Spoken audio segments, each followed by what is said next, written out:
Hello, hello. How's everybody doing? Can you hear me fine?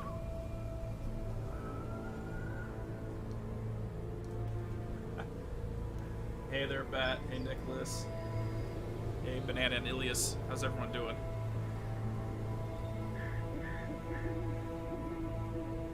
Yes, it's never Lake. Ever.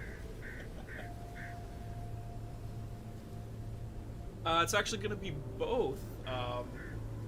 Pogo Demon. We're going to be playing through a little bit of Alan Wake's American Nightmare, do some discussions as we go. Mostly this stream is to test out Streamlabs. I've never used the software, I just got a new PC, so there's going to be a little bit of kinks for this one around, but today's goal is to get through it all and make it so in the future it'll be a lot easier to work with.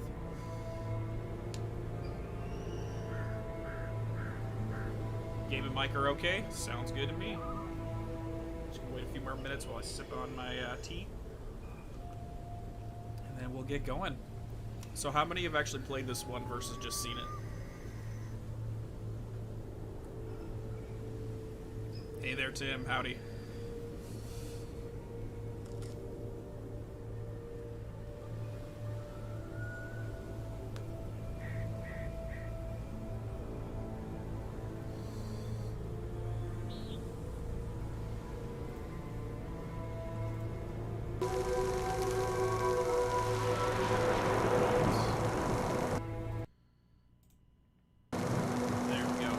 How's the audio versus the voice?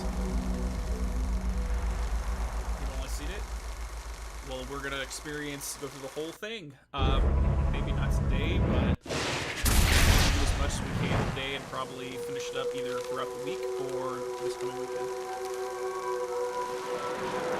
It's not too long of a game, so it shouldn't be too bad.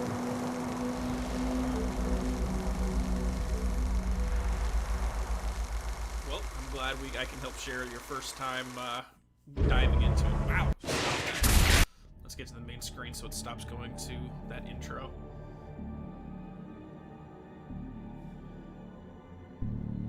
Okay, let me pull the game. I thought the game audio would be a bit loud. Alright, is that a little bit better?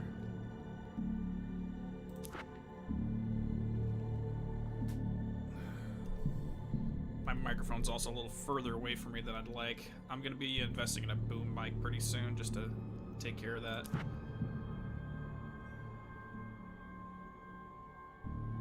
Gain on the mic? Okay. Let me go ahead and take care of that.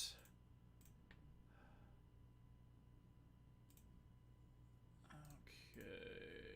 Filter. Where's that gain?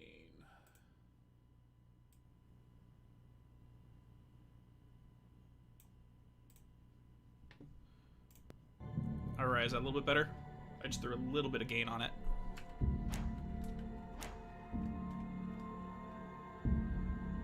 Is it an actual remaster, Banana, or just some updates?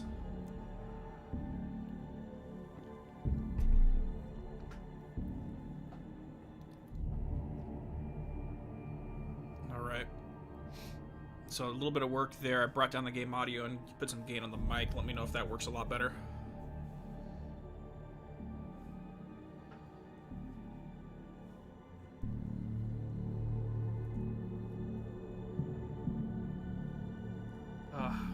I'm excited to get back to this one. It's been a while since I've picked up American Nightmare.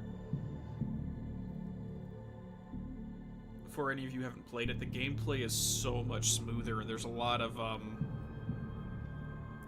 gameplay mechanics that they weren't able to really implement into the main Alan Wake story that's more at home here. Is it better or good to go?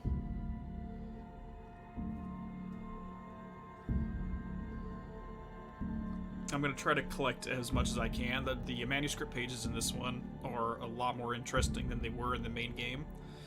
But I do not remember where they are all at. I think they're on the mini-map this time to help prevent you from missing them, though. Absolutely, Joseph. This is a good time for new people to come into this Remedy-verse and go down that rabbit hole of craziness. Much better? Alright. Alright, let's go ahead and get into this. Let's go ahead Start new. And what do you think? Normal or nightmare? I'm good either way.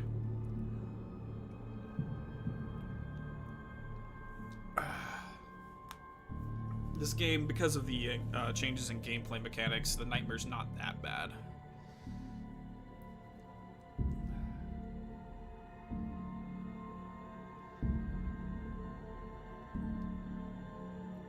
This is actually a separate game, Tim. It's technically like a midquel between the original Alan Wake and what was intended to be Alan Wake 2, but now it's kind of an in-between game between Alan Wake and Control. Nightmare? Alright, let's do this. You guys got it. You guys want to see me suffer. Cardinal Motel, Old Gods of Asgard is parked right there.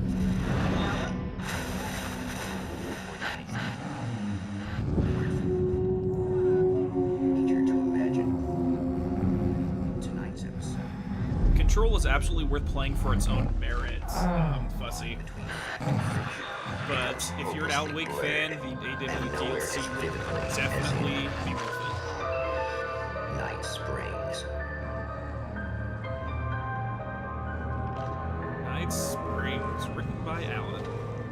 The man before you is a champion of light. He is part of a conflict between darkness and light that is both ancient and eternal. He is chasing a dangerous quarry, the Herald of Darkness. His evil doppelganger, known only as Mr. Scratch.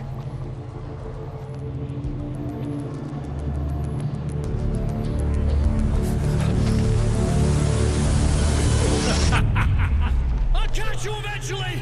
Maybe. But what are you gonna do then? By then, I'll have had my hands on everything you love.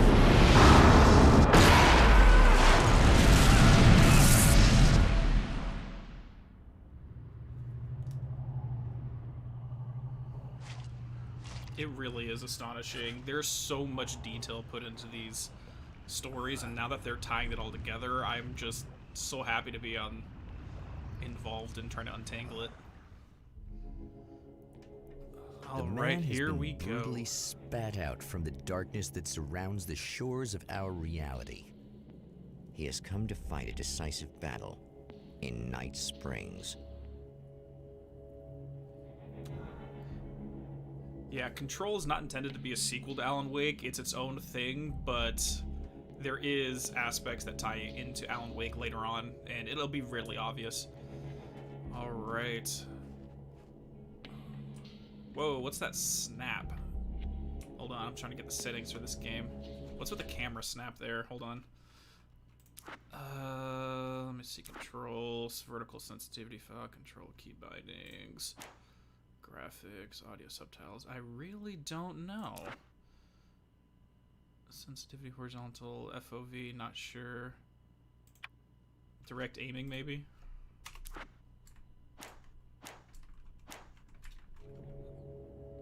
Whoa. I think my sensitivity is a little high. Give me a second.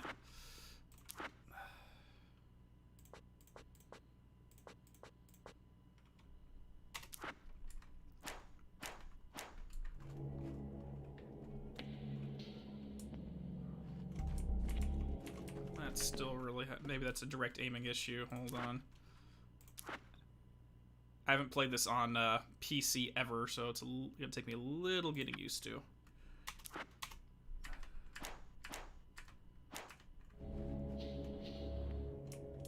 That's a lot better. Okay. Turn on the direct aim? Because that was causing the little camera issues, personally. Hey there, Cranberry. How's it going?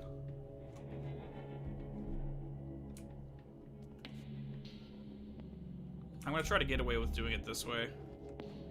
Alright, so if anyone did not notice, out here in the distance is Bird's Leg Cabin. So the cabin that Alan was inside got blown all the way here during whatever brought him here. Right there. Alright, let's get going. And this may be the last we see of this cabin. Unless it's drawn back, who knows?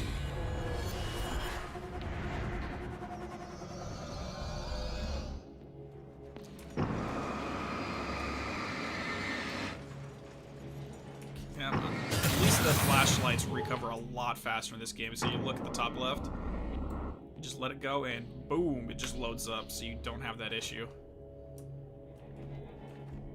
It makes it so you can literally play the whole game without having to recharge your batteries unless you're in an intense section.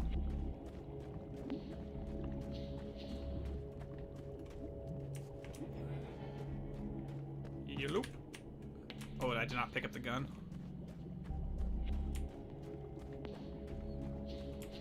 There we go. Yeah, the camera's a little jittery. I'm trying to figure out why it keeps snapping.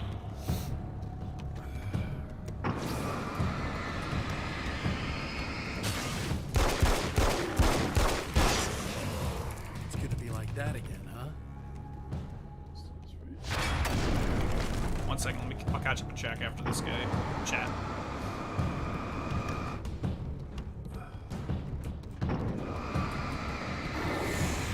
None of that.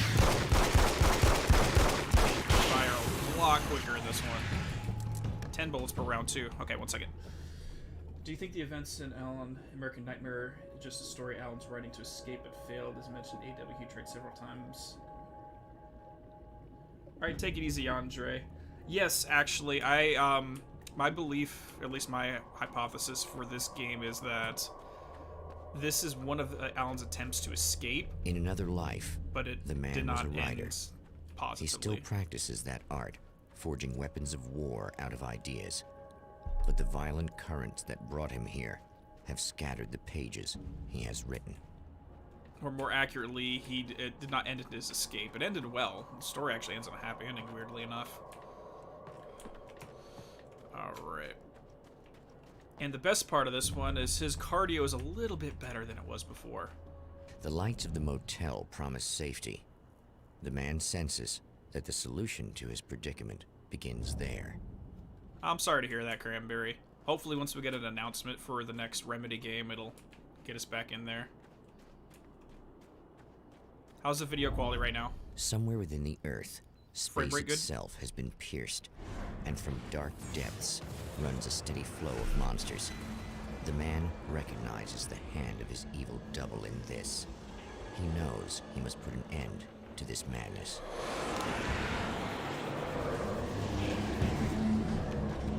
That's actually because we haven't had any streams since Psychonauts.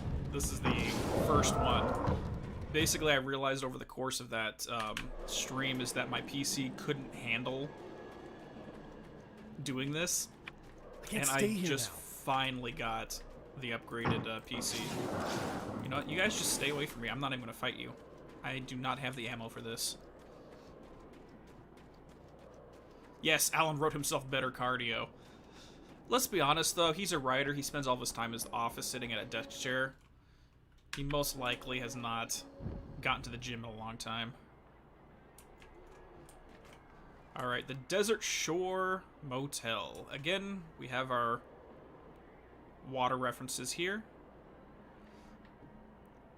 Vacancy. Alright, so before we start running into there, let's take a look around. I haven't perused this place in a while. Oh my god, I wish we had $3 gas again.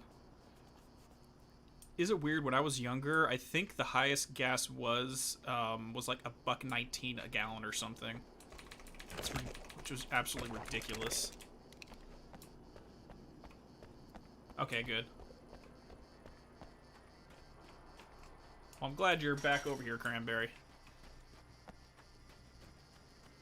All right.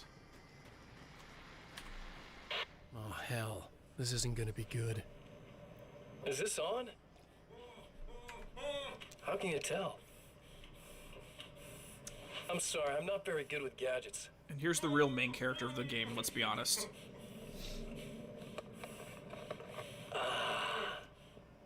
That's more like it. I fully expect we'll get Control too. There's even hints in the game about it. I'll be right with Slender you. Man. I just gotta do this one thing. I like it quiet. Yes, this is a completely different tone from the first game. Rather than like a Stephen King style, this is I more bet of you're a... wondering why this is happening. It's described as a Why am I grindhouse doing horror. all this? Why am I so hell-bent on ruining your life? You're cramping my style. You've got money, fame, everything you could want. But you don't know what to do with it. I do. I'm getting all the things you never had the balls to go for. Having more fun, too.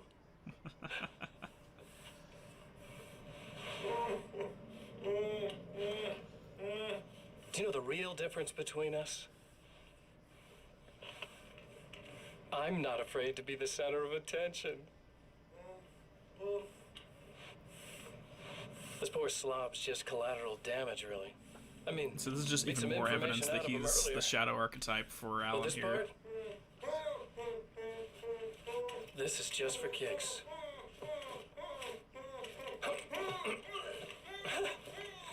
Being let off the leash.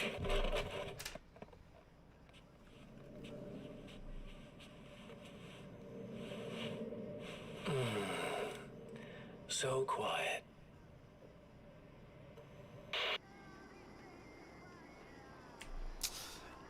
Yeah, so a little darker than the original one. Just makes you wonder if legitimate Alan went off the rails, what he'd be capable of. Because remember, everyone was talking about how he used to be a serial killer and stuff like that, and the only reason he came up with these stories was because he was fantasizing about it. It was kind of dark stuff. Oh my gosh, Alan Wake Remaster? Yes. Diablo 2 Remaster? Absolutely. I am so down for this. Let's look around before we head into the garage.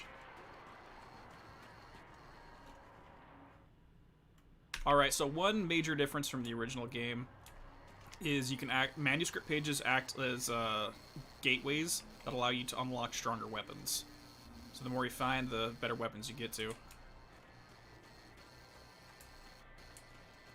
What did your friend use to stream, Cranberry? Well, here you are, about to enjoy another cool Arizona This is the new night with Pat me, main Eddie here. Rodman, the host with the boast. Hey, any of you guys remember Old Gods of Asgard? Man, I actually saw them twice back in the 70s. I was just a kid then, but my dad worked at this club, and he'd sneak me in to see bands all the time, you know. Talk about an education. Anyway, great band, couple of great albums, solid fan base, and then they kind of dropped off the face of the earth.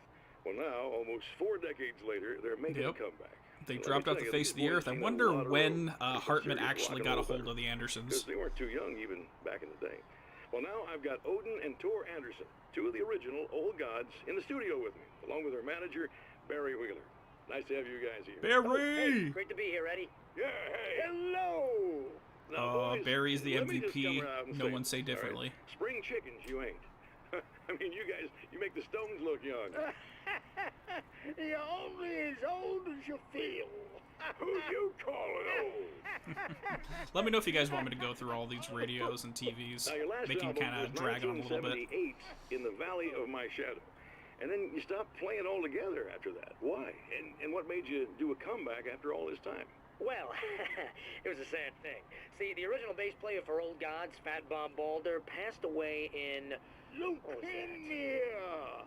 Bob had leukemia, poor bastard. Yeah, after that, we didn't feel like playing no Bob more. Balder. Long story short, I ran into these guys up in Washington, and it was obvious to me that they still got it. So I figured, hey, let's make some music, right? And they went for it.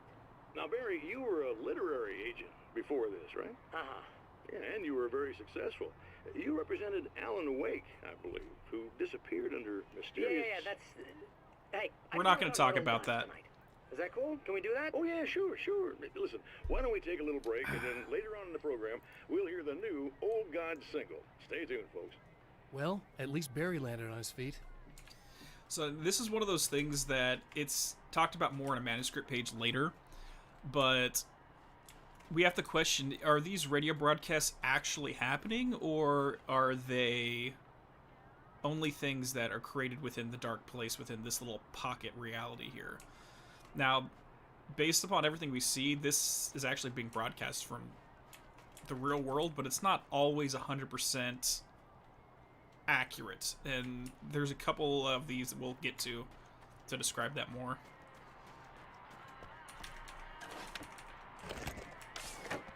Alright, I think we're good. Let's go talk to Emma. Hello there. I think there's a playlist banana you can find on YouTube with all the radio stuff. It's you. There. You remember me, right? Emma? Emma Sloan? I think you might have something that belongs to me.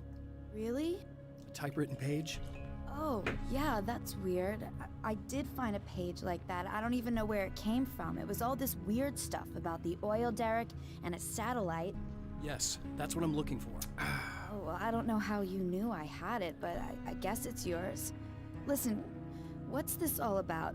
There are these really creepy guys hanging around the oil derricks. There's something really weird about them. They're dangerous. I'm gonna deal with them. Try to stay out of their sight, okay? And stay in the light. They hate the light. The one thing I will say about this game on the critical end is some of their voice acting for the side characters are not that great.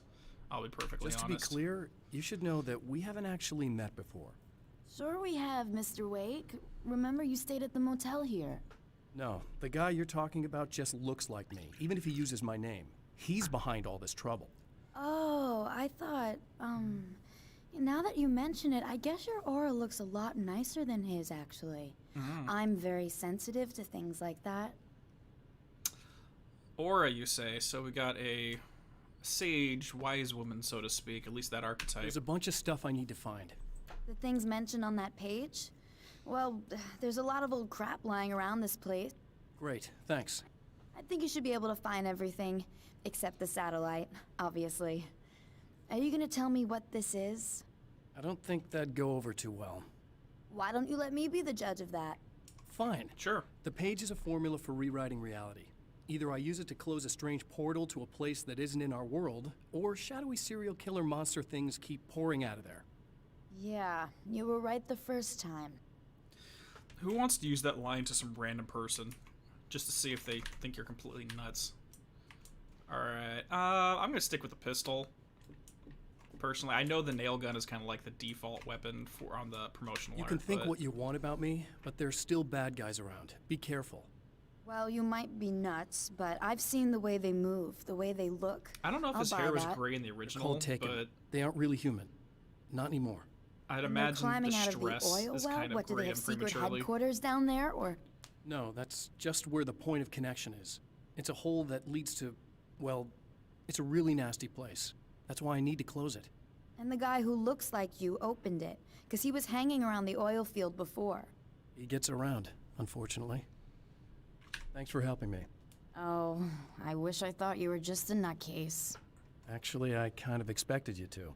Me too. Let's be honest, he is a But little I feel crazy, like this is how but it's supposed to go. Isn't that he's not weird? wrong. Not really.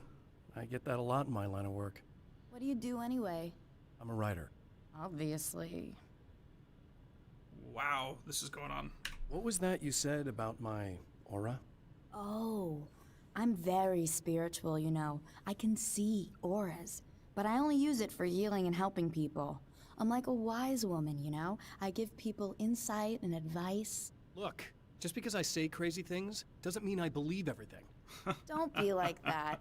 Maybe you should take a few crystals with you if you're going out there. It might be dangerous. They soothe your energies and focus your mind. It's fantastic.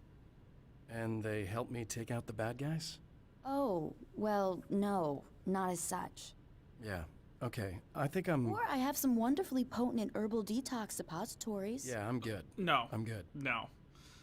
See, what I love about her character, just how her design is it's very similar in a weird sense to how Remedy handled Ati in Control, where, yes, his tier, he's an extra-dimensional entity that works as a janitor, a common job. This lady profanes to be, basically, she's the wise old sage in the mountain that you go to for insight, but she's a car mechanic.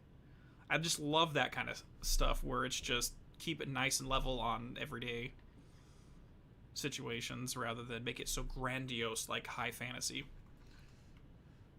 Hey, Black Akashi, how you doing, buddy? And thank you, Kikaraya. I'm glad you got a kick out of him. All right. So the we got Champion of Light recognizes the page he got from the woman. It is a weapon of his own design, custom engineered to destroy the dark portal. If he recreates the conditions of the page, a great power will be unleashed. I can actually agree with that, Cranberry. As much as I can appreciate the cycles, the 3 run-throughs from a literary perspective and a kind of thing from a gameplay perspective, it makes it obvious they had a low budget, they had to reuse the same set pieces, and it kind of artificially fluffed out the game length. But from the theme they're going with this, I understand what they're doing. Alright, so let's see if we can find any manuscripts while we're running around.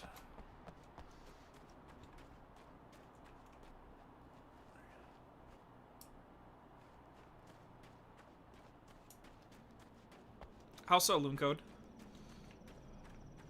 Elaborate on that. I do not remember where these manuscripts are, so if anyone does, just point me in their direction.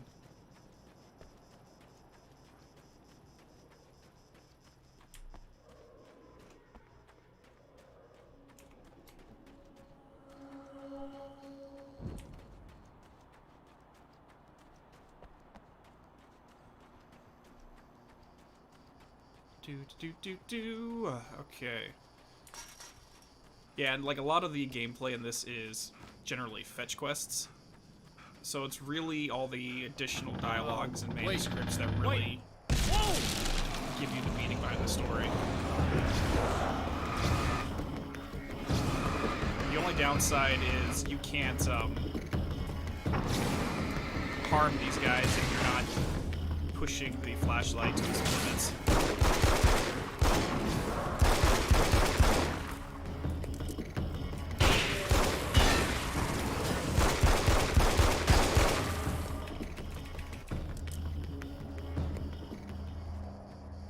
Yeah, I think this was supposed to be just like an arcade thing. Originally, at least. That's one thing down.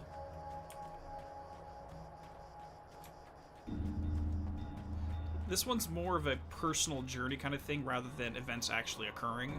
Considering the self-contained nature of it, not much was actually progressed in the story. It was more, hey, this is what's been going on. This is the kind of weird stuff he's been dealing with.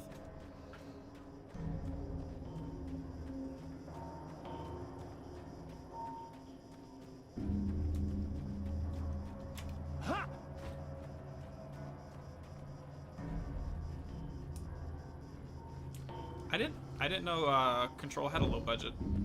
I guess I haven't really paid too much attention to that. Hello there.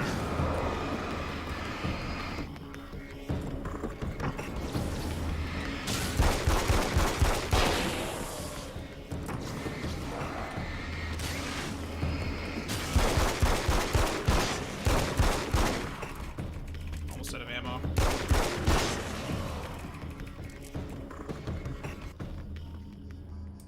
Yeah, I can definitely tell, especially with Control, that most of the story happened in manuscripts, which is extremely low budget to create.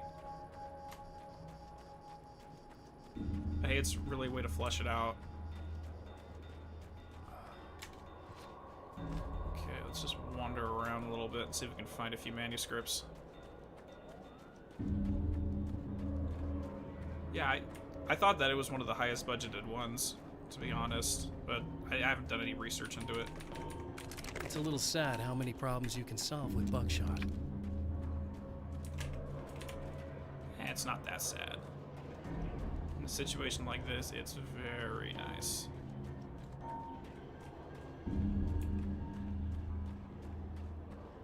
Oh, really? He did? Okay.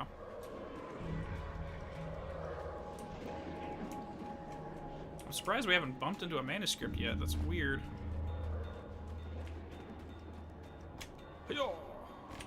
Okay, come on. You can jump over that fence, dude. Guess not.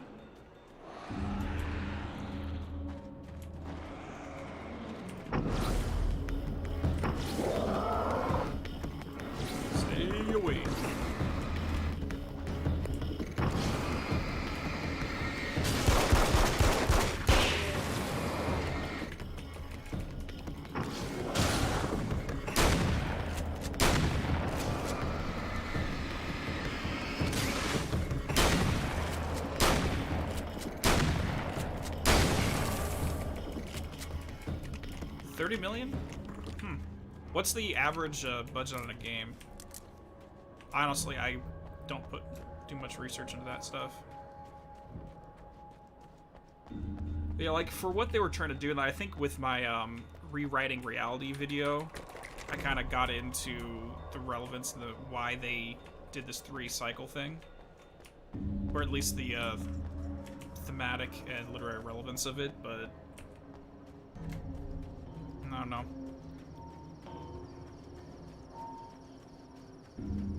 I'm actually wondering if the manuscripts aren't here because I picked them up in a previous playthrough. Hold on. Yes, I actually already have them, so they're not going to be picked up on here. That sucks. And I'm not sure what order these came in. Let's just do one real quick so you can My name is Alan Wake, and I'm a writer.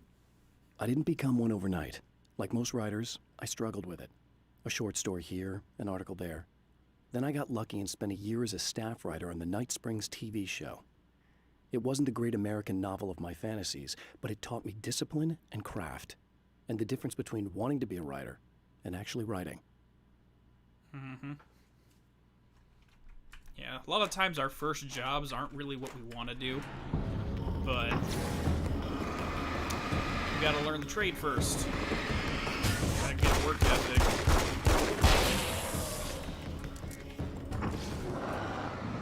Yeah, man.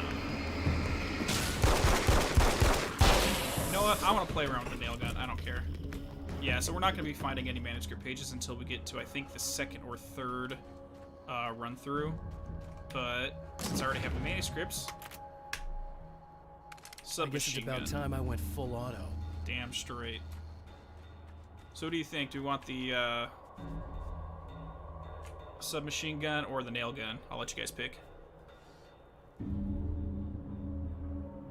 And honestly, when you have those, when you have to get creative with the gameplay structure as well as the narrative designs, just to keep a budget, it sometimes gives you the most interesting, coolest things, because it doesn't get over bloated.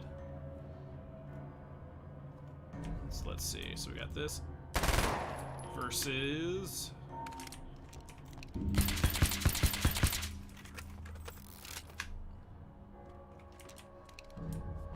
15 to 60 million. Okay.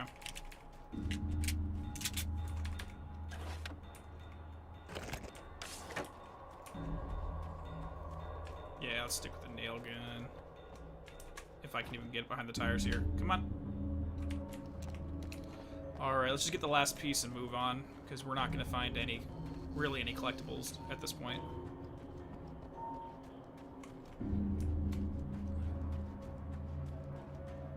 I think the submachine gun is more practical in terms of gameplay and surviving, but let's be honest, this is fun. One thing I really try to question is how many of these types of situations did Alan go through before we get to the AWE DLC? He's mentioned during that he has done so many, has done it so many times that he doesn't even remember what all he's tried in the past. And from what we understand, each time his memory kind of gets wiped.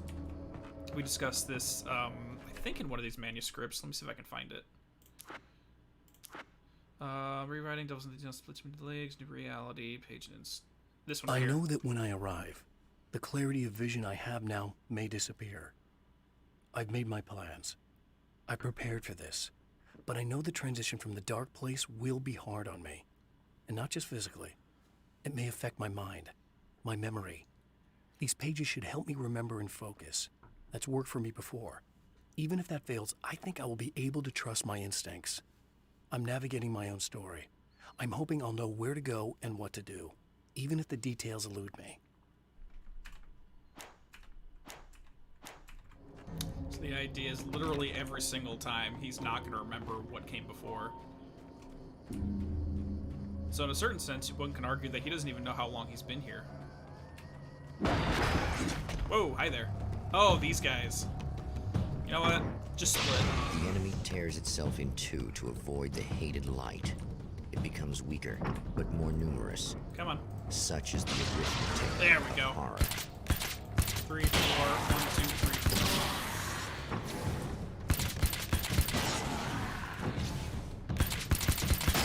There we go. Okay, so it's 4 for each of the small ones. Gotcha. That was just messed up. How big? I think. How many employees did Remedy have in the 2010s?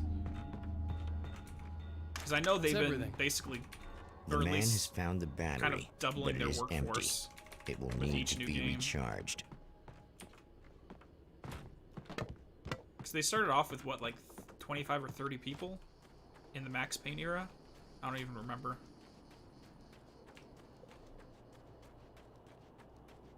Manu, I'm probably going to be going on. What time is it? I'm going about 40 minutes now. Maybe about 3, possibly 4 hours or so. Really just comes down to how long everyone wants to hang out. I'll be releasing the VOD up later, though, on the channel. Alright, let's get back to our wise woman.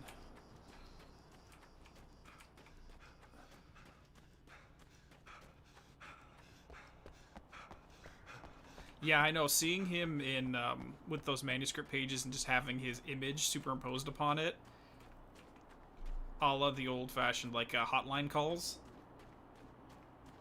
It's pretty damn freaking cool. Actually, let's reload before we go talk to her. I don't remember if there's a battle here. Hey, I Emma. need this battery charged. No problem.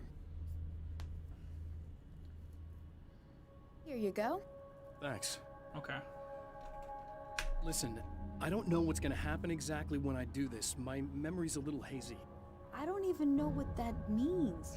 All I'm saying is you don't want to come anywhere near the oil field, all right? This thing could get out of hand. In the middle of highly flammable materials. Great. I'll do my best to contain it. Just please don't turn out to be some kind of crazy terrorist guy, okay? Yeah, Cranberry, I've never played Max Payne 3. That one I might be doing on stream as well. Okay, I'm gonna go now. Wish me luck. Wait a sec, I want to ask you about something first. What did you mean with that my memory's a little hazy thing? I had a pretty rough time coming here. It was like being caught in a tsunami. I blacked out for a while. It's hard to explain. There's a barrier of sorts that I had to break through. I was lucky to make it here with my wits as intact as they are. So you might have brain damage, you're about to do great things with a magic piece of paper, and you came here from another dimension? No, I'm from New York. I was just visiting another dimension. Oh, yeah, okay. Honestly, My bad. that might be my famous line, my favorite line from this game. It's like, no, I'm from New York. I'm just visiting another dimension. God, I love it. Hey, Christopher, how are you doing? Yeah, so it went from 30 to 45 and then 250. Yeah, Epic Games money really did help out in that sense. Alright, let's go ahead and move forward and get to the second part.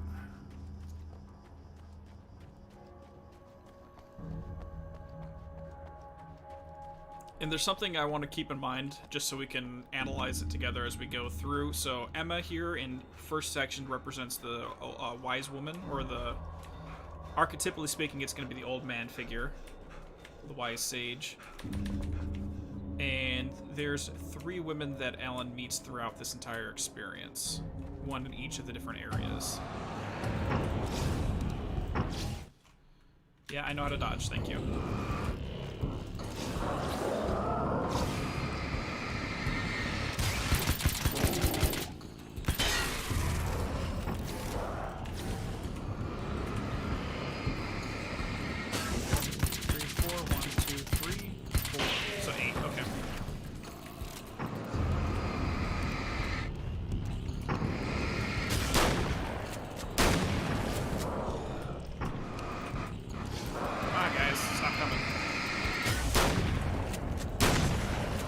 If they're close up.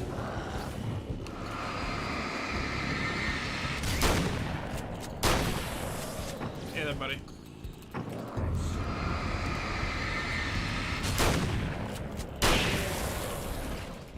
So So I really want to focus on what the three women represent within his story.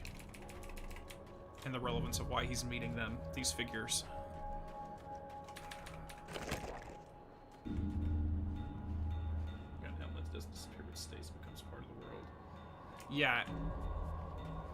And that's the best thing you can ask for from a writer is, if in this situation, is you're not relying on another character to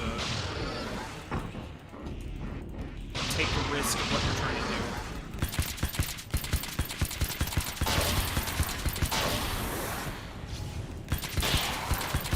He's taking all the risks onto his own hands. Oh, you jerk.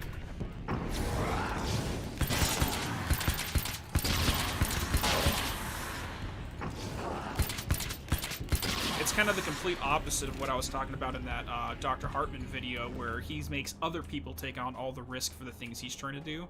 Alan's the complete opposite. He takes all the risk on himself.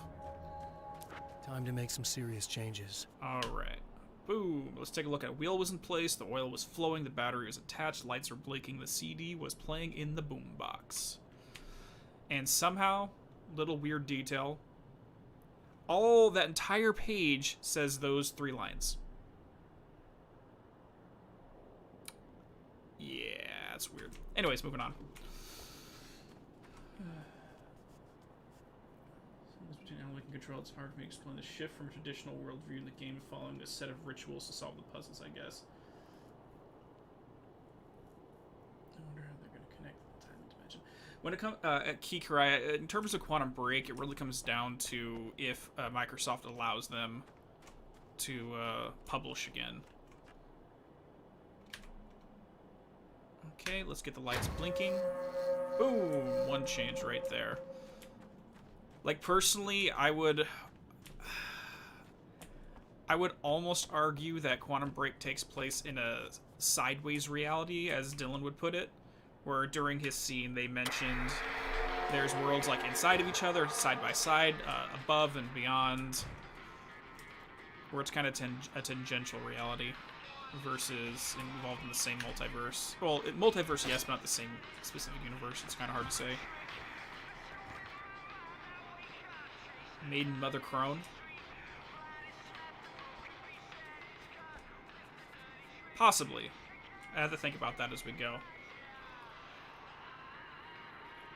Evil Within. I've heard a lot of good things about it. That's a good possibility.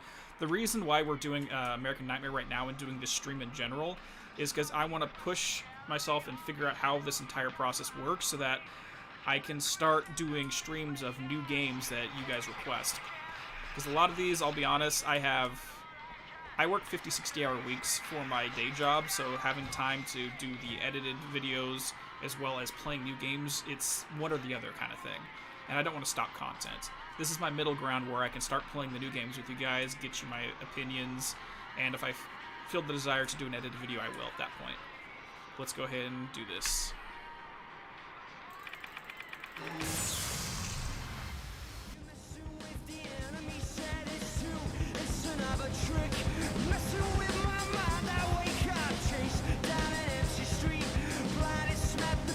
I'm unashamedly bopping in my chair right now.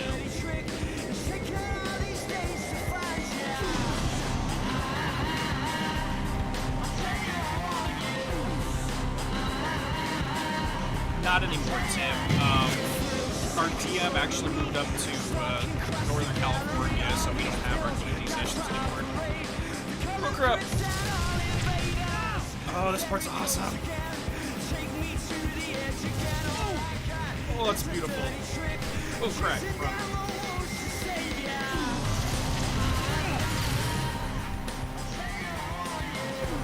Let me know if this section is running well on the rig, because I know there's a lot of particle effects going on right now. There's a lot of stuff happening.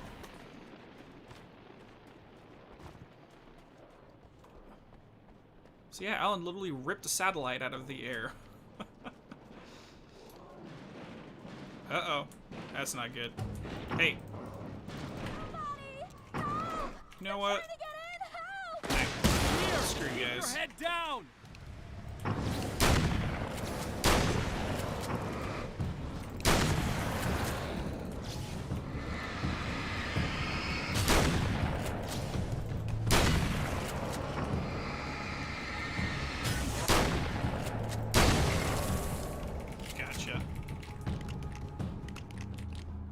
Also, one thing I want to test.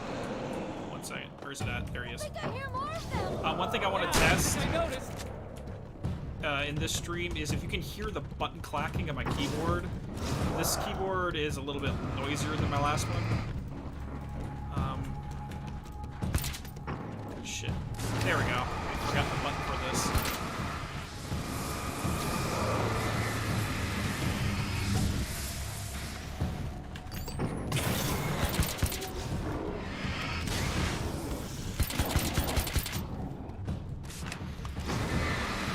One second, I'm focus on this.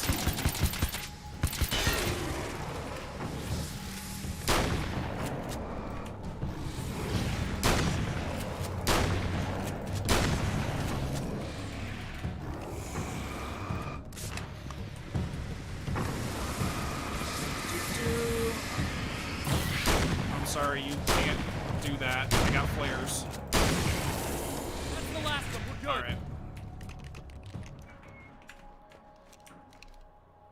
Okay, hold on. I'm getting caught up on chat real quick.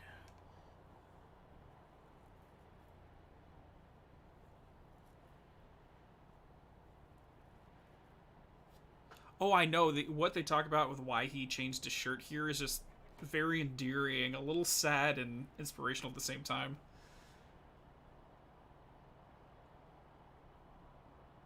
Okay, so you can hear it a little bit, but it's not too bad. Okay. We believing exactly, like I feel like this keyboard was intentionally designed to be clacky because we love that sound of What the hell was that stuff. I got him. You're safe. I need you to tell me what you know about him. The guy who looks All like right, him. thanks. Thanks, Princess. Thank you.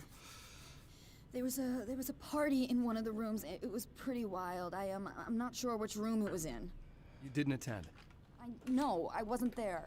But it got way out of hand. Anyway, I heard that he went to the diner and there was a fight there or something. Maybe you could find out more from there. I got some keys that you could maybe use. You just happen to have the keys, huh? Fine.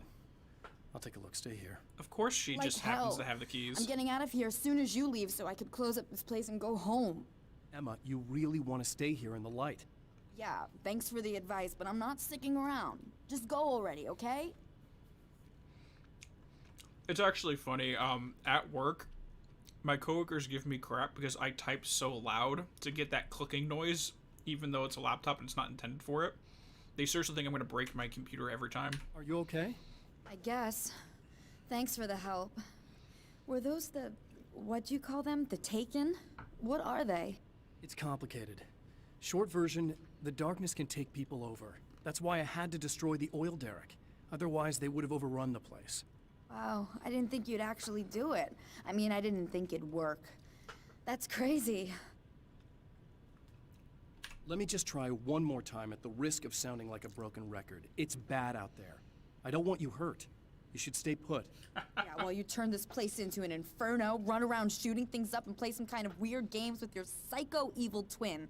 Don't I'm with you on get that, me Cranberry. wrong. You're nice for a weirdo. I'm impressed as hell by all of this, but enough is enough. I seriously just want to get out of here, okay?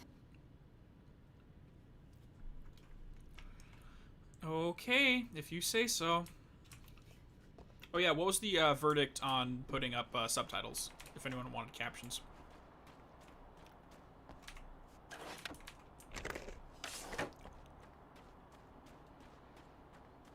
Okay, let me see if there's any other relevant manuscripts that we already got in the area.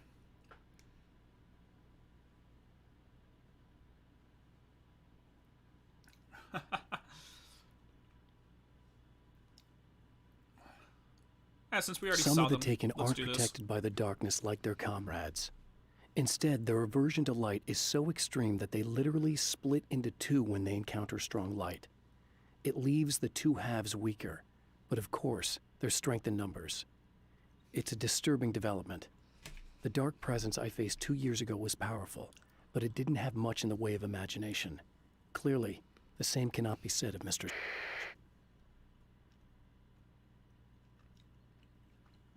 I saw your comment before it got deleted, Mark.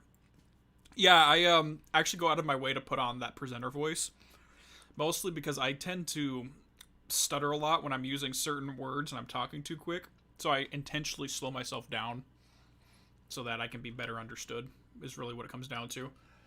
And I'll check the bot requirements for deleting messages. That shouldn't have been deleted personally. I think it was just like damn or something got flagged. I don't know. Yes, I heard that a potential remaster for Alan Wake was announced, and if that happens, I am, with ray tracing, I'm going to be giddy as all hell. And I may squeal once or twice if we stream that. Just forgive me for this.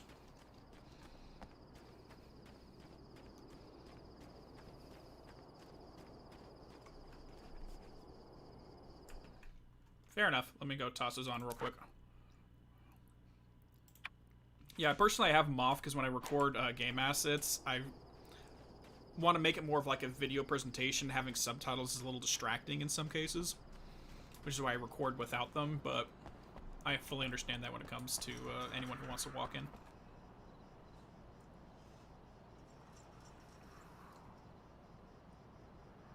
Yeah, I think the background music does help to make it a little more ominous. I'm not intending that. A poltergeist.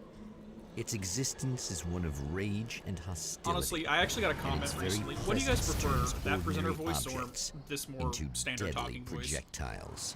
Oh, shit! What just happened? Oh. Oh, God, I forgot about this.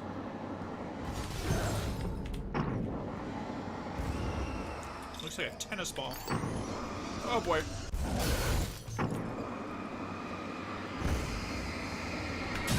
Got it.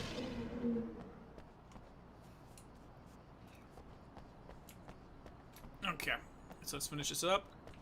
Famous pancakes, you say? I want to get that shot. Oh, what is this? A service van for Mount Redtooth Observatory.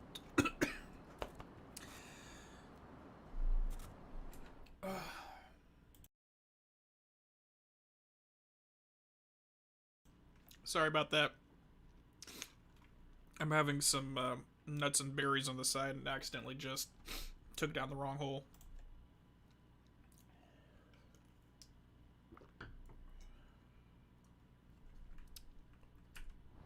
Yeah, I personally like that voice too, because it makes me a lot easier to understand. A lot easier to understand. I've had some people who don't speak English as a first language actually thank me for it, but I can understand how it makes it sound like I'm putting on a show rather than just saying, hey, this is what's going on. So I'm kind of torn 50-50. The scene. Traces of violence. A callous midnight snack. A room key left carelessly behind. The man recognizes the enemy's handiwork. I think these are keys for the motel rooms. Okay. So we got Midnight Race, 50 Years, Legend of Racing. So this is probably a bunch of Death Rally references. Remedy's very first game. Let me see what's back here.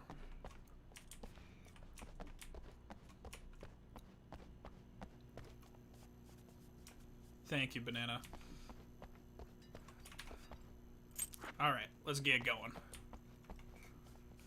So yeah, the backstory in this area, essentially, Mr. Scratch came through. Emma thought that he was pretty cool, came through, and he just started shit. But we'll uncover more and more of that as we go.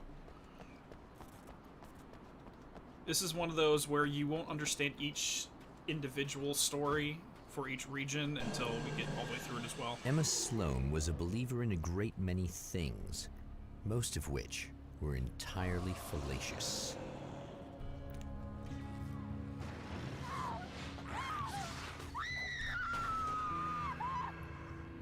Emma Sloan, an innocent victim of his dark half. More collateral damage in the ongoing war. Damned by forces beyond her control, as much as by her own action. Yeah, honestly, I think that's going to be the case too, that Alan Wake 2 is going to be open world. Frankly, the original game was supposed to be open world as well.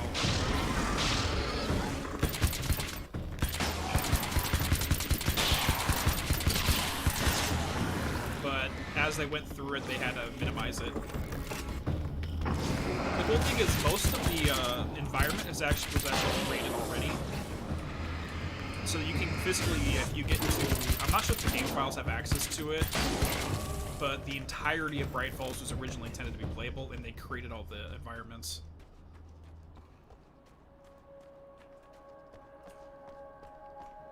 Yep. Rip Emma. Is it just me? I'll have to go back through the game assets of Alan Wake, but this reminds me of the layout for the rooms at the Majestic Hotel, or the Majestic Motel in Alan Wake. Like the one that Nightingale was staying in. I think it was. That Alan basically borrowed upon that to create these. Damn. There we go. Michael Farabee. Dead. Tortured. Dressed in clothes that bore the name of a local observatory. A slim lead, but solid enough. Yes, Cranberry, we need some stirs Death something Rally mind. lore videos. He knows where to go now. It's gonna be a 2-hour video on breaking down everything. Alright, let's go. The Observatory. Hot on the heels of the Herald of Darkness, the Champion of Light forges on to see the stars. Yeah, honestly, Alan Wake has the graphics and the visuals have dated very well. Even 9 and 11 years later, they look great. An observatory, a place for a man to witness the magnificence of the universe. But such insights are not what the Champion of Light is looking for. He has come to find a weapon.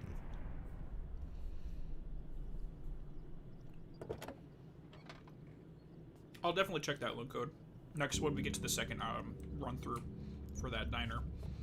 Because honestly, that's something that all writers will do, is they'll borrow upon stuff they've seen in the past. I mean, let's look at how Alan Wake was made. They borrowed upon so much of Twin Peaks, so many things from Stephen King. Like, you can't, in my opinion, everything you've consumed, not just in literature throughout your life, but your life itself, becomes kind of like a library in your head. So when you go to write something new, you just pick books off of there and you borrow upon it. And that was Young and Joseph Campbell's position about literature and archetypes too. The reason why we keep telling the same stories throughout the centuries, throughout the millennia, is because we have that same general hero myth.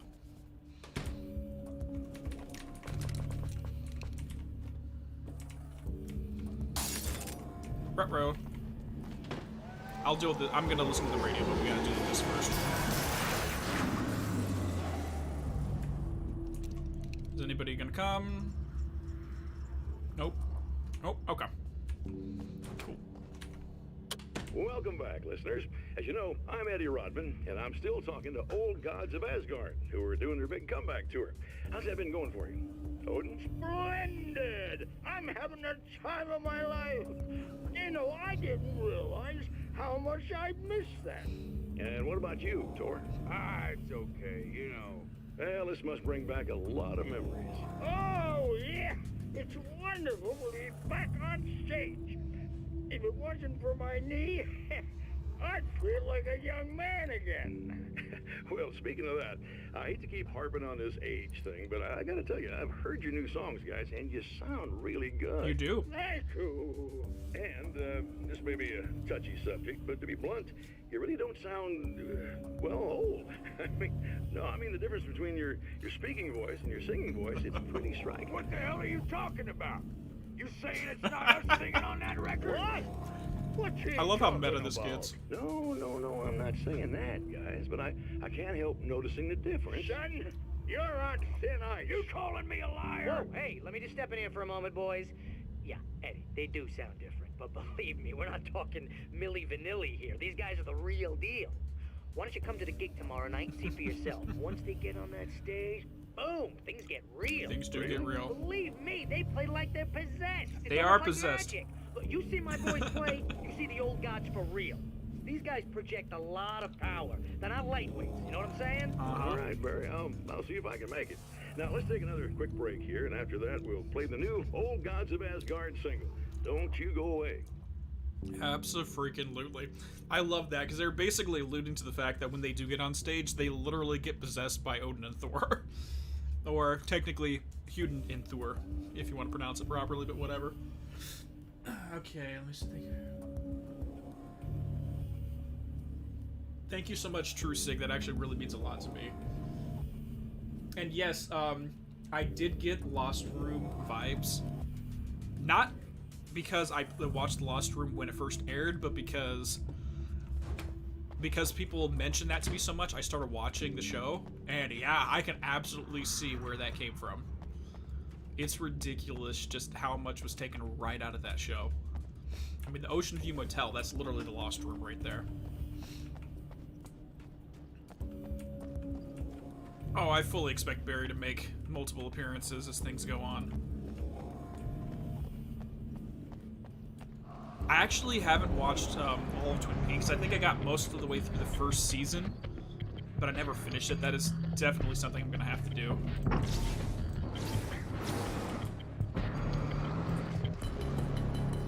Yeah, man. Let's go.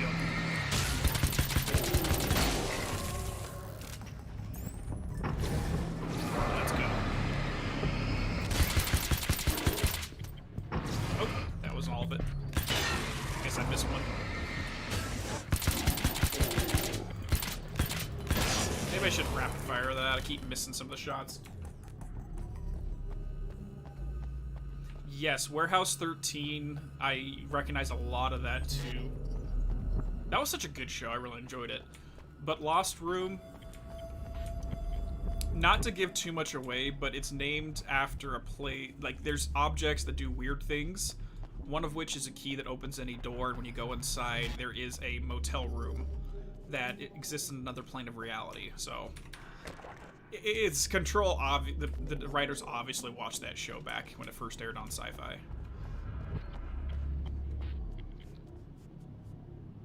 Thanks, George. I'm glad you enjoy them. Yeah, I'm looking to do streaming a lot more frequently now that I've got myself a PC that can do it. This way we can play a lot into new games. Alright, let's get up there. The old gods singing these songs, I would love to see some kind of in-game representation of that. Because I just want to see them like crawl on, well, not crawl on the stage, but like limp up the stage like they are, because you know they can barely function. And the second they get on stage and the music playing, you just see like a spark, and you see that godly energy just overtake them. Like, oh, that'd be awesome.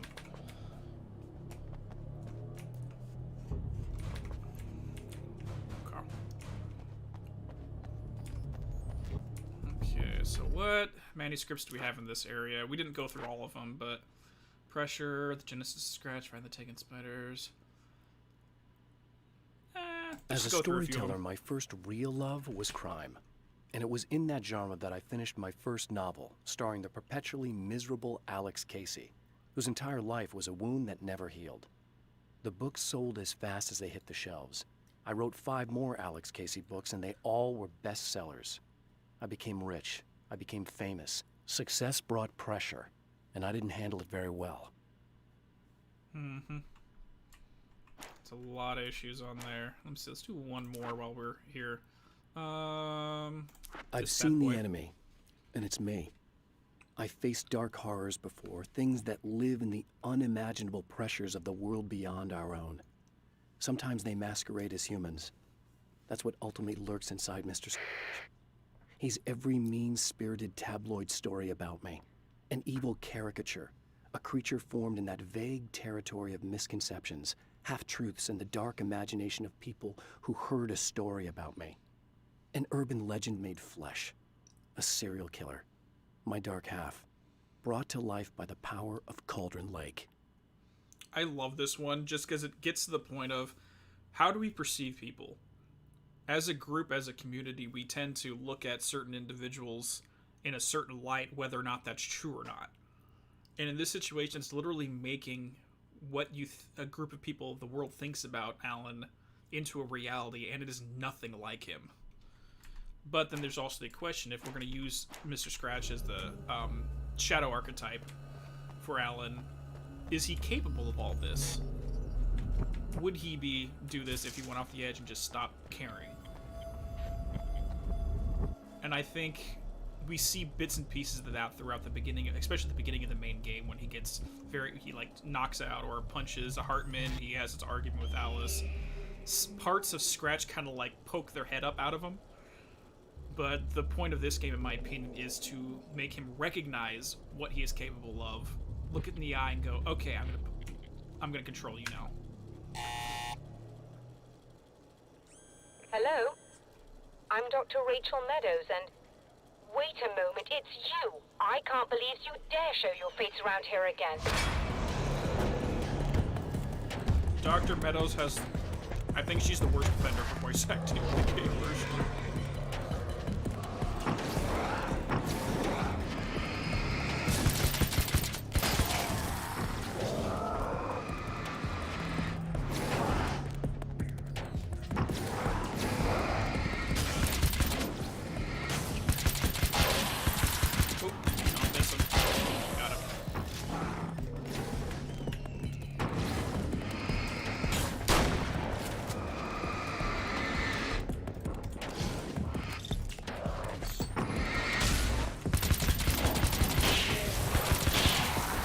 Okay, we're good. Alright. Tim, I haven't watched I've only watched the first 2 episodes of the show, so I don't want to talk about the whole thing yet. It wasn't me. For Lost I Room. just look like him. Are you serious? That's what you're going with? Please! I'm trying to stop him. You saw those shadow things trying to kill me, right? I bet he got along with them just fine. Yes. Yes, he did. All right. Come on in. Thank you. That was easy enough. Cranberry, I don't have a stream schedule in mind right now. It's probably going to be a variable schedule, because usually Saturday mornings are when I get most of my writing, recording, and editing done for the main videos. So if I did it every Saturday, that's just going to eat up that time. But what I'm thinking is doing every other Saturday, and then maybe like a Friday night or like a Wednesday night, or just sporadic, like a couple hour streams in the evening after I get off work. I'm going to push to try to do twice a week, but we'll see what happens once I get into it. Hey, buddy. I figured I'd take a moment to talk to you. There's a party next door. I'm feeling pretty good right now. A little beer, a little fun, you know? It's nice.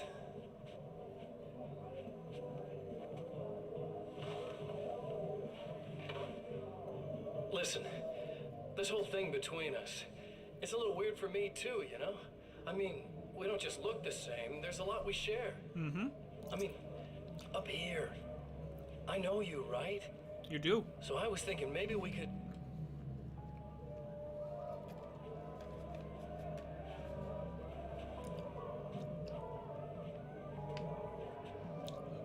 So this is being recorded during the events before we met Emma, the night before, or earlier that night, I think. These guys are getting out of control. Look, I feel like we're both victims of circumstance here. And maybe we could make some kind of effort to...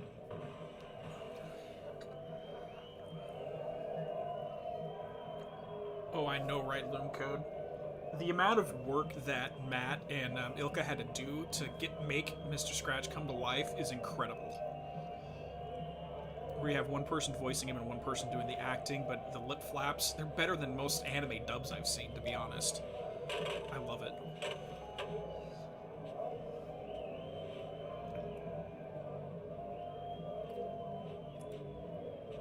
Yeah, I'm curious if they do put any Quantum Break Easter eggs in. There actually might be one in Control already, but it's really up for debate. There's a picture in the Prime Candidate program for P7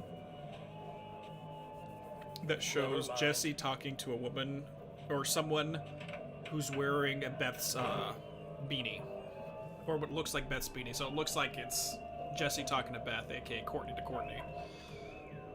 But whether or not that's what's going on, who knows?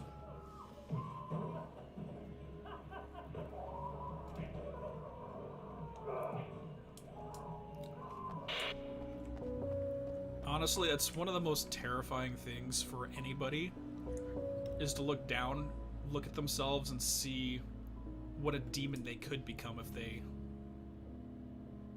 that they're capable of. No one wants to look at that. I never noticed that. He has a bull on his belt buckle. Huh. Is that a bull, or is it some kind of other horned bovine? Interesting. Okay, what do you guys think about that? Do you think it's Taurus symbolism, or Uruk, based on the Urus rune, and other things like that? I have to look at that. Interesting.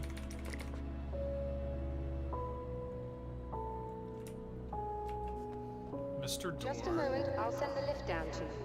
Thank you. I didn't expect to see anyone here tonight, but I'm relieved to see an actual person. That's assuming this isn't some kind of cruel trick on your part, of course. I love the ambient music in this area. It's just so relaxing to me. It almost gives Dr. Meadows' voice like an ethereal quality because of the music underneath it. Alright, take me up. For anybody who's played Borderlands, I ascend!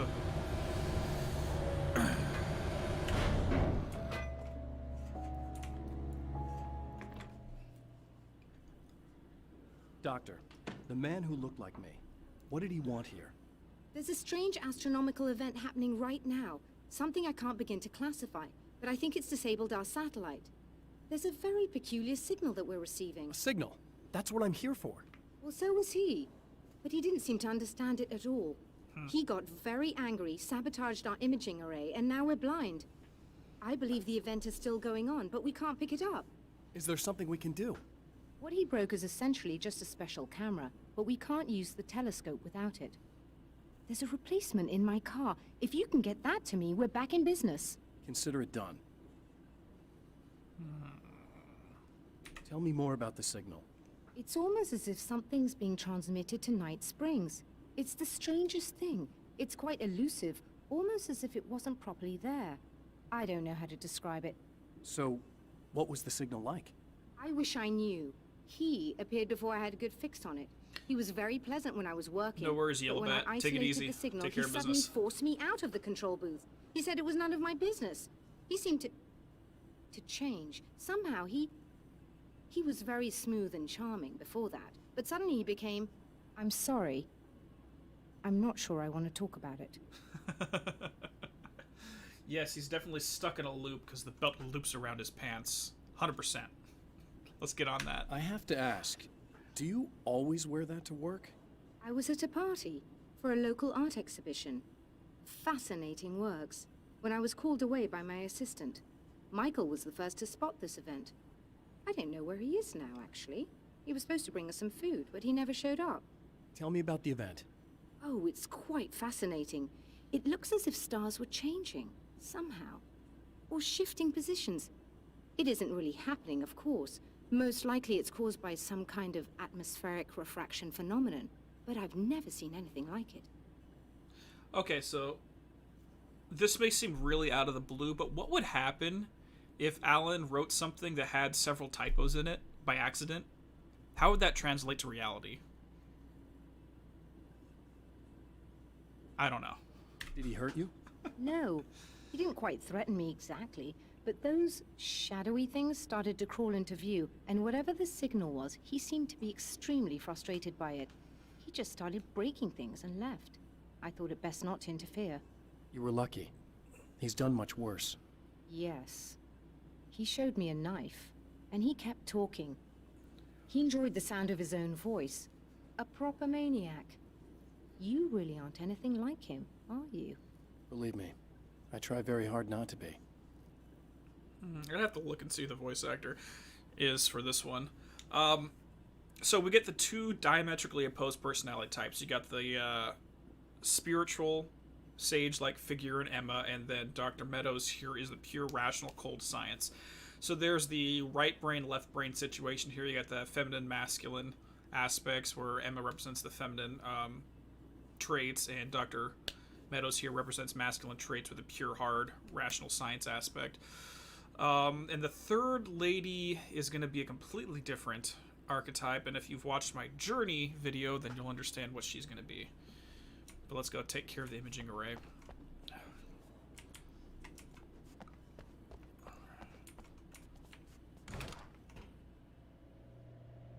Hey, Viren, how's everything going? Yeah, this game really does hold up. Everything looks great. The gameplay's phenomenal. I haven't spent too much time in the arcade mode, but I did back in 2012, but I haven't touched it since, to be honest. Good luck, and try to be careful. It's a very expensive part, and we don't have a replacement. That's fine. I agree. He made a typo with her voice actor. That sounded more callous than I intended. Be safe. Mm-hmm.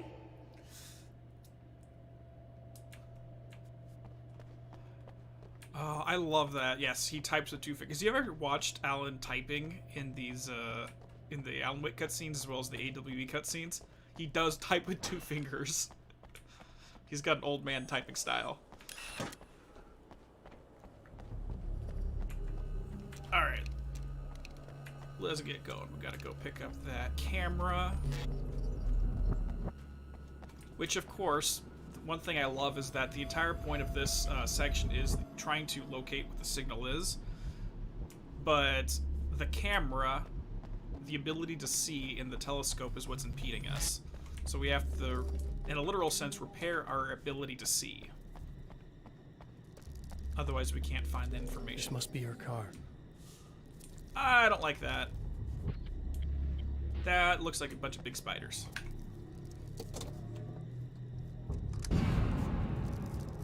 Ugh. Hope no one has arachnophobia over here.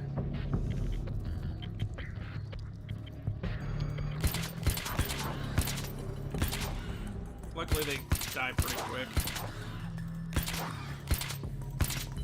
Hit them.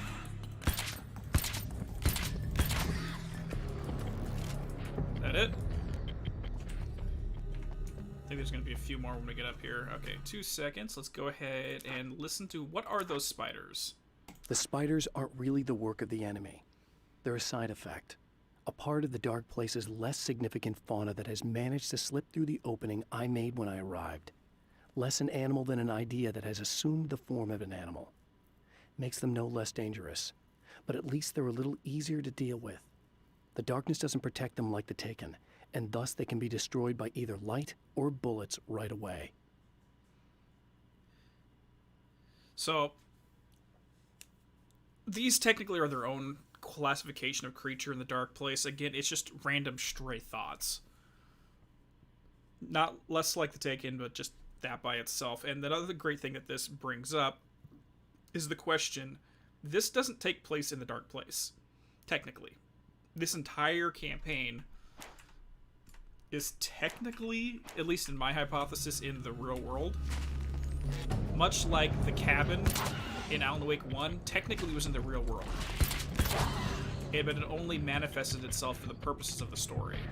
As soon as the story was done, it vanished back into the Dark Place. Whoa. None! No, none of that. None of that. None of that. Sorry if I got a little loud there.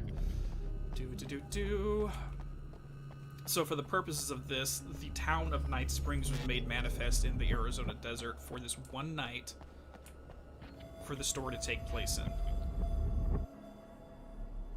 Which also begs the question, does that have to happen every time he writes a story?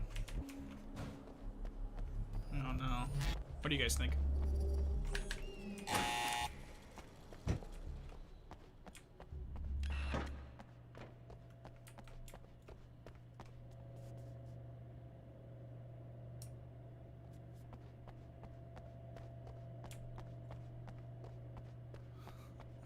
I found it!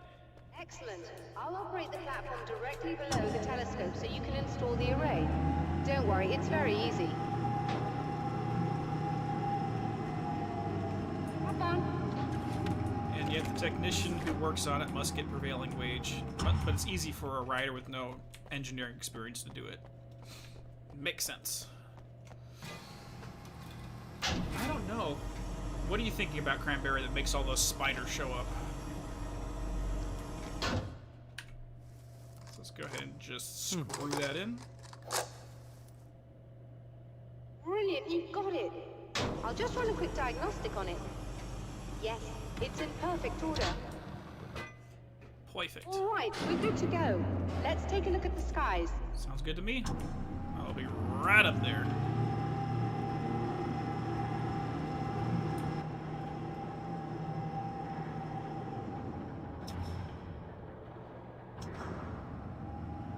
So I'm thinking we may be able to get through like half the game now, and we'll do half the game another time.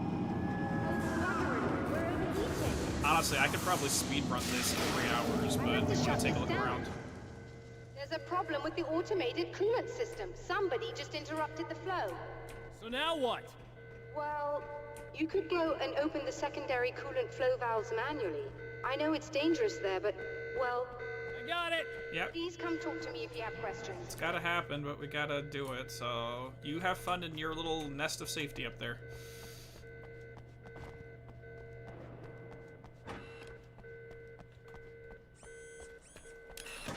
Just remember, you need to release all 3 valves.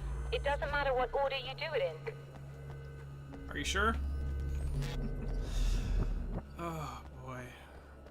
So we're heading down here. I think starting in the next section... Let me just take a look. Yeah, so we don't have any manuscripts from the 3rd area, so they'll all be brand new. We can listen to them as we pick them up.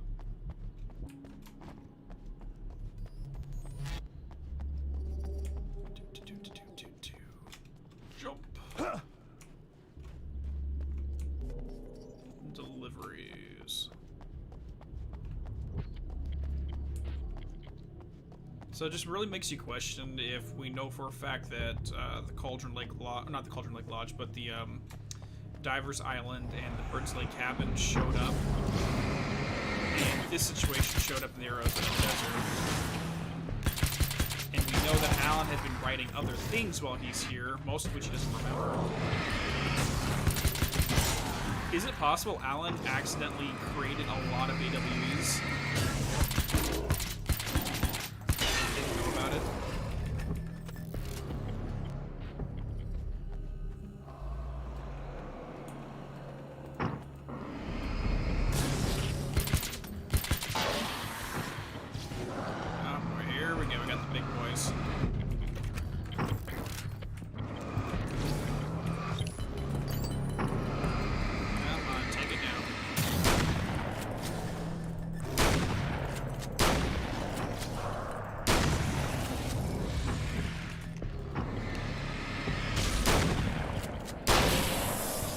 Sorry, I don't care if this is nightmare mode, you're my prey, not the other way around.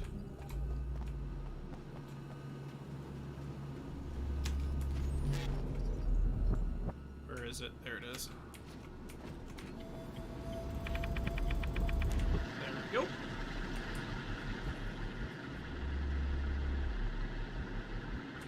That's a good point, Lincode, yes. With his wife, Alice, being a photographer, he probably has... Because he mentions somewhere in here that the world she sees through her lens, she ends up creating something other than what it sees and stuff like that. I don't remember the exact phrasing. We'll look at it when we get to it and talk about it.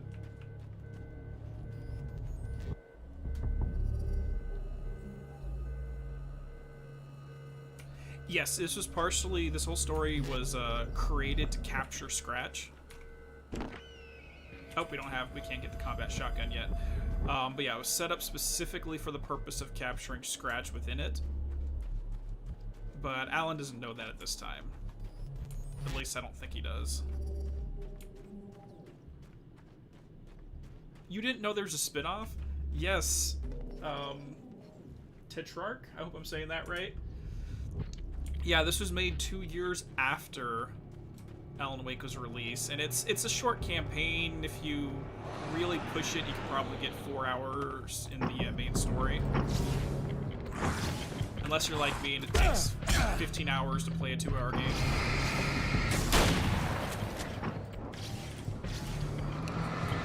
It's kind of it is a side story, and it's mostly to give you an idea of what he was dealing with during this 10-year gap.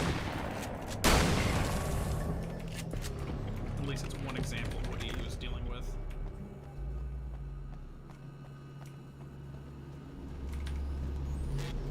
Come on. Come on. Open it up. Okay. There you go, Alan. I know it's a hard job to turn a wheel.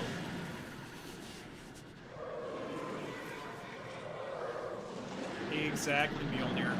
That's the biggest reason why I'm of the opinion that Alan's creating a lot of ADs. Oh! Okay, okay, that's not good. That... I need some help.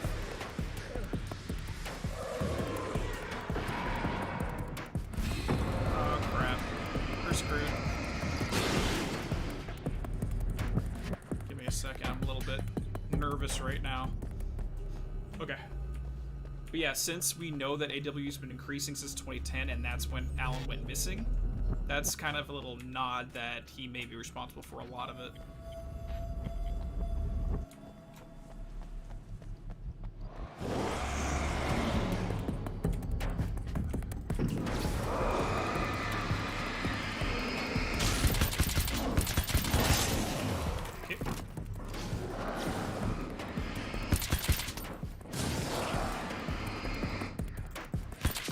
Get out of the way, dude.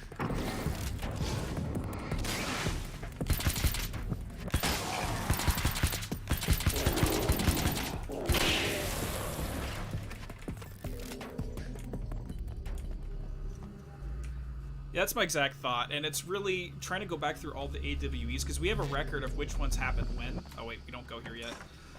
That's in the second run-through. We know which AWs occurred after 2010, so I intend to at some point sit down and go over all of those and try to figure out, well, which ones could he have potentially been involved with? Like, I've made my opinions on the Kiev AWE known. Again, that's just a hypothesis on my end. There's no way to really prove it. But the control, or the Bureau scientists have that opinion that it was caused by planar friction. Basically, two planes of reality rubbing up against each other, which is very easy or a possible thing that Alan would be involved in.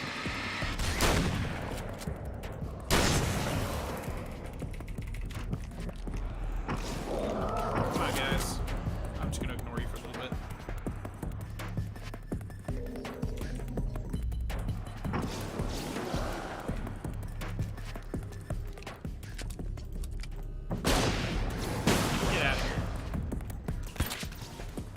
Okay, let's just keep running. I don't have enough ammo to deal with all of you.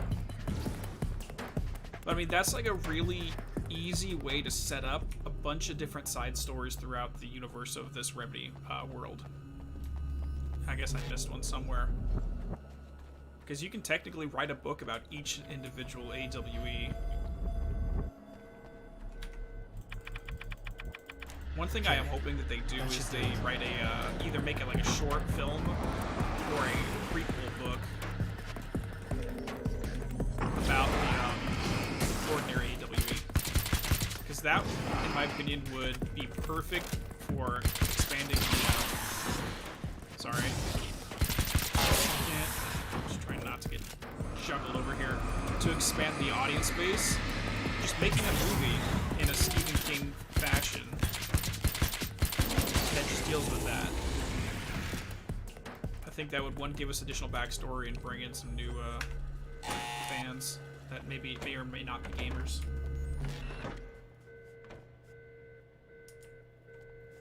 No, the Ocean View is definitely not the Overlook.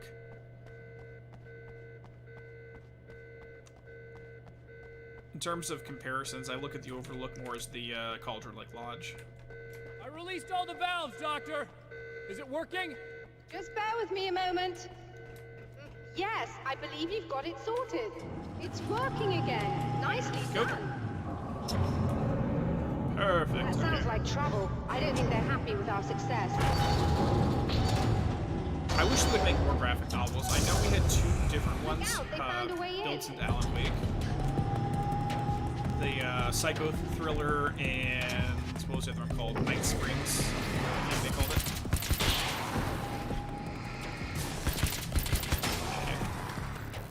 Okay. Great, here we go. Okay, yep, stay away.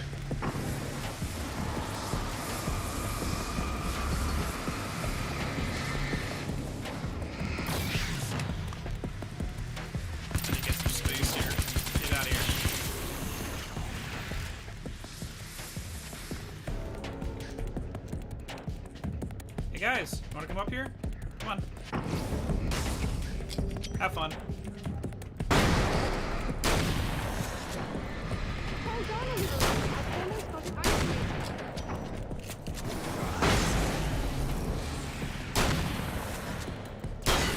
There we go. Is that it? Or do we got more?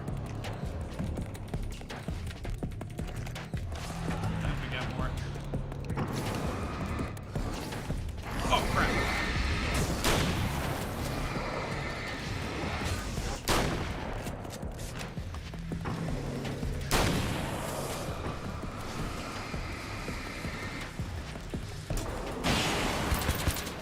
Oh, she got the lights up. Perfect. You alright? That was intense. I'm sighted in now. I still have no idea what I'm looking at, but it's very strange indeed. Absolutely. Oh, where are my manners? Let me up. Please, come on up. Thank you. I'm thank sorry, you, I thank was you. distracted. Yeah, the Bright Falls miniseries, it's definitely done in a different style than the main Alan Wake games, but it sets up a lot of stuff and it gives a little flavor and adds a few mysteries that some people actually hypothesize may tie into the FBC, actually, weirdly enough.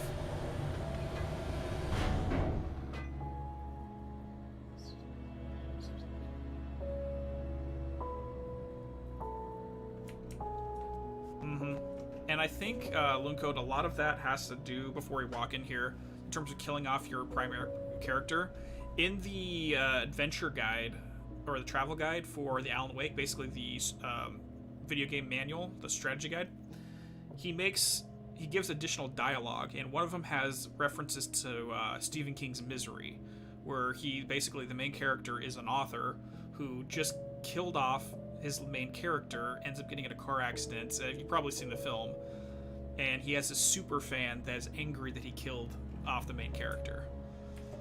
So I'm just like, okay, Alex Casey and Rose Marigold right there. Yes, it's coming in loud and clear. It's amazing.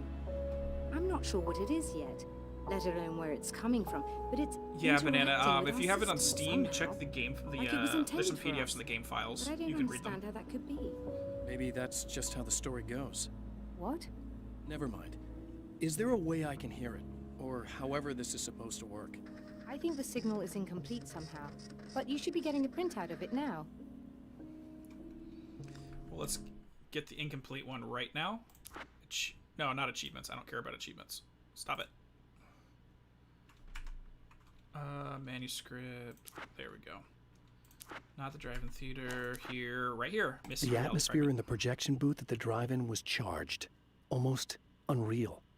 Despite that, the air felt cool and refreshing this late at night. It'd been a hot day. The summer was nearing its end. But it wasn't over yet. Imagine being a scientist or an astrophysicist looking up and getting a almost alien, a signal from an alien source, and this is what you find when you decode it. It's like, what are you on about? These must be really weird aliens. I don't know. I still need to finish reading through the entire control book, or the art book.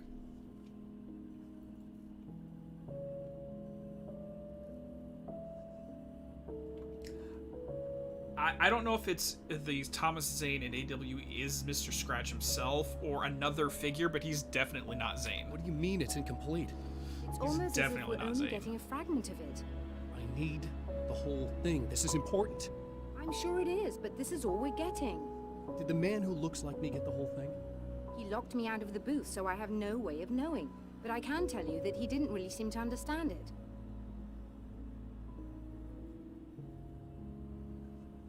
So, what's in the sky?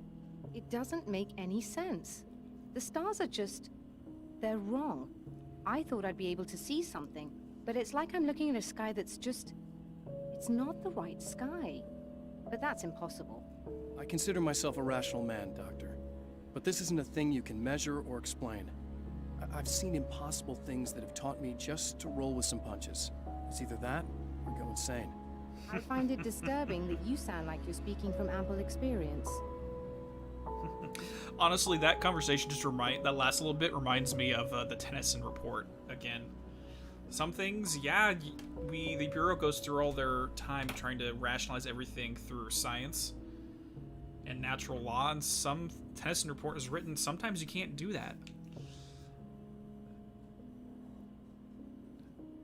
I agree, Pair 76. It gets a lot of negative criticism, or, well, I guess all criticism's technically negative, but it gets a lot of undue dislike due to the nature of it, and I can understand the complaints regarding just doing the same thing 3 times in a row, and it is obviously done on a low budget, but if we take our time with it, you can see exactly what's going on. It's a very self-contained story, and it's less about what's happening in the world of the narrative, it's what's happening for Alan himself, his personal experience. It's more of a individual basis. A printout of a signal. It, too, is a weapon created by the Champion of Light. In its words, stirs a new reality. But it is incomplete, and yet it provides a roadmap for the man to follow, a course that will lead him to a place where he may confront his enemy. I think if they had Jesse reading out all the pages in Control, their budget for the voice actors would go through the roof because it's a lot of dialogue. It would take a lot of time. The drive-in. Once the site of lurid celluloid fantasies, it's now the site of an art exhibition. Sunrise. And yet, it's the search for closure rather than culture that brings the Champion of Light here. There we go. Drive-in theater. Alrighties. So here we have none of the manuscript pages, so we're just gonna have to look for them.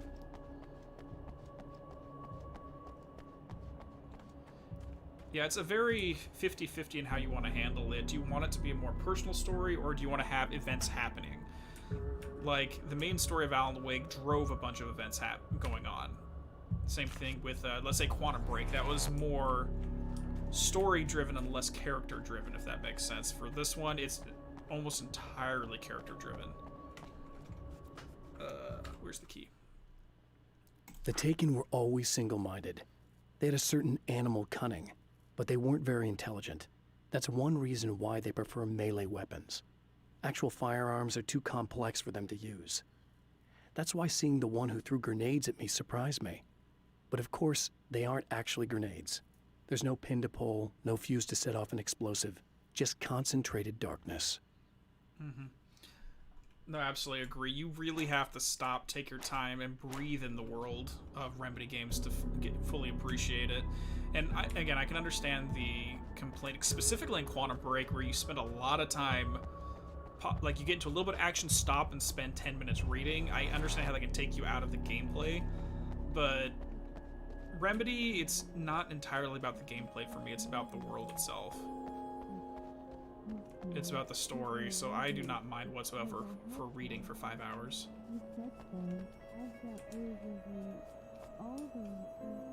That's kind of creepy, Serena. Oh, it's you. Okay, here's the third female figure for him. Fantastic. Are you okay? Go away. No, I want you. But you'll get angry if you're here, so you gotta go. You know I'll do what you want. Okay. I love you so much. Did you know that love hurts? Are you gonna hurt me now? 'Cause you should. Lady, you got darkness on the brain. I think I can help you if I can get the lights on in here. You can't turn the power back on. It's not allowed. You said. So, where shouldn't I go so I don't turn the power back on accidentally? It's the big building on the other side of the drive-in, but it's locked. Where's the key? Just so that I know to avoid it. It's on the wall next to the cash register. But you can't. You can't. Don't be bad. Hey, no problem. I'm just gonna go do some other stuff.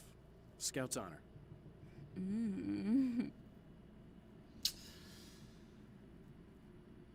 Exactly. That's, I think, why the Remedyverse is so fascinating for gamers in general, but especially for me, which is why I love it, is because it's not just about the events. We're going for the hero jumps on the road, goes from A to B to C to D, and there's an event at each one. That's the story. Versus here, where every step of the road is a personal trial and a personal thing. It's more an Eastern style of literature versus a Western style of literature. The Eastern styles generally have more, it's about the character. You can have a story where nothing really happens, but a lot happens for the person. Versus the Western, which is all about, well, what's going to happen next? What's the next big explosion? What's the next thing here? And that's more of the last 10 years or so, a recent thing, but it's definitely noticeable. Just try to stay calm. I've seen this kind of thing before. I think you're going to be okay. Why Crash is it bipolar? so hard to think? You've been touched by darkness. I'm hoping it's not permanent.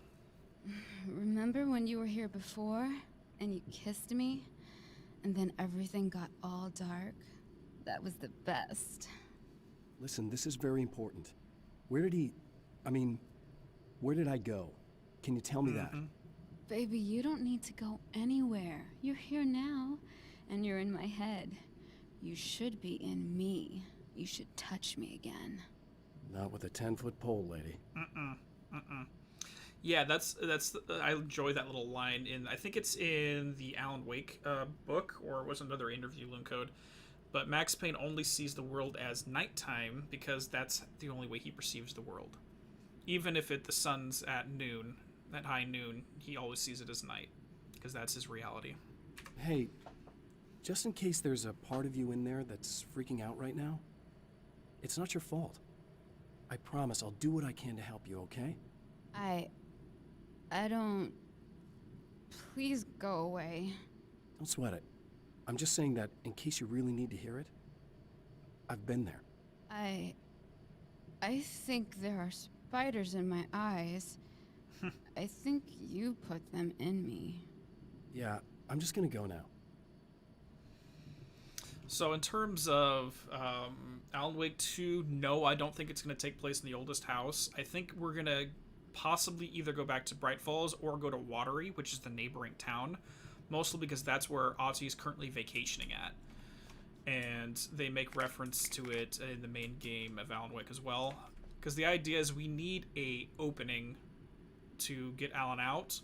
Granted, they can use the spiral door and the ocean view, but the Cauldron Lake is a much easier location. I just got a notification. Is that a subscriber? Carrot, just subscribe. Thank you so much. Okay. I'm just gonna get caught in chat roll in a second.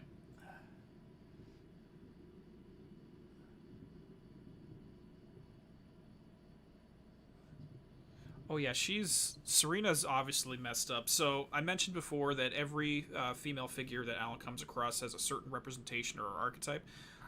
I've spoken about this archetype in my journey video. I'll just leave this out there. Who do you think she is? Stripping away her character, what do you think she represents in the story? I'm curious what everyone thinks. Because I have my hypothesis. And we're back with Old Gods of Asgard and their manager, Barry Wheeler. Guys, you're on your comeback tour, and you're playing a lot of your classic material, but you've also got a new single out, right? How'd that come about? Was it hard to go back into the studio? I'm glad you after found the such a long Psychonauts time? one good, kid. I love that franchise. I'm so excited for the second game to come out. Muscles. Now, it had been a while because, you know, they spent a lot of time in, Retirement. We were retired. We were? Yeah. No.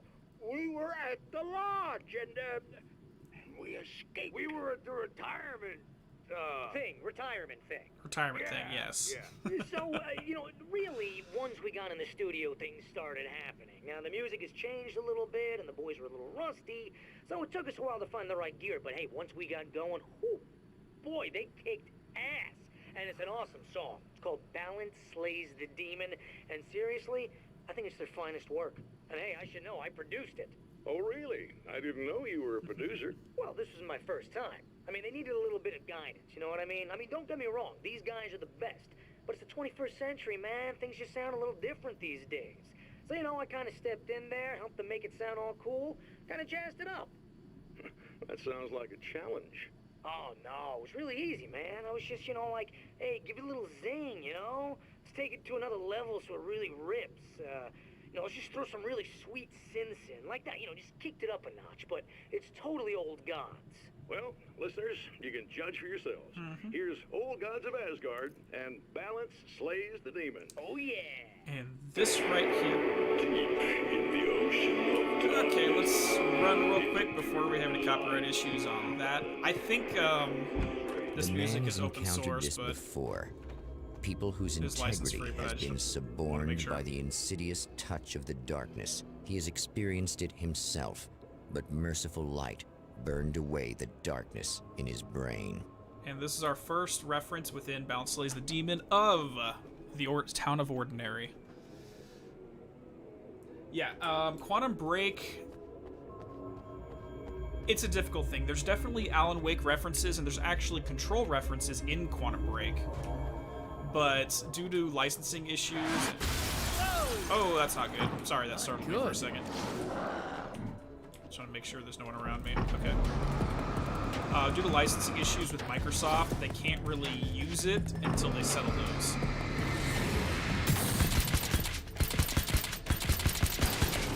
So it's... As much as I would love to include it all, it's kind of up in the air for the time being. But there is definite references to both Alan Wake and Control in it. Hey, absolutely, Banana. Take it easy, man. Yo, Max, how are you doing, good sir? How's your day going? Nope, we don't have access to that just yet. So in terms of Serena here, my personal opinion, yes, she obviously is being consumed by a dark aspect of herself, but from Alan's perspective, I look at her as the woman is the temptress aspect of the hero's journey, where you have a figure that tries to take the hero off the path. Alan can technically give in to his own desires and just stay here and say screw it, in which case he'd never finish the story. He'd be stuck here forever. And now let's play with a crossbow a little bit. That's my thoughts. What do you guys think?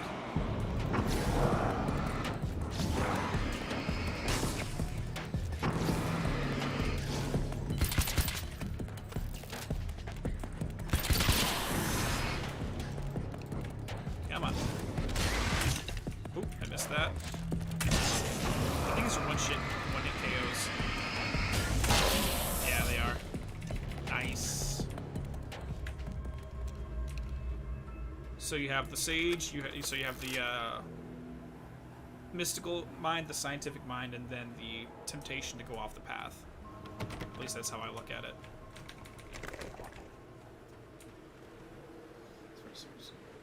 Exactly, she's not an ally or an enemy, it's just a figure that you have to confront and go by. There's definitely a potential for the Mr. Door in Control to be related to Martin Hatch. Whether it's actually him or another figure, some theories say he's technically Mr. Door is Sam Lake in a meta sense. Who knows?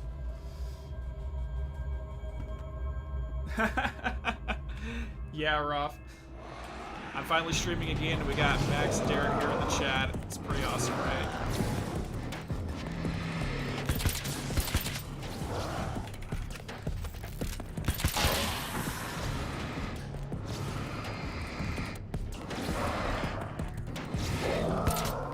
Come on, get back.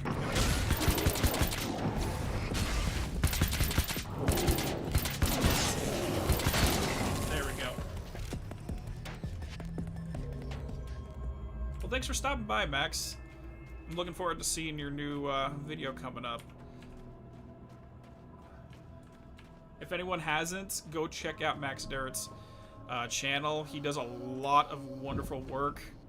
Definitely inspired me in a lot of what I do. Alright, let's keep going.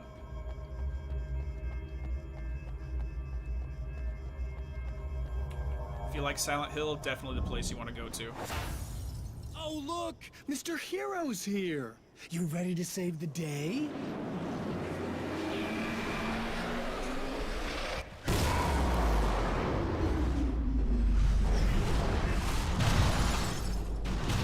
Exactly. Somewhat of a siren, exactly, up there from Homer's Odyssey. Definitely a siren. I think that's the best way to put it.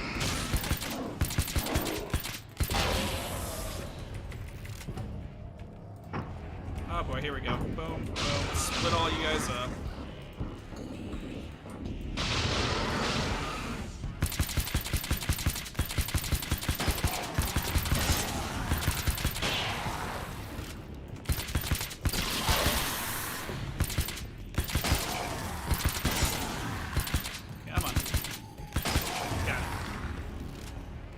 Yes, actually, that is actually canon. Mr. Scratch did indeed kidnap Sam Lake and keep him trapped in the dark place to write for him. That is actually Remedyverse canon. You know what, Look Code? We need to get together and go through all that promotional material and work on a video for that, because that's awesome. Psycho. The game's a little bit loud, David? Sure. Let me go ahead and make some adjustments. Ilka had way too much fun with this. Alright, give me a second.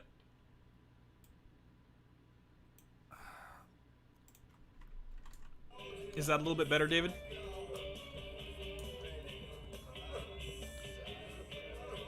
Hopefully this will be a little bit easier once I get my boom stand or whatever it's called.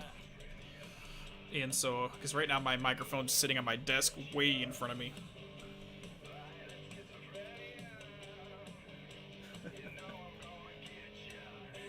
Well, I'm joking about the being canon, Max. It's for in the fandom or the theory crafting, we try to keep the meta stuff involved, kind of like how Sam's also a shifter, or he's chronon enhanced, he can stop time and stuff. As seen in some of the promotional work.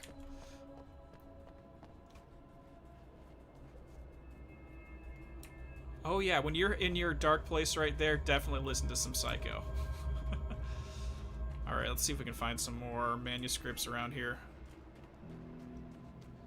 I need to play this one more often, because I have not memorized every location. Oh, no, that's headlights over there. Yeah, Sam just makes it so much fun to follow everything. And you really have to stop and question, well, is all of this weird stuff they do in their promotional work, can we say it's technically involved? It's actually part of the story. Anyways, let's just head down.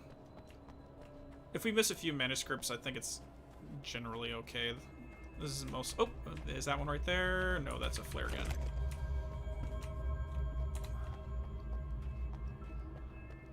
But yeah, it's just...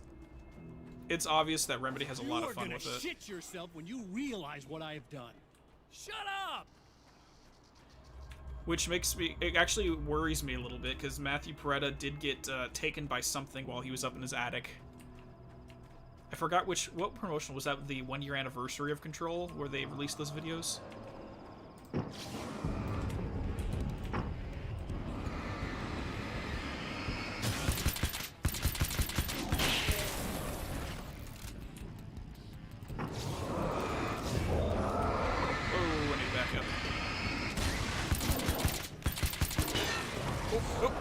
Stay back. Anything else? No, just those two.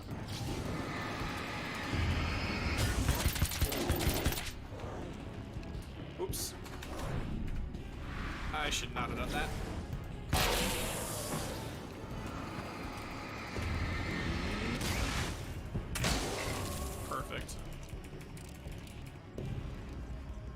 So what do you think a hack and slash game set in this universe would look like? Carrying a torch and a sword?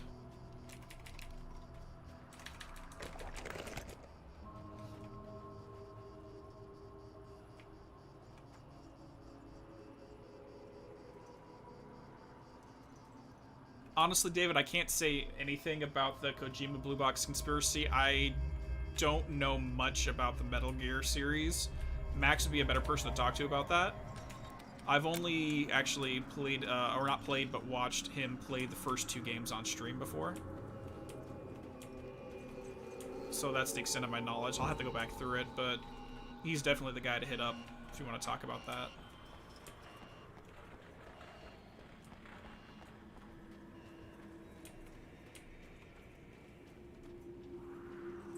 The Flaming Sword, yes. It just reminds me, there was, when I was playing through Uncharted for the first time, I kind of really wanted a prequel where you're playing as Sir Francis Drake, and it's kind of like a swashbuckling sword adventure rather than with guns. I think that'd be a fun spin-off.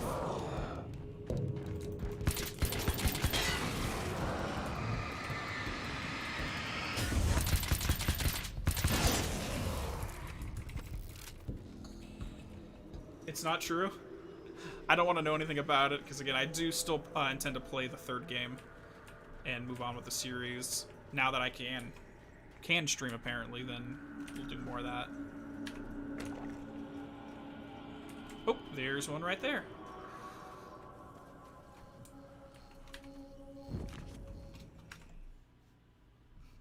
Alice, my wife. The best thing that ever happened to me. She smiles and the darkness lifts. For her, I've tried things I otherwise never would. I've never really minded if it's made me feel like a fool. She's a photographer, and the world she sees through her lenses is unique and beautiful. She has the vision. She sees things others don't and knows how to make them visible to everybody. She did it with me, too. She teased out things I was only vaguely aware of. She always saw me in the best possible light.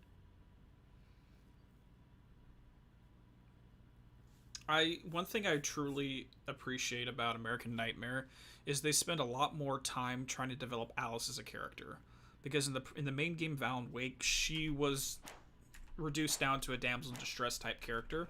Yeah, they had some stuff on the side dealing with her character, but American Nightmare really fleshed it out. They really showed who she was separate from Alan.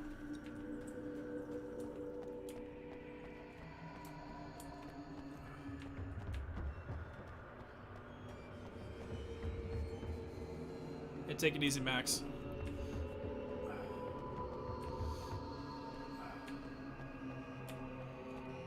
Alright. Oh, I love these puzzles. I'm never good at these. At least not this one. Flashbangs.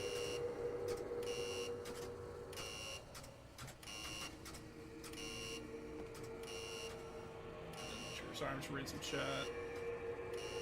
Yeah, they definitely reduced her to that, unfortunately. I should be able to figure this out. That's why, weirdly enough, I've been debating to myself... Let me do this first, and then we'll talk about that.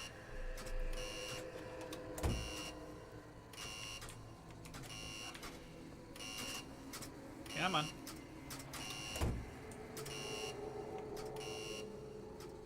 Okay, so I think we need to get all 3 of these green. Okay, I accidentally did it right. Whatever. Alright, let's do this. Come on, get over here. Can I push that? No, I can't push that. Stop it. And... there we go. I want that electricity to hurt the guy, too. There we go. Perfect.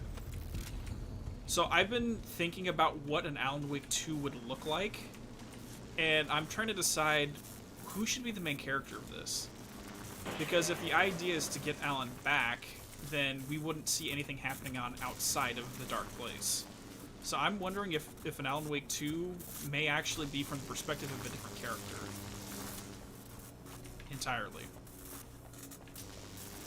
Let's get out of this crap real quick. Oh, jeez, that was bad. Terrible timing. Moving forward. So, one thing is, obviously, we've already set up a character who's an FBC agent who is in the Cauldron Lake monitoring station. I think it's in the lab, or in the Cauldron Lake Lodge now. There's also potentially Sheriff Breaker, but I actually thought it'd be really cool if Alice became the protagonist of the sequel, where she's trying to, she teams back up with the Barry or some kind of FBC stuff since she's aware of them and ends up helping get Alan out. Hold on, I'm a little nervous here.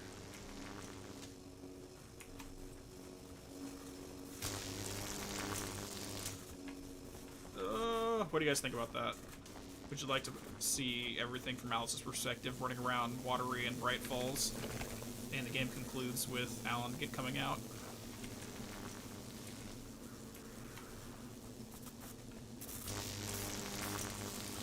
And because she's a photographer, maybe make it like a Fatal Frame style thing. I don't know.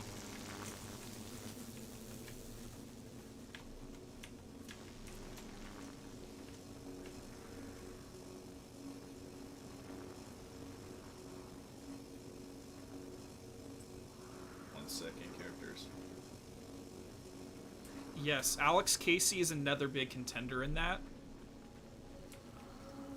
Let me see, where's the exit here? Because we know from AWE that Alan created a Tulpa-style entity of Alex Casey. You have no idea how badly you're screwed. It's gonna be a blast to watch you find out.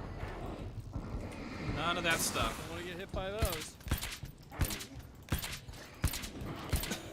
Like I'm just lobbing shit. Alright, this is not gonna work well. There we go. Get over here. Wow. My aiming is terrible. Please forgive me.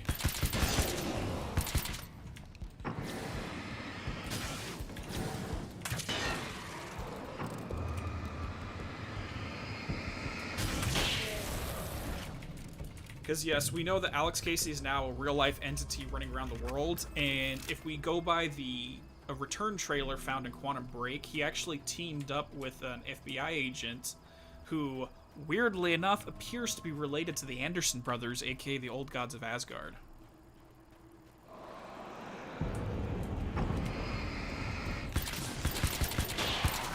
Oh, let's get away from that. Oh gosh. Well, no, don't chase after it. That was bad. Hold on. I'll get back to that topic as soon as we get to safety.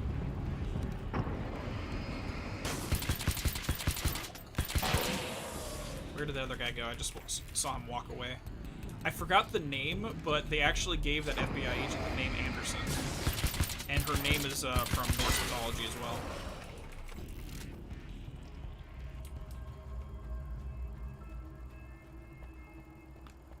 Yeah, imagine Remedy tackling an Alan Wake game with a Fatal Frame style of stuff, because that'd work perfectly with Alice's entire backstory and skill set. I think that'd be fun. I've never played Fatal Frame, but I heard it's amazing.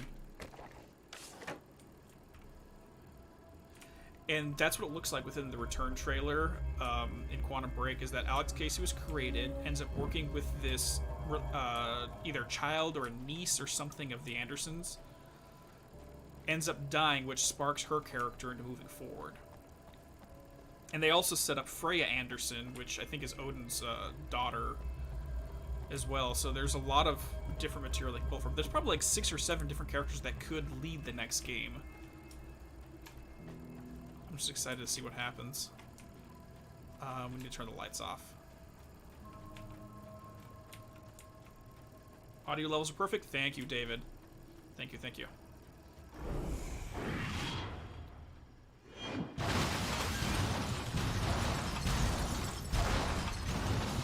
Okay, this is gonna be a tough one. Let's get the small ads out of the way. Great. Nope, none of that stuff. Gotta start blowing through here now. Oh, it's one shot for the big guys too. Okay.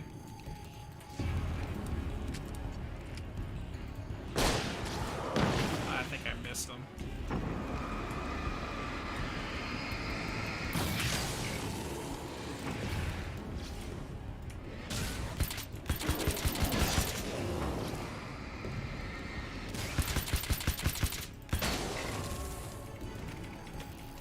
Okay, so was there one more? I thought there was one more guy running around. Okay, let's get in some safety real quick, and I'll check on chat.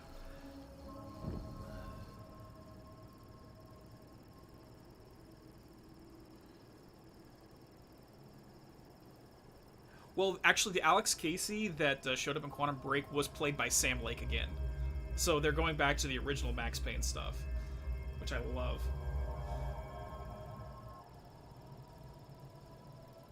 Oh, Pear, that would be, crap. Why am I drawing a blank?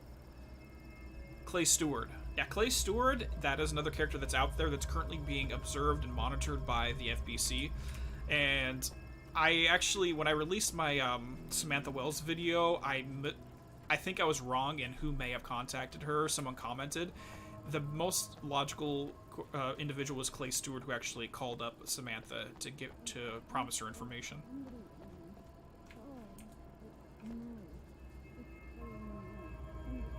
Frank Breaker, that's an interesting one. It's just there's so many possibilities. I'd love to see how it works out. Hi. I need to turn off the lights. Or turn on the lights. Get out of her! Don't! Oh, it's not... It's you. Did you help me? Looks like you're feeling better now. Yes, I am. Thank you so much. I don't know what happened. There was this guy. Before you say anything, I know I look like him, but I'm not. Don't worry. You just don't feel anything like he does. He was in my head. I feel like I need to take 50 showers. Clean up, lady. Where is he? That asshole wanted to get into the projector booth. He was talking about fixing things so the sun never comes up. God, it didn't seem that weird when he was saying it. It sounded really good at the time. You weren't yourself. The projector booth. That sounds about right. I need to get in there. I have the access code for the door. Here. Thanks. I'm just glad you showed up now. He said he'd be back after he'd arranged for some security. Okay. Do you feel up to telling me what's going on here? We have an art exhibition here, supposed to open tomorrow. I'm the curator. My name's Serena Valdivia. Alan Wake. Serena. Holy shit, it is you. I've seen you on the big screen. I know your wife. You know Alice? Wait. Big screen. Yeah, we have a film from her here. What the hell happened to you? So this right here is probably the biggest mystery in trying to rationalize the story of this game, is Serena knows Alice.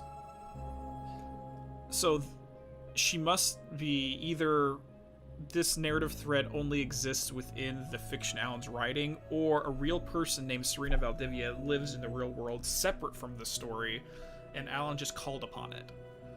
Created this character off of the original one. And there's some more Eddie Rodman radios things that go into this idea as well. It's a little fun to try to untangle. Getting back to Alice. Oh, God, yeah, sorry. It's quite a coincidence that you're here. She made this short film. She shot it years ago. You're in it. It's a part of the exhibition. I'm in a film? Yeah, it's like... it's just footage she shot of you at some point, but she turned it into this thing. It's almost like a memorial of sorts, because, you're supposed to be dead, or something. Uh-huh. Or something. How's Alice? Is she alright? She's okay, I guess, all things considered. I know her pretty well. You're really Alan? I can't believe you're here. Nobody knows what happened to you. But there are people who say they've seen you. That wasn't me. It just looks to the same. answer your question, Donnie, yes, Yeah, I fully that want guy's to a play lot through more Silent Hill. slimy. I love that A lot series. of him makes I grew up me- with that. I hate him, but there's something about him. God, he's so creepy. Anyway, you're not like him. At all. I hope you can stop him. See, that's one of the biggest things, again, Pear, is this really Serena from the reality that was just kind of like summoned into the story? Or is this a projection, a fictional version of that, kind of like how we have. There's no real precedence within the game where it's like there's two separate Serenas running around. One that's the real one that doesn't know anything about this, and then this one, which is a version of it summoned forth for the purpose of the story. But then that begs the question, if it is two people, would the real Serena have any way of knowing what happened here? Like, would she dream about it, or would she have some weird memory she can't really remember placing? Why did I think this? Why do I have a memory of this? It poses a lot of questions on that end of things. It's really kind of hard to say.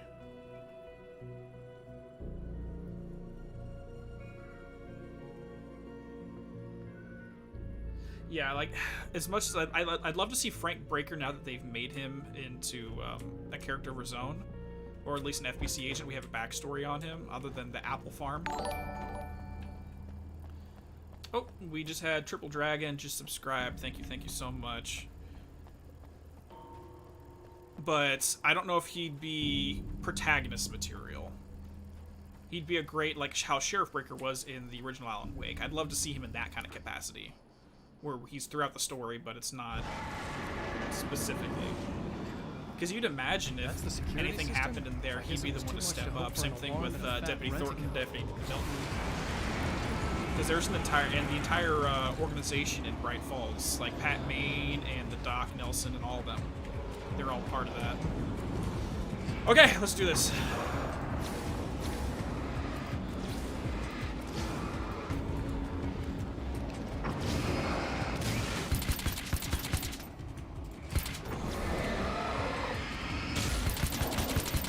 Crap.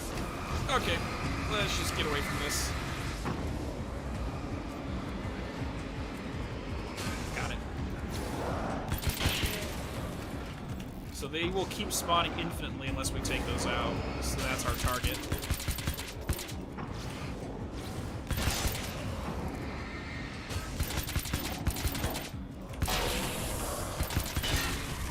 Okay, so that's one.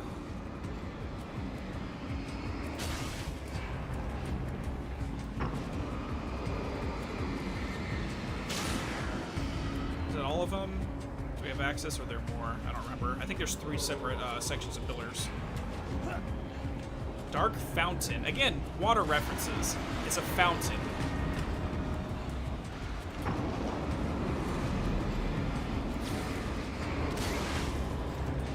Actually, let's save that for... Oh! No, I was going to save that for the last one, but that was an accident.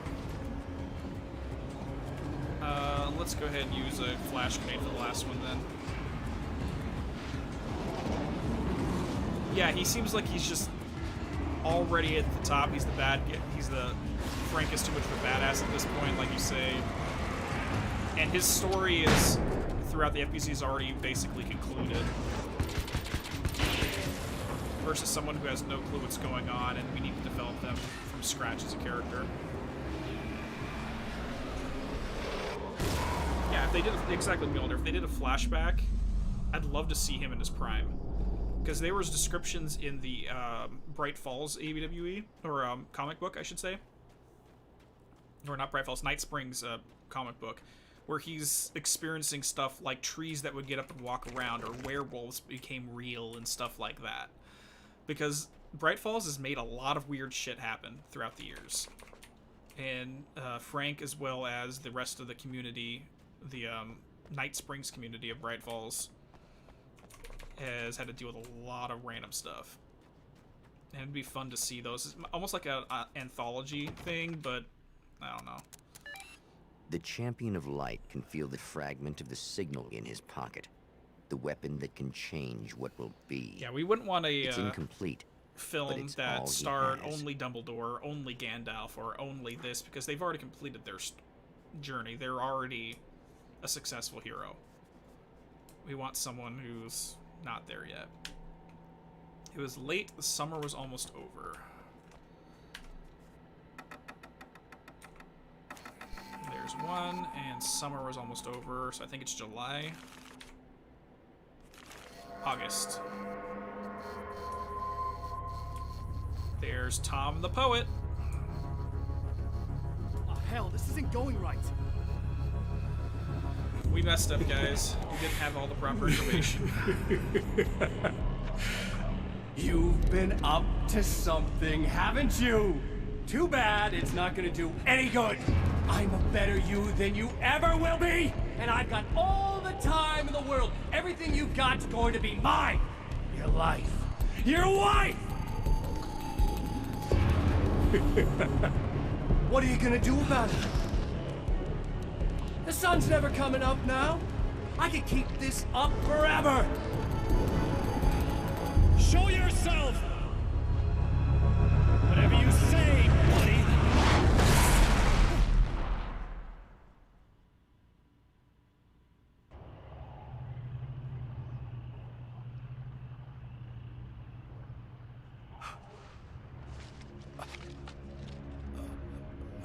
True enough, Mjolnir. The rush of darkness is unstoppable. We want to have that perfect balance between time itself twists and tears, characterization, character development, but also world building. So it's a healthy balance. Currents.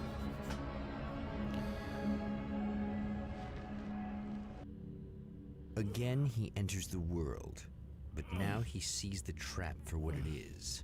A maze that loops back into itself. I'm here again. He sent me back.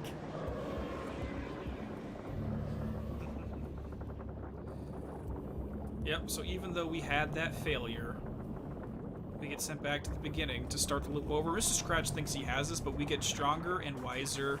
We gain more information each time, and we learn from every mistake. You'll see that in the level design, too, and we'll talk about that when we get to it. But give me 2 seconds. I gotta do a quick bio and get some more water, because I gotta stay hydrated. 2 seconds.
Alright, there we go.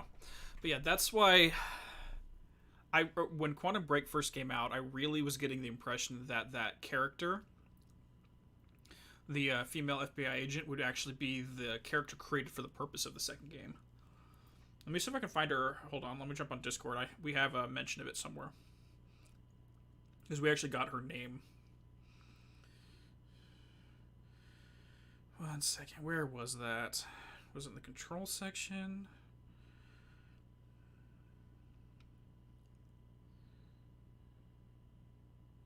Where are you?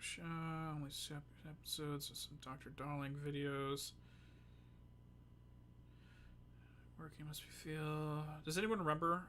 Anyone from Discord remember where that was? Apparently there was a tweet from Sam Lake where they dropped a name.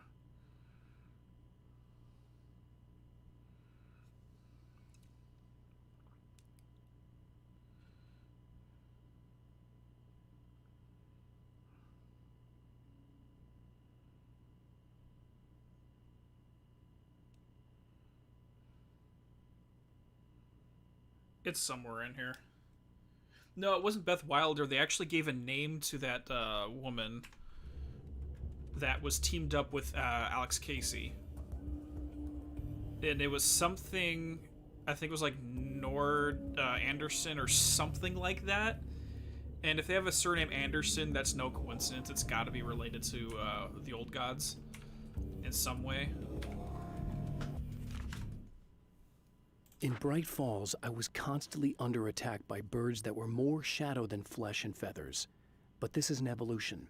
Some of the Taken were actually capable of turning into a flock of birds to escape my attacks and turning back into human form to make surprise attacks.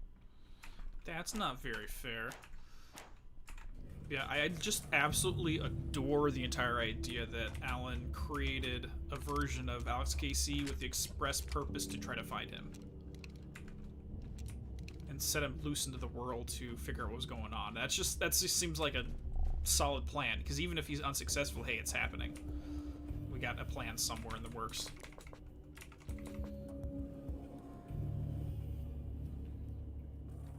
If someone turned on the projector near Cauldron Lake, it's really hard to say. It comes down to how would a place of power react to an object of power. That's actually a concept that was explored in the last season of Warehouse 13. If anyone's seen that show. Where a character, I think it was Cornelius Agrippa, just basically knew how different artifacts would react to each other. And created new effects. Come on. There you are. Oh, I don't like these guys. These are like, whoa. These guys are like right out of Darksiders 2. They look like death to me. Anyone else think these guys, their character design looks like death? Oh my god, come on.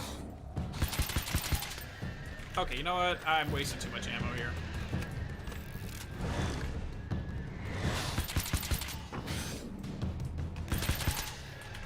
Yeah, I'm wasting too much ammo. Let's just move.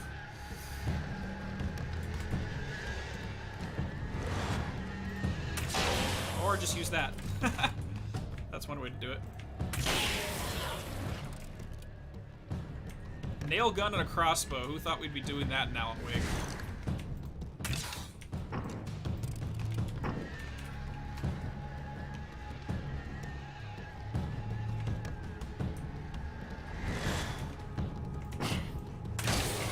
There we go. You found the tweet?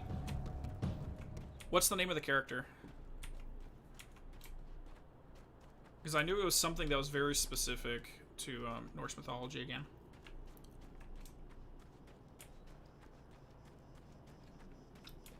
Saga Anderson. Interesting.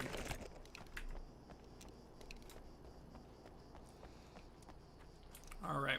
So for some reason, every time we come back to the same TVs from the first round, they'll have new material in them. Okay. Watching so Night this chick Springs. just came up to me and said she's my biggest fan. I know. They all say that, right? And she's giving me the eye. So I make a couple of moves. We have a couple of drinks. And then things start happening. But I say I have to go to the bathroom first. Uh-oh, right? She's got no idea. Watch this. This is gonna be priceless. I'm curious if this whole thing is partially because at the beginning of the first game, Alan really did not like his superfans for various reasons. We see a little bit of that with Rose. That's nice. I thought you'd like that. But they're Are you tense? constant reminder of what he can't do anymore. Maybe a little. I had a crappy day. Yeah? Don't worry. It's improving real fast. Yeah. Hey, don't stop. It's just getting good. Watch this.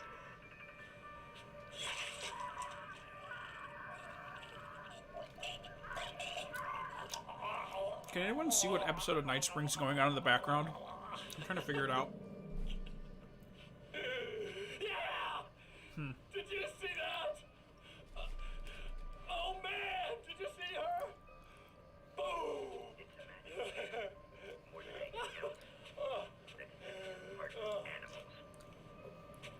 in our nature to imagine, to turn fantasies into legends, to be storytellers. But on a rare occasion, the line between fact and fiction, imagination and reality becomes hopelessly blurred. Can you hear that in the background for the Night Springs thing? They're talking about the difference between fiction and reality, and I'm gonna have to go back and listen to that one again and get the transcripts, because that's specifically talking about the plot of or parts of Alan Wake in there. No, that was not Alice. That was just some random woman that Mr. Scratch came across in Desert Shore. Night Springs, exactly, right there. Night Springs doesn't exist. It's a fictional town from the TV show I used to work on. It was Any Place USA, a place we used as a backdrop for whatever strange story we had that week. One of the stories I wrote for the show involved a man, the champion of light, fighting his evil double, the Herald of Darkness. It was something I'd written back in the real world, something I had a link to, a framework I could build on. I had adapted it into a new story. This story. And this right here is the precedence we have that Alan has a history of taking his old episodes from Night Springs and crafting them into something new, which is what I think is the situation in AWE when we see that he wrote about the Bureau probably 20 years before, 10, yeah, no, I think 20 years before Control even occurred. Is that he didn't necessarily create it, it's more that he used parts of his old script and adapted into the current events. Something along those lines. So, anyone else of the opinion... Oh, shoot. No one saw that. No one saw that. Emma's probably like, what the hell was that explosion? But anyone else think that Night Springs has kind of become its own place of power in a certain sense? Kind of like the Oldest House or Emma? Cauldron Lake? You here? Hold on, let's go ahead and grab this. And let's go take a look at the radio before we move on. So, every cycle, you're going to have a different theme for the radio broadcast, too. The first one was all about burying the old gods of Asgard. Now we have this one. Okay, people, it's Eddie Rodman here with a few hours to kill. And there's nobody I'd rather spend them with. Nobody else. Absolutely. Glad you can make it to the stream. Oh, boy, that'll land me in hot water when I get back home, won't it? Well, just in case my wife is listening, and you always are, aren't you, baby? Let me tell you, you are the exception, honey. And the prettiest lady I ever saw to boot. But I'd really like to spend some quality time with you listeners, because, well, tonight's one of those nights.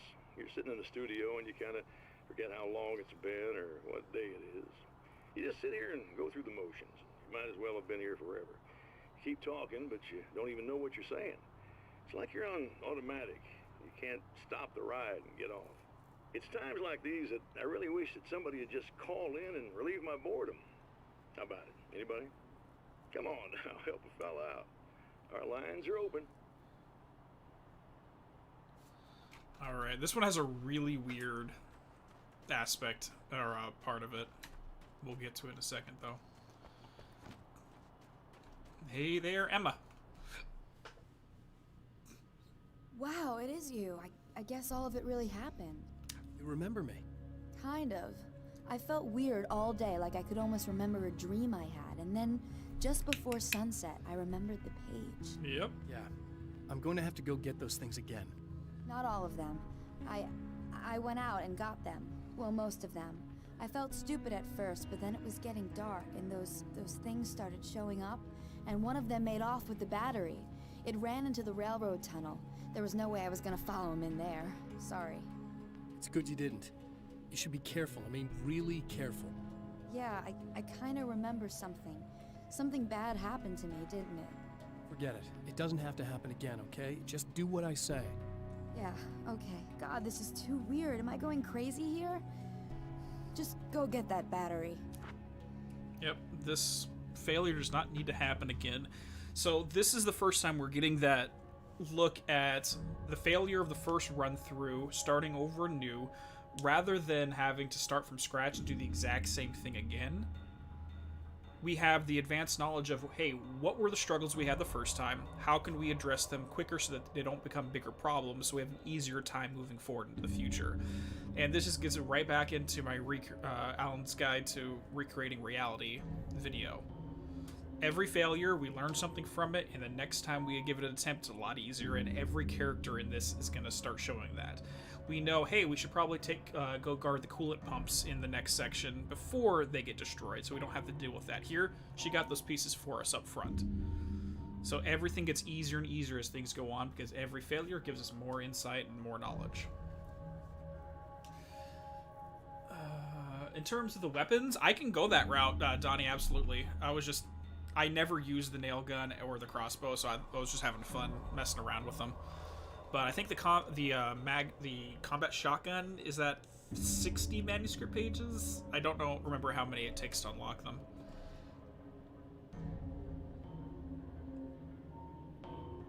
Very much tailgate. We're just having the battery. Oh, that'll save time. Try to stay this. calm.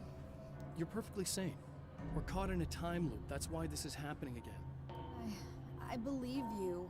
God, I feel like I might just lose it any second now. How come you're not freaking out over this?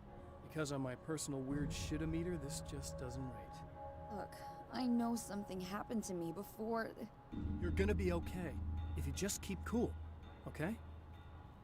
Yeah, imagine an RPG set in this universe. Thanks for getting this stuff for me. It's a big help. I hope so. Are you gonna make everything blow up at the oil field again? Ilkavia's performance is whatever incredible the hell as Mr. else Scratch. he might be, at least You you're can not tell he was boring. having a lot of fun. Oh, and I forgot to comment upon it, but the fact that she recommended herbal suppositories, you can tell she engages in the devil's lettuce a little bit, but she really wants to make a suppository, which means shoving it up your rear end and absorbing it that way. I'm just like, nope, I'm good.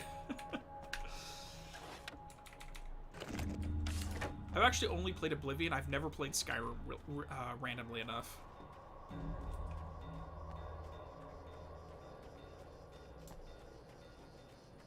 It's just those massive RPGs, it takes so much, it's a big time investment is why I generally don't play them often.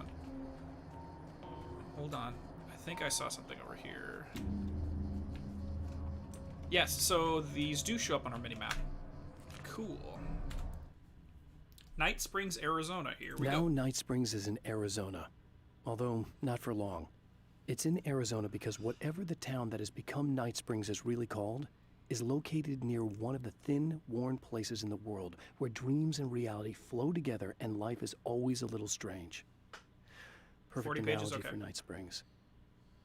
I can't return to the real world. I've tried, but I'm operating on dream logic, forcing the door open a crack so I can slip through. I can enter the strange little town of Night Springs.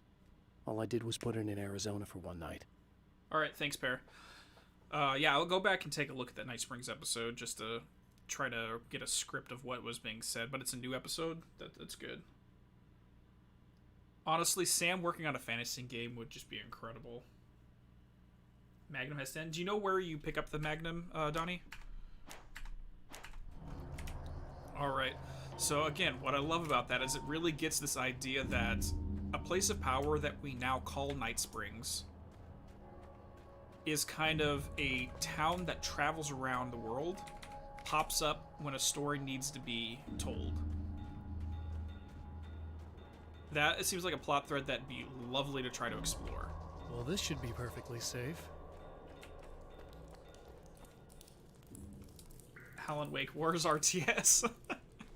Honestly, we may get Project Valhalla sounds like it's gonna be it's gonna be multiplayer, but it sounds like it's gonna have that kind of competitive nature to it. So I'm curious to see what they have planned for it, especially if they're teaming up with Epic Games. Now I just need her to charge this up. I don't like this. Get out of here. Ah, get away! Get away!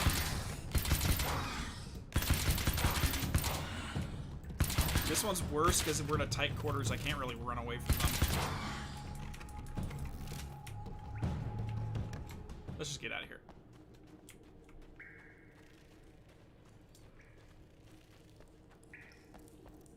I can hear them crawling behind me. Ugh.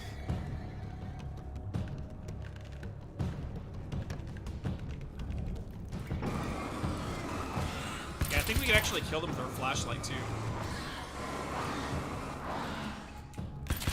Conserve ammo. Yeah.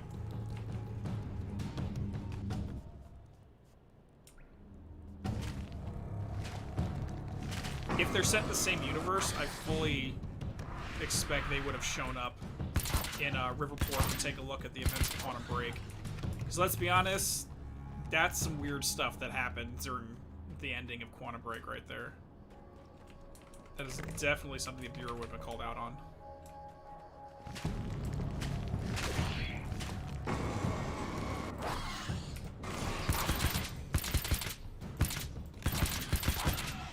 Any more? Any more? Nope. Let's get going.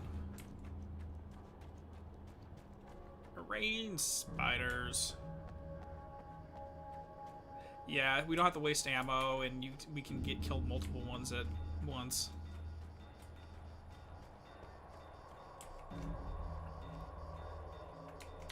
So this one right here. Magnum, alright.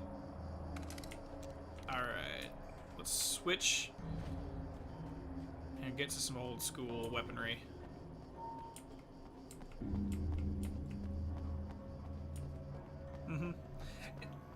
Like, the entire idea of Mr. Scratch, I'm not of the opinion that he is, quote-unquote, the Dark Presence, but he's definitely an entity from there, and there's certain manuscripts in this game that suggest there's an entire cosmology of entities that resides here, and Scratch just serves one of them. Now, whether he serves the Dark Presence directly or another one, this game really sets into motion the H.P. Lovecraft style of pantheon of entities from this reality. I've never read Lovecraft, but I know a little bit. Okay, I'll charge it. Here, try not to get killed. I expect they would, Tailgate. Monarch Solutions probably has a lot of weird technology that they would love to take advantage of. Imagine the FBC getting Chronon tech where they could manipulate time, and using that when they're going into thresholds. Okay, I'm gonna take care of this. Try to stay calm. Look, what if you stay here with me, please? I'm sorry, but if I don't deal with this, no one else will. Yeah, I guess. It's just that this is getting really creepy. I believe this is real, but I don't understand any of it. I'm getting scared. I can't believe you're so calm. I get scared, but I've had a lot of time to get used to it. That helps. The guy who looks like me is the reason this is happening. I caught up with him, but he swept me back here. Back in time. Yeah, it's a trap. We'll be doing this forever unless I can break out of it. How are you gonna do that? I'm working on it. I came prepared, but things got kind of scrambled when I arrived. I'm tracking down the things I need. Yeah, well, feel free to climb back into your DeLorean or whatever it is you do. So what do you guys think? So far, we've seen 3 different openings to the Dark Place. Cauldron Lake, the oil derricks here in Desert Shore, as well as the spiral door in the Ocean View Motel. Hold on, let's get some more ammo. How many do you think there are? Because there's got to be other weak points across the globe.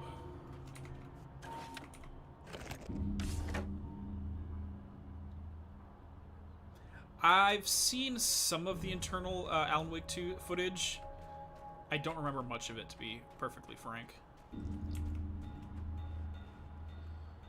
I certainly hope so, Donnie. I think now that Remedy has a lot more money backing them up, that they may be able to purchase the rights back for Quantum Break, because that's... I would really love to see what they do with a sequel to that game with Remedy flair and not Microsoft being mostly in charge of it.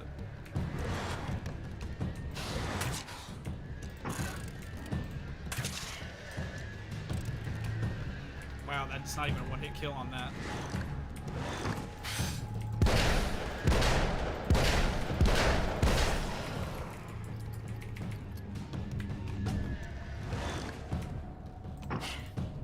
I didn't even realize it, but these guys, if you don't shine them first, they'll actually grab the arrow out of the air or block it or something.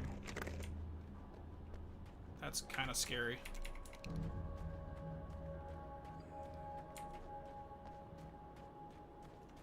Wonder if Scratch manipulates the place as a story to make it go circles, or you can interact with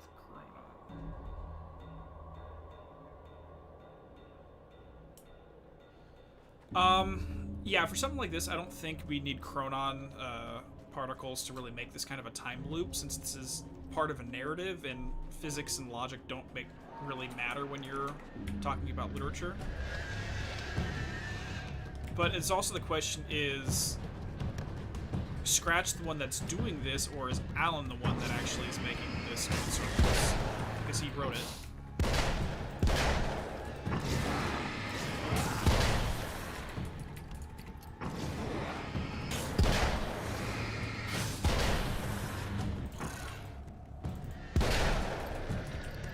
Come on, buddy.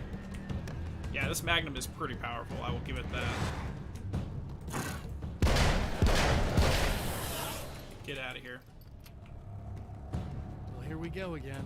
Better get ready to run. Knowing Microsoft, they probably will. It's unfortunate, but it is what it is. Okay, so everything's the same, so let's get this set up.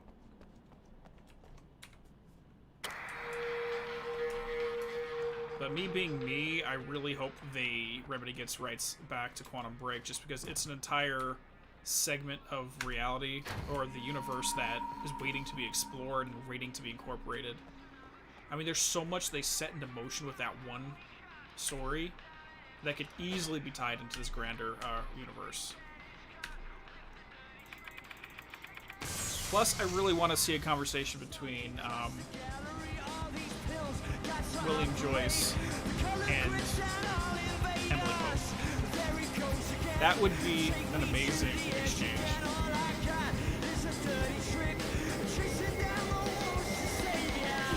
Derrick's exactly right, Grayson. For as many weak points as is needed for the story.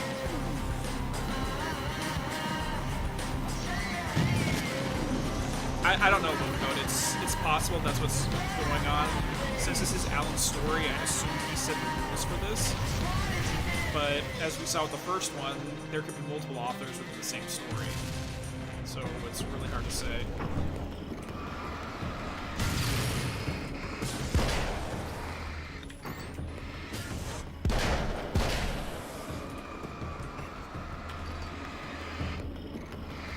Come on.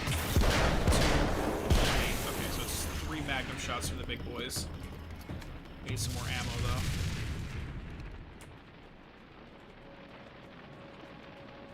She'll be in trouble.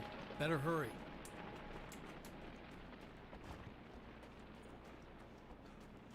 Because I've personally never been one that got behind the Alan is all-powerful within his own story situation. Emma! Like, that's entirely possible, but maybe it's just me, but from a literary standpoint, I don't really like that. Nothing! Because then there's no reason to be scared of anything. It's just, oh, he's always going to make it. Oh. Oh, that's the first time I've been snuck up on. I don't like that.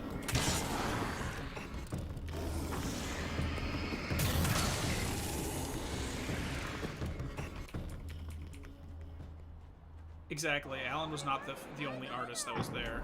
Keep your head down! Oh crap. Okay, this one's gonna be a little bit harder with the Magnum.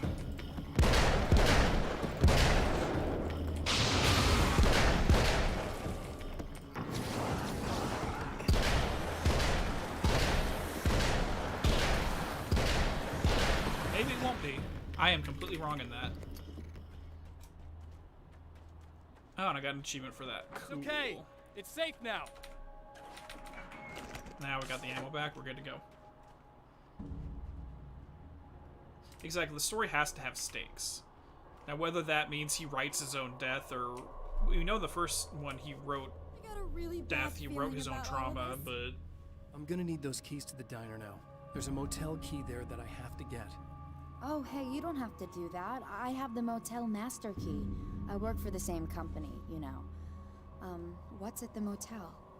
Well, there's a dead guy. He's got something I need to get into the Mount Redtooth Observatory. God, that's awful. Hey, you wanted to know about the guy who looked like you, didn't you? The last time you said he had a party, but you didn't go. Hey, you Spaz No, Man, that's not how you true. doing? I did go. It was really great at first, and then I didn't see it myself, but I hear he turned nasty. He hurt a bunch of guys pretty bad, and there was this girl, she died. But I didn't hear about that until afterwards. I thought that he was so charming. And then he went to the diner. That's very right. true. I wasn't involved. I wasn't involved with that at all. I don't know what happened. Fine. I need to check out these motel rooms. In the meantime, you stay here, okay? I'm serious. Keep the lights on and stay here. Yeah, okay. His you eyes are got so it. weird in these scenes. I sure hope you're right about this. Yeah, Alan survived departure, but he suffered a hell of a lot. You're gonna stay here this time, right? Because the last time I didn't, and that thing, whatever it is, happened to me. Yeah. I don't want you to get hurt again. Don't worry, I'm gonna stay put. I don't remember what happened exactly, but I learned my lesson. Good. It doesn't have to happen exactly the same way this time around. You proved that much when you went out and got Right those there. things for me. Right there, I think that's you're my gonna point. be okay. That line. Let's hope you're right. On our second attempt to get something done, it doesn't have to happen the same way this time. We have the wisdom of knowing what works and what does not. So it's easier the second time. Even if we fail, we can get up and do it easier. This wasn't supposed to happen again! Sometimes it does, though.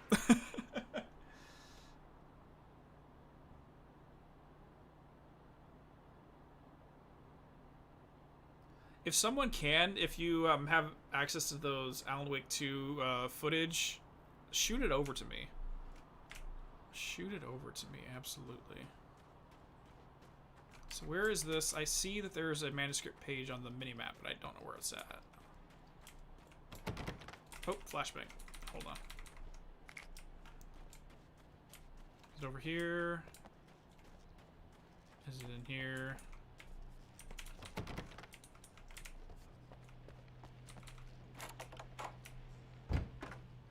There it is. Hello there. Alice and Barry, my wife and my best friend, are easily the two most important people in my life. And they've never really gotten along with each other. I suppose both of them resent the other's intrusions into what they considered their domain. After I was gone, they maintained an uneasy truce. My book stayed in print, still selling, the licensing machine churned away. She was my wife and controlled the intellectual property. He was my agent and took care of the business. I wish they found more common ground than that. Mm-hmm.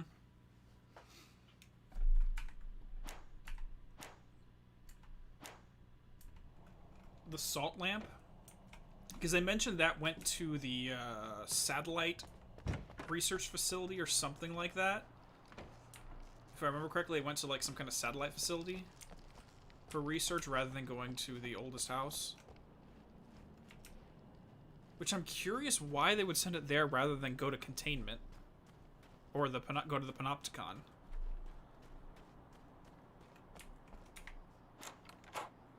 Since we know that that salt lamp was sent by the Blessed Organization... Okay, tinfoil hat theory. Let me know what you think on this. So, in my head, I'd imagine that if an altered item did end up killing some people, they would send it to containment. Or they would send it to the research sector to investigate what the hell is going on with it. Why would they send it specifically to a separate facility outside the oldest house?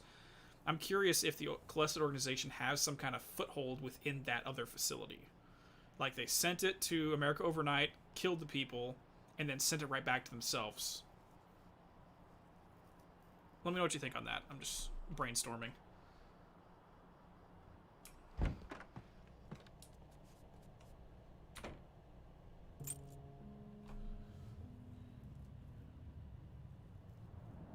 It's said that nobody knows what the future might bring, but for this man, it's no longer entirely true. A weaker man might simply give up, but the champion of light is an expert on destiny. Yep, we don't want to Sometimes simply the give up. puppet and puppeteer can be one and the same. All right, thanks, Sloan Code. All right, I got it. I'll check it out after the stream. Okay, so what about 3 hours in? About halfway through this, and the game quickens up. Its top littered with man-made eyes that stare into the endless depths of space. What do you guys think? You think we can finish the whole game will depend on them during the stream? Might take about 4.5 hours or so. From the ether. Maybe another hour and a half. Because the game gets quicker and quicker with each cycle. Alright, let's get going. As history repeats itself, the man remembers the patterns. He knows that he needs the missing part for the telescope. You recognize the patterns after failing the first time, so you can avoid the same traps. Love it. Whoop, whoop, whoop, whoop. Nope, there's something here. There we go.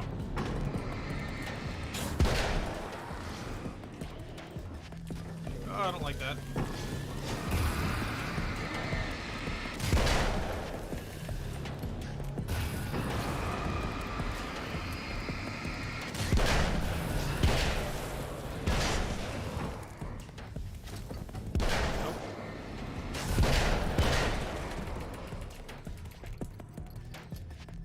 Alright, radio number 2. Nope. Honestly, I think I'm going to stick with the crossbow because it does a hell of a lot more damage. Oh, praise be. You guys are coming through for me. A pretty little light just started blinking on my board here, and that means there's a caller out there. You know when the hours stretch into eternity like this, when it feels like I'm stuck in a rut and just reliving the same endless night over and over again, I feel genuinely touched by someone actually reaching out to me, breaking the monotony. I just want you to know that it really matters to me. Caller, you're on the air. You suck, Eddie! Did you know that this is my dream job? True fact? Huh. Like, I really want to re-listen to this entire this trio of radio broadcasts, because once we get to the last one, you'll see why. It's weird. There's some weirdness in it.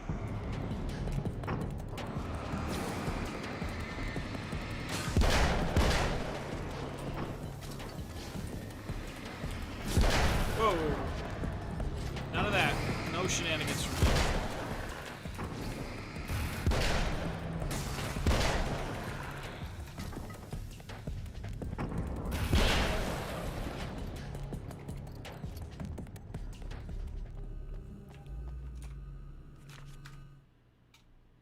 There are places where our world is worn thin, and another reality brushes against ours. One such site is Cauldron Lake near Bright Falls, Washington. But there are others. That other reality is dark, vast, and malleable, always in flux. In its depths dwell vast forces and alien energies. They're dangerous. But in one of these places, if you know how, you can channel the power of that place and use it to shape reality. There is a manuscript page that details why we're getting radio broadcasts here, and it further expands that in this game, and hopefully we'll find that one. Hey, Andrea, thank you so much. Love from America. Seriously, I agree with Princess. The voice talent on this is just... Matthew does such a great job in his role here. You can tell he really loves it. No, I don't want the hunting rifle.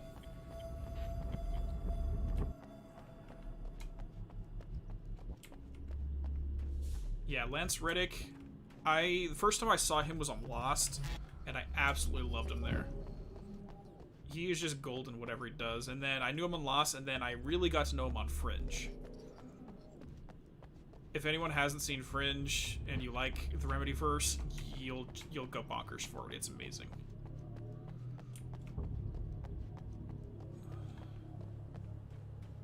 All right, actually, I forgot we gotta go get the imaging array first. My bad.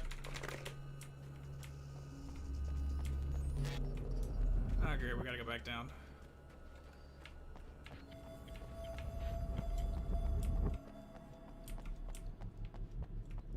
Okay, let's keep on going.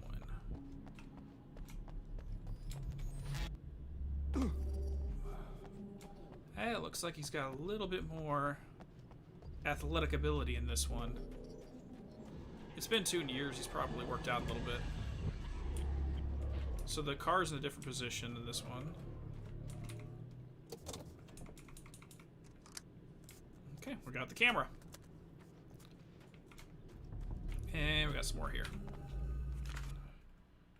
The darkness rose from the depths of Cauldron Lake and took Alice. It needed words. It needed me to write its way into our world. She was leverage, a hostage. I complied, but with a twist.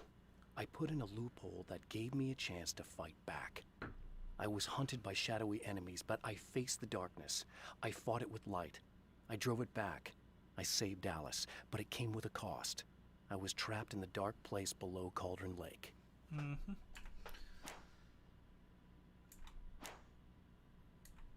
Wait, Matthews and John Wick? I've never seen that series. I know I've heard it's amazing. I don't watch a lot of film anymore.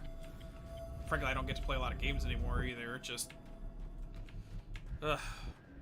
Being an adult sucks. I'll leave it at that. Harry, if you want to join into the Discord, just go to any of my videos on YouTube, and I have a link in the description.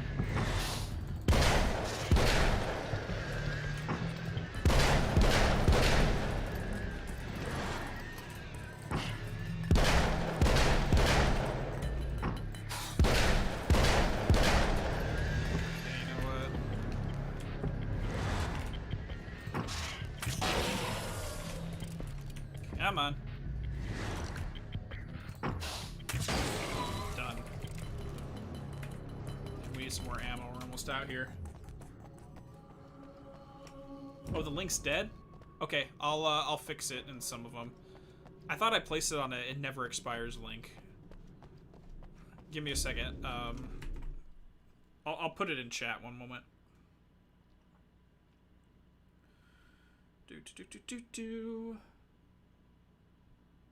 Oh, Lance Reddick was in John Wick. Anytime he's in something, I absolutely love it. I'm good with that. Oh, you got in, Pear. I just saw you join.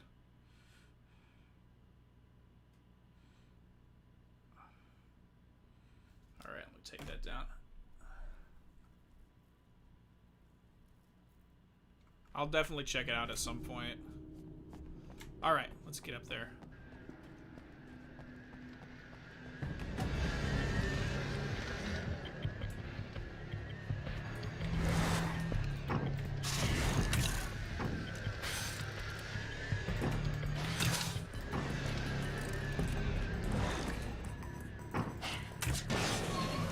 Come on. One more.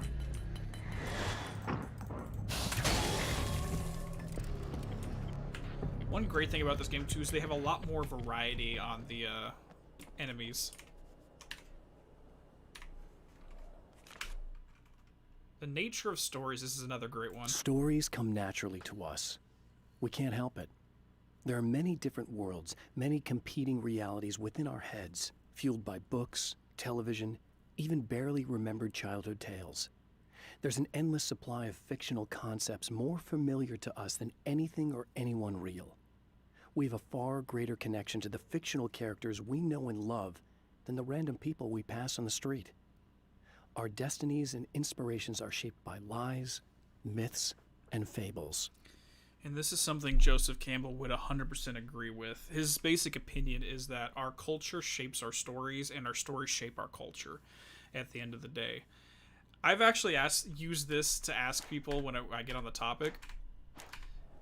If you look behind you when you're, like, if you're at the mall or you're out in public and you look behind you and you see a random person, do you have a more emotional attachment to them as a real-life person versus a fictional character? Most of us would have a greater emotional attachment to a fictional character versus a person we've never met and we'll never see again in our lives. And it just makes you wonder why that is. It's you. How dare you? No, wait. It isn't you, is it? I suppose you'd better come in. I'll unlock the door. Thanks. Yeah, Control was a lot of people's first introduction to Remedy, and it's a great place to get started because it's literally the nexus point where everything branches off from. It'll definitely get you fascinated in everything they do. I know what you're thinking. Evil twin, supernatural powers. But most of the time, I just like to keep things basic. I want you to understand that.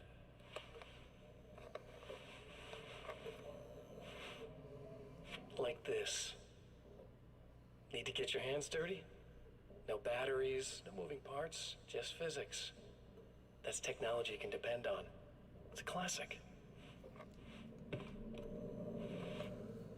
Speaking of classics, you need to be careful with this one, though. If the victim suddenly twists, you might end up cutting yourself. It's not really a workhorse, but I'm a sucker for this style. Now this is more like it. You've got slip-resistant grip. Believe me, you really want that traction once you're wrist deep in somebody. The blade's stiff enough so it won't open by accident in your pocket, but it's still really easy to open with just one hand. Now that's a big thing for me. Jesus. I know what you're thinking. So now what we've got to do is imagine Dr. Darling speaking over this guy's voice. Oomph. If you're talking intimidation, this is gonna do the job. Also great for dismemberings and whatnot. You know, the messy jobs. Yeah, like... I can't tell you how many things I've MacGyvered with this stuff. In a really macabre way, this section of Mr. Scratch's TV sets guns. Not a big fan. really kind of showcase what I was talking about at the beginning of the stream. How Remedy likes to keep things on the ground realistic and don't go for the high fantasy. Ati, he's a janitor. He's an extra-dimensional being, yes. We can't both be worthless hacks, can But he's just a janitor. Emma Sloan, as advertised as the sage, wise woman, but she's a auto mechanic. Here, yes, I have supernatural powers, but I'm just going to use a knife or a gun or what have you.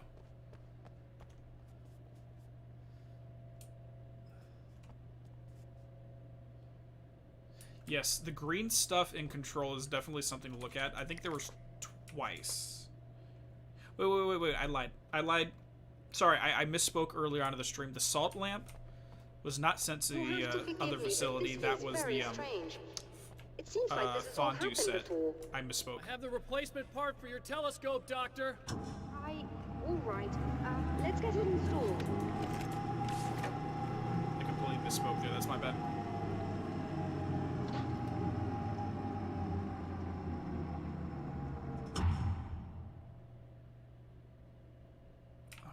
Hey, are you gonna let me up? Oh, I have to... Getting a little ahead of ourselves.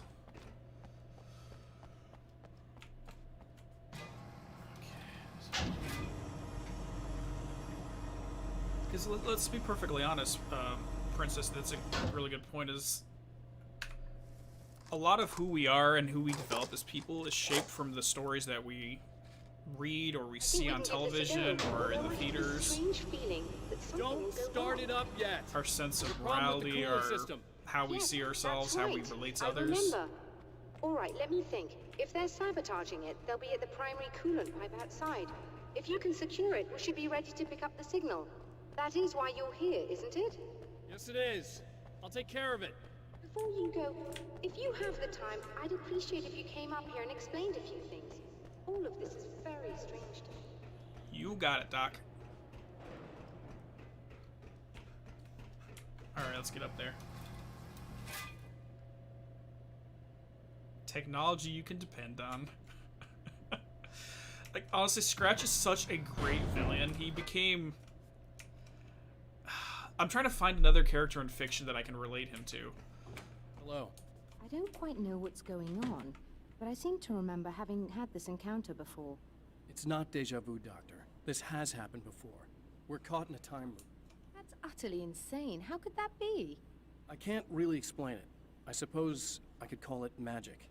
I don't Oh my believe gosh, in magic. Tailgate. I am so looking Neither do forward to I, Horizon 2. But I can't argue with what I've experienced. Listen, what matters now is the signal.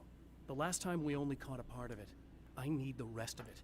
Whether you believe me or not, you want to look into this as much as I do, right? Yes. All right. I realize that you have trouble believing this. That's an understatement. I can't deny that what you say resonates with me on some level I don't pretend to understand. But for all I know, I'm simply delusional. But it's not just you. I've experienced the same thing as you. Doesn't that prove something, at least? Maybe. On the other hand, given your appearance, and the fact that you're trying to convince me that I'm not insane, perhaps you're merely a hallucination that accompanies my delusions. You're not having a psychotic episode, Doctor. For what it's worth, I'm a skeptic by nature. I completely understand your reluctance to believe me. There are people caught so deep in their psychosis that they retroactively manufacture memories and beliefs that conform to the situation at hand. Sure, The Lutesh but twins you would have to agree stop with that. second-guessing yourself at some point, if you want to get something done.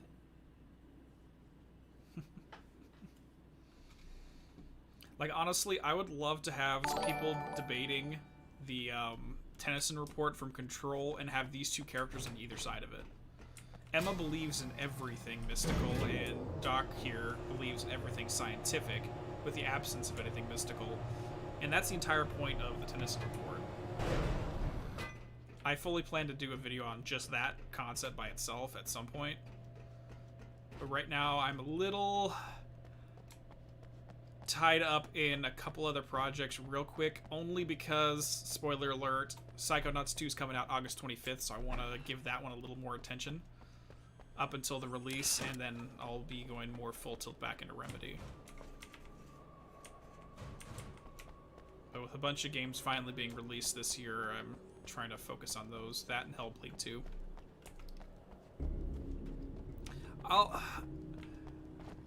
As much as I'd love to have my PS5 here already, I admittedly have not put too much effort into securing one.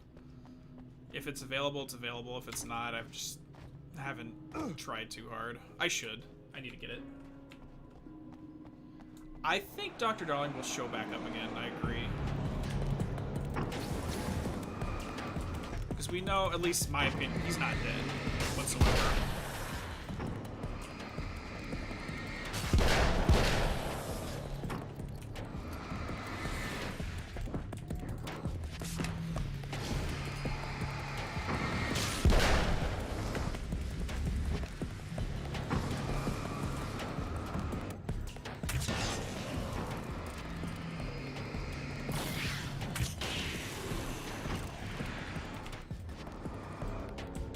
Come on.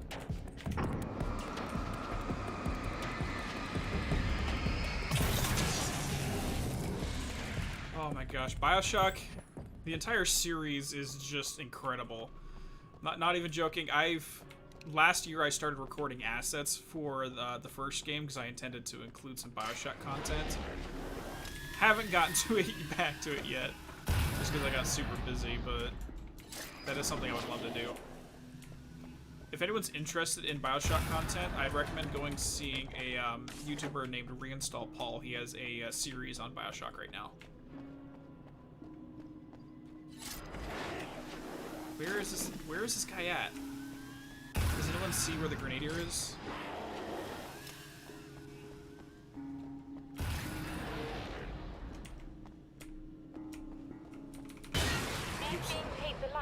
I correct? Doctor, can you You hear should be me? able to turn on the lights to secure the area that way. All right. Does the crossbow penetrate the darkness? Head back. I'll test it out right now. Again, I've never used that weapon, so I don't really know how it functions.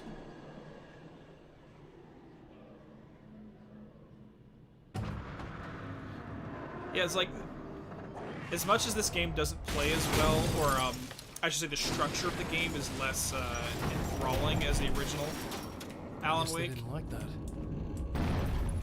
The conversations of this are just really philosophical. I love it. Yeah, trying to explain psychosis to a person having a psychosis when they are a medical professional and understand what they're experiencing. Imagine a psychiatrist having a psychotic break. How would they analyze themselves? When Dr. Rachel Meadows got the call from Michael, telling her to hurry to the observatory, she didn't waste any time. It had been a nice party.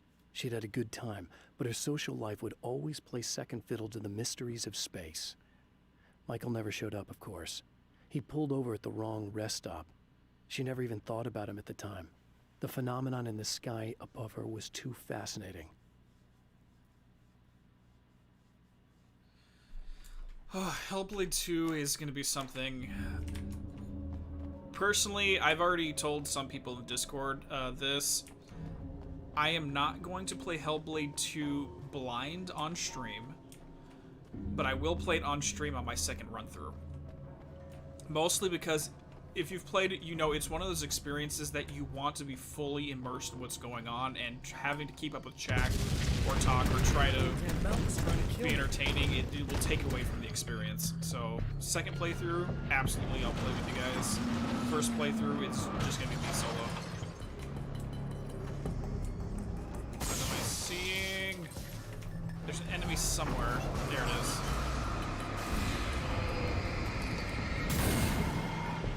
I hate the poltergeists in this one.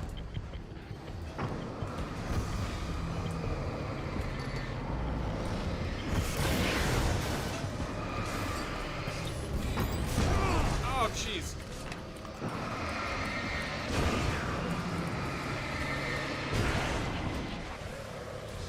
There's a couple more somewhere. Oh, crap. Shit, I need to get behind here. There we go.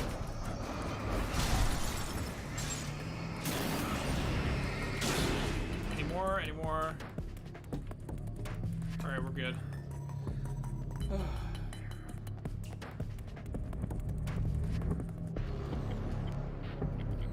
Yeah, Rockstar currently owns Max Payne, unfortunately. I hope they do get the rights back. But that's why they're utilizing Alex Casey, like Pear said. Because in essence, it's the same character, so I think even for hardcore Remedy fans, they'll accept it. Worst case scenario, if Rockstar doesn't give it back.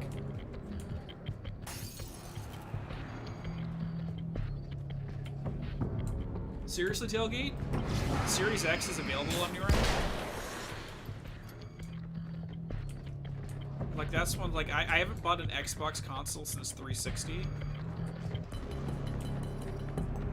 So I missed the last generation. But there he is.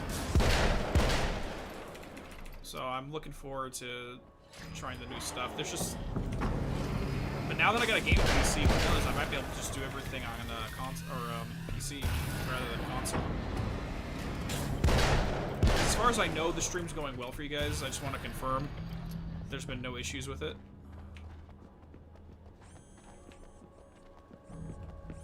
Whoop, someone behind me.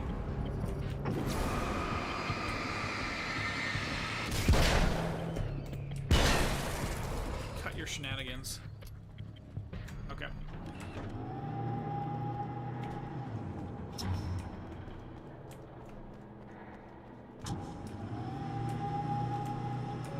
It's working. Please, come up here.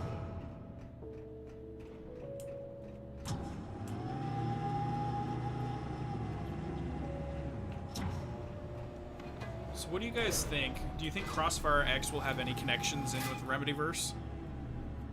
I haven't played a shooter in a while, or first-person shooter in a while. But since Remedy's writing it, I hope so at least be some kind of nods there. Find the signal? Yes, I don't think it's quite the same thing we had, the last time. Still, we're definitely picking it up. Are we getting the complete signal now? I'm afraid not. Take a look at it yourself. I'm printing out a hard copy now. I'd like to ask you a question or two before that, though, if you don't mind. Sure. Yeah, for Max Payne, I think I agree, where they can basically carry on the legacy of Max Payne through Alex Casey to the point where going through the financial burden of getting the rights back wouldn't really be cost effective. It wouldn't make it any more by calling him Max versus Alex. And the first two games are always going to be there for us to enjoy. For Quantum Break, however, because of how much was packed into it, that one I think might be worth the effort. What's on your mind, Doctor? Most people would find these events extremely disturbing, provided that they survive these creatures, that is. You seem to be quite adept at dealing with the situation. Why is that? Yes. I was involved in... It's a complex story. I was in this small town, and a horrible thing from another dimension kidnapped my wife and manipulated me into writing this horror story that came true. I learned to fight it with light, and I managed to contain it and free my wife. But I was trapped in its world. Are you serious? Absolutely. So, I'm used to reality working in strange or even impossible ways. And I fought these things, not exactly like this, but close enough for a good while now. Of course, I have certain advantages. Was there anything else? What did you mean when you said you have advantages? At the risk of sounding like a lunatic, reality is much more fluid than people think. It can be influenced. I didn't take you for a mystic. I'm not. I'm a writer. And under certain conditions, I can, for lack of a better word, rewrite reality. Change things. That's absurd. But it works. Assuming I believe this, why don't you simply, I don't know, write yourself some superpowers? It's not quite that simple. You need to follow certain laws of drama, I suppose. You need to think about consistency and symbolism. Often what you write isn't anywhere near as important as what you imply. There are things out there that will take advantage of your mistakes. I love that line, Pear. You really believe in this? Yeah, I love that line coming up. Prey, no, I have not played, Andrea. I've heard some great things about it. Again, what I'm going to be doing is I'm going to be making a long list of games to play and just pound through the list to get me exposed to a bunch of new gaming media, because I am woefully ignorant of a lot of good stuff that's out there. Hey, Casper, how you doing?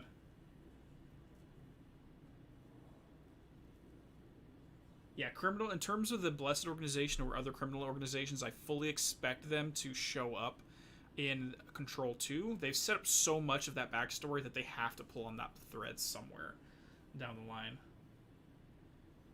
All right. Don't look at me like that. You've experienced some of this yourself. I will gladly admit that something exceedingly strange is going on. But this idea that you're somehow altering reality with your writing is ridiculous. You're essentially saying you're controlling my actions. Leaving aside the rational arguments against this, what gives you the right? Well, it's more like having a destiny. A path you're on. You're not aware of it, but there it is. If somebody changes it, what difference does it make? It's what every writer does. If you write something that affects one of the characters, they don't really know about that. I'm not a character. Are you saying that it's all right to take advantage of someone if they aren't aware of it? Look, all I meant was that if you're genuinely making all your own decisions, and those decisions lead to whatever destiny you have, what practical difference does it make? I suppose that depends on whether our destinies are determined by things like physics and probabilities, or natural reality, which is presumably neutral and impartial, or by some kind of an intelligence. If it's the latter, that intelligence makes choices based on some criteria. If we suffer as a result of those choices, there's a moral and ethical element involved, regardless of whether we're aware of its manipulations. Wouldn't you agree? You're taking this very well. I thought you'd be hangry. I suppose I would be if I thought you could actually do this. So they literally just, in that one exchange, detailed the entire morality as well as the concept of fate and destiny. And these, like, as much as this game doesn't get a lot of attention because of its gameplay structure, this is the kind of stuff which is what makes it great. Because it's putting that conversation out there. Does Alan have the right to do all this?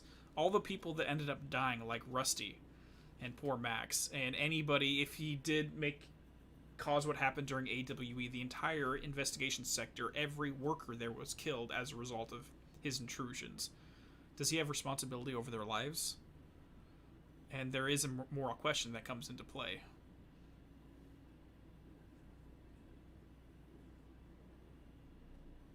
I mean, it's...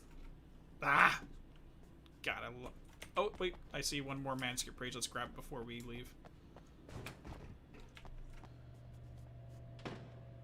Did I say hangry?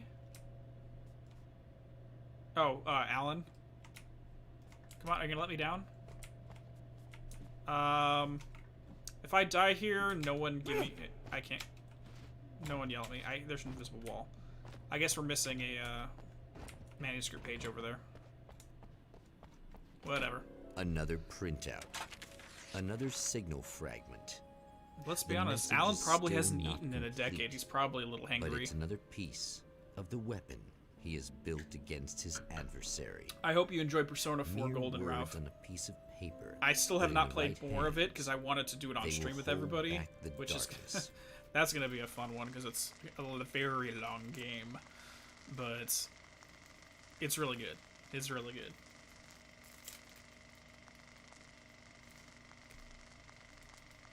Oh my gosh. The last time the man came to the drive-in, it did not end well. He hopes to avoid that fate this time. He hopes that what he has brought with him to this place is enough. Oh my gosh. Sorry guys, my sister just had her second born a couple days ago, and I'm getting a bunch of photos in from them from the hospital. Oh my gosh, so adorable.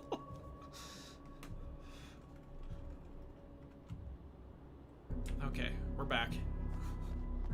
Sorry about that, just got distracted during that cutscene. Alright, so who wants to get together and go see Samurais versus Conquistadors?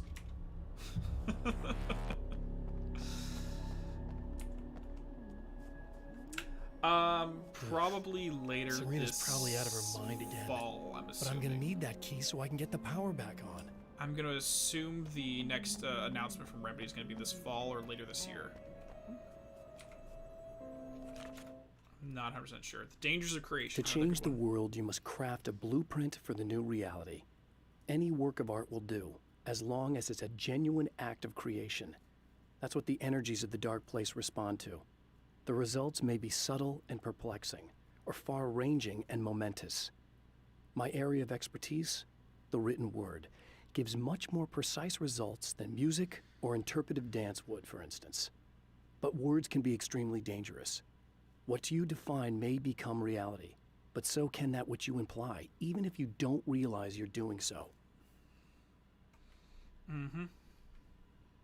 So this right here, coincidentally, through synchronicity, exactly answers why he can't just say, and the darkness was happy. You can't just, it's not wish fulfillment. That's not how this dark place energy works. You can't just say, as the doctor just said, just wish yourself superpowers. No, you have to obey by certain forms of rationale and version lords of See, this right here is why I use a different voice when I record, because I can't talk when I'm ranting. I stutter all over myself.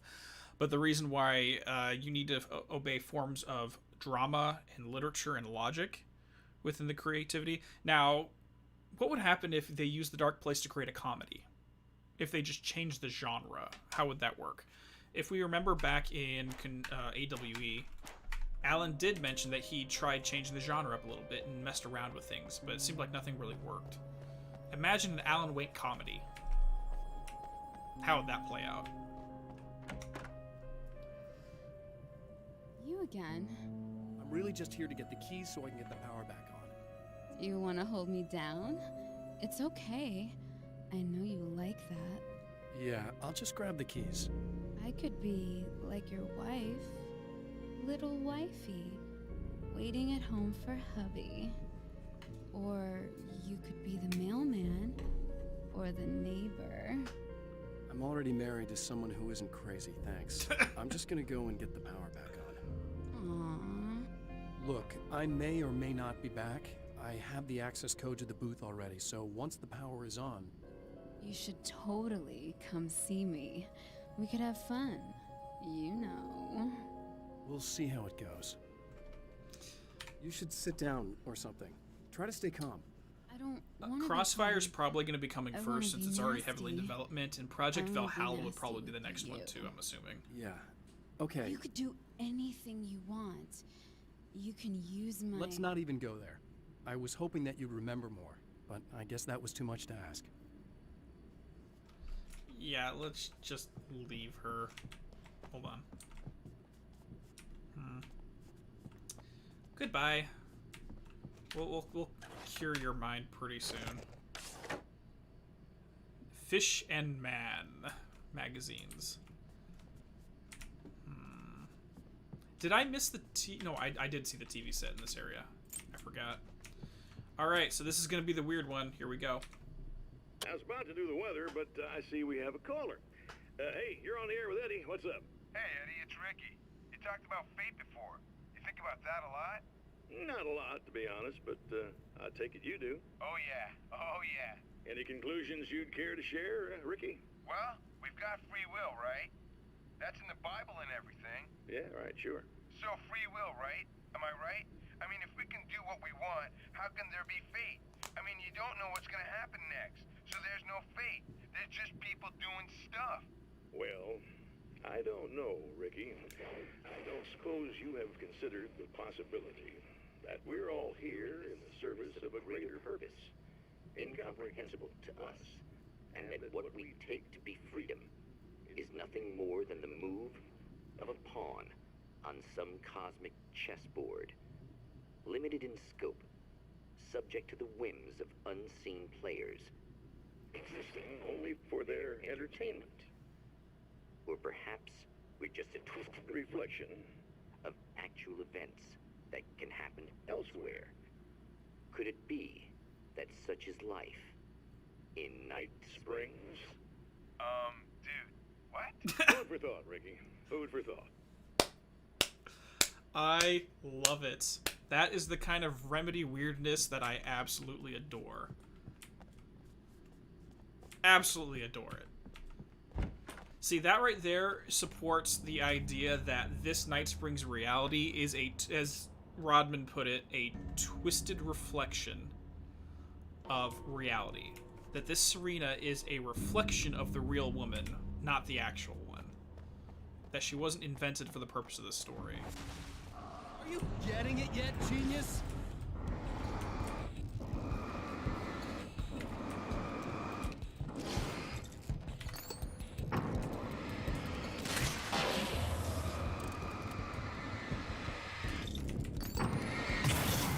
Get out of here. Alan Wake is the Illuminati. Oh god, seriously, that one little section by itself is just Okay, where is it? There it is. That's the manuscript right there. There is one specific one I want to grab, and I don't know where it's at. Yoink. Yoink. Here we go.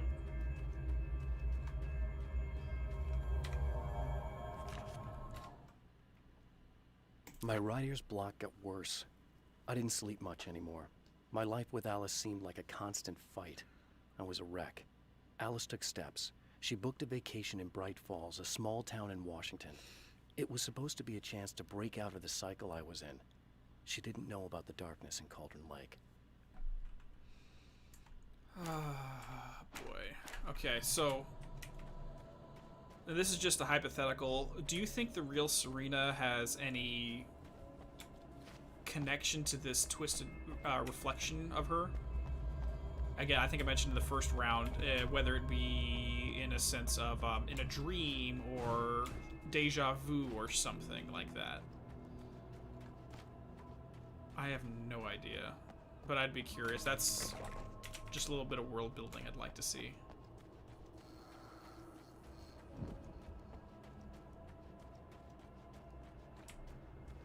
But yeah, story of the first game was really brought in, the morality was brought front and center in this game, because they keep talking about fate and destiny and the idea of, is it really, does Alan have the right to do any of this?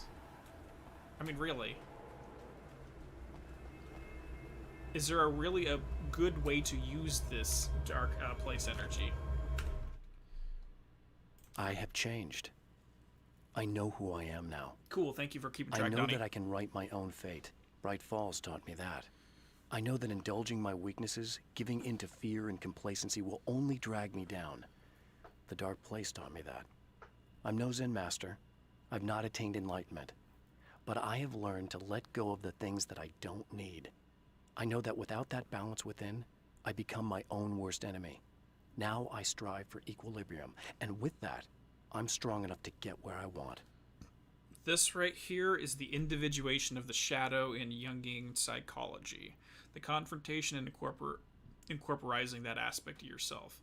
He literally comes face to face with Mr. Scratch, which represents his repressed, darker traits. Which, technically speaking, the shadow isn't necessarily only negative traits, it's just repressed, unconscious traits, but I digress on that part of it. By incorporating your light and your dark half. Not necessarily engaging in those actions, but being aware of its existence and keeping everything in control. Hence, the Old Gods of Asgard song, Balance Slays the Demon. So there's themes of fate and destiny, there's themes of balance with your shadow archetype all over this story. Much, much more than the original game.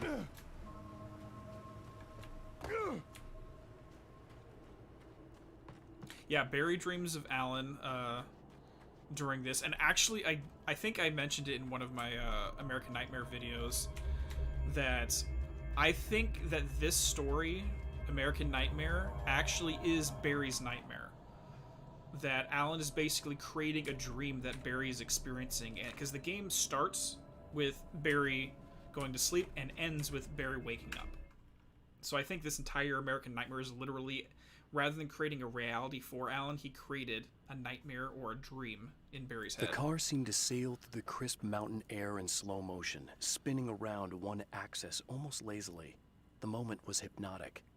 Then it struck the pipeline in a shower of sparks, the impact turning the windshield into a burst of safety glass. As it hit the ground, I snapped out of my reverie. The car was rolling downhill, slowing down as every bump killed momentum, but still coming. The fence wouldn't be enough to stop it. And there's other evidence for that too, because, for example, when the return trailer appears in Alan Wake or Quantum Break, if you walk around the TV screen in that tent, you'll find somebody sleeping on a mattress.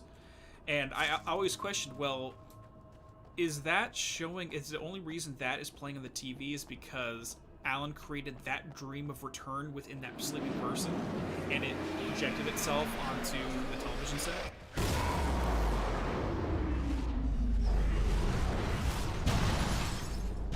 And we see themes of that with Samantha Wells, for example. Thomas Zane is creating dreams for her to experience as well. There's lots of just... This place is obviously very much tied to the realm of sleep. If you've played Kingdom Hearts, you'll know what I'm talking about. The dark place and the reality of dreams is very closely tied. Hey, dude. Hey. Come on. Whatever. There you go. Wow, that one took a lot more hits. Where did that guy go? I guess he disappeared somewhere. No clue.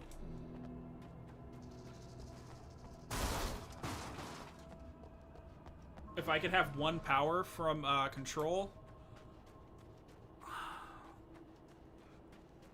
Honestly, with my job, I would absolutely love the telekinesis that sees that power. Because again, some of you might not know, I actually work in construction. So that would really help. It's obvious that for all his power, Mr. is an agent of another greater being. The dark place he came from is full of terrible alien intelligences, dark presences, and none of them should be let loose in our world. He serves one of them. He'll open the way for them if I don't stop him. But he'll do more. He'll take over my life. He already has my face. He already uses my name. He'll become Alan Wake in every way imaginable and corrupt everything. Unless I can stop him.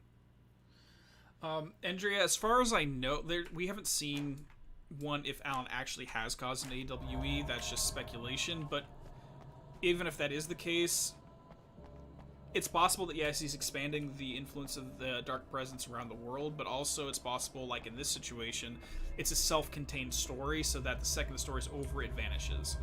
So there's nothing left of the Dark Presence. The one time we see something linger was with Dr. Hartman.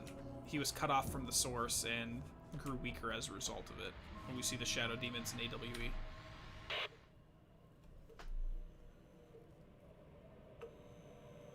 I want to talk about Alice.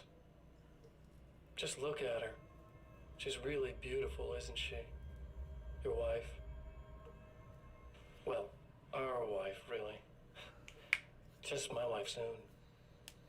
You guys can't see it, but I'm flipping off the screen right now, because fuck this one. She's special. If I wanted her dead, she would be. I've been around for a while now. So talented.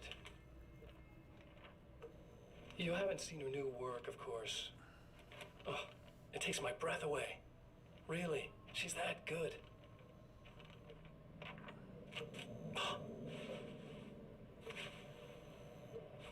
Did you know that I've got a wedding ring, too? We're that similar. She's seen me a couple times, you know? I've let her catch glimpses. Yes, you have. She thinks she's imagining things, of course. She thinks you're dead. It might as well be. I mean, even if you manage to keep surviving, you'll be in my trap forever.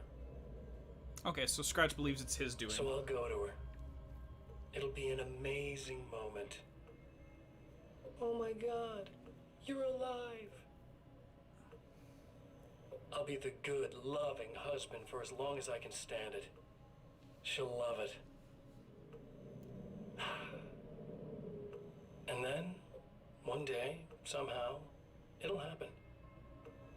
Maybe I'll slip up, she spots something, or maybe she just starts running her mouth. And then, I'll do it.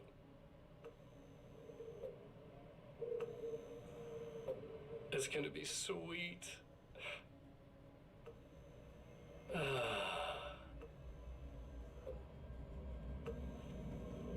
My darling wife.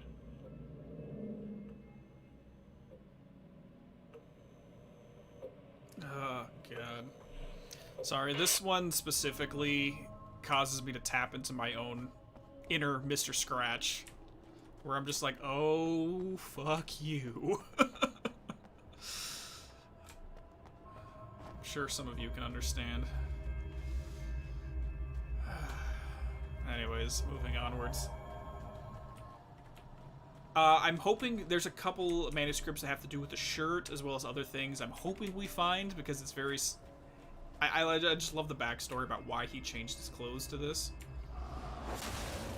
You're like a little hamster in a wheel. Go ahead and keep running for all the good it'll do you. Yeah. You know what? I don't want to deal with you guys. Just get out of here. Get out of here. There's still more of you?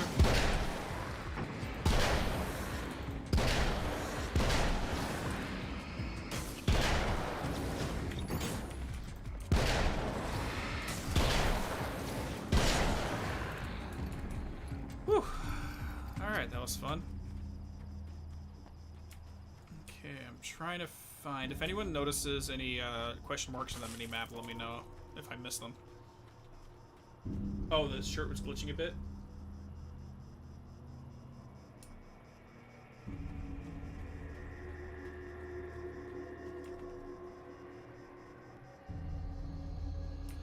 I've actually considered that crash, whether or not the board actually originates from the Dark Place. That is a possibility I've considered. I haven't made a decision on that yet. Okay, so there's 2 manuscripts over there.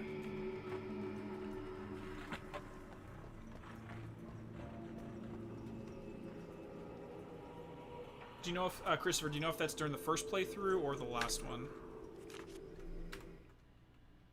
The dark place is utterly hostile to human life. It eats at your mind, wants you to succumb to madness. Your own thoughts can turn against you. Every shadow conceals a threat that attacks at the slightest sign of weakness. You're under endless assault. Every day is a struggle for survival. But I've learned to take care of myself. I focus on Alice, our life together, my need to be with her. That takes me a long way in the dark place. As long as I have my gun and the flashlight. Good there. Oh, Andrea, Kingdom Hearts lore's not that bad. I have gone down the rabbit hole of that series since I was 12 years old.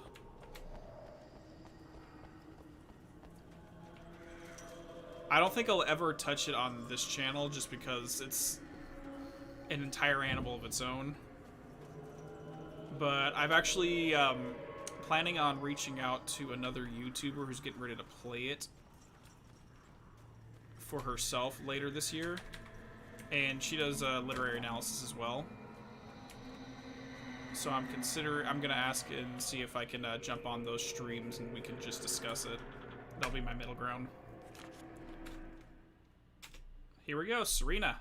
For Serena Valdivia, burning the midnight oil was more of an exception than a rule. A procrastinator and a perfectionist, she often worked when she wouldn't be disturbed. Tonight was especially important. The film festival would open tomorrow, and there was still so much to sort out.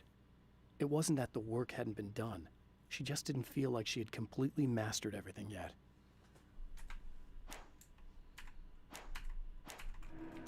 Okay. I think it might be the 3rd run through, Chris. Oh, I hear spiders.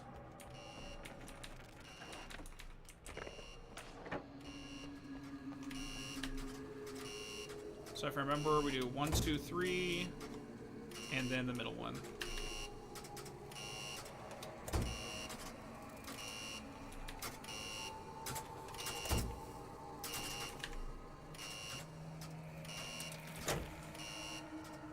Nope. Puzzle's different this time. Great. So that just changes the middle one. What does this change?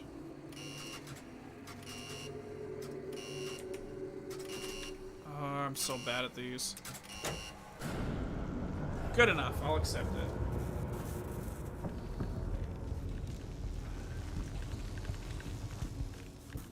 Alright. Come on, little spiders.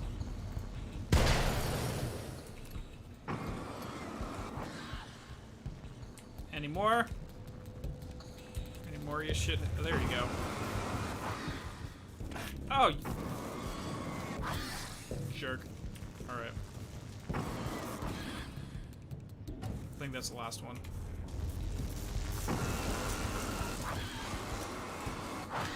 Run. Okay, I think we're good.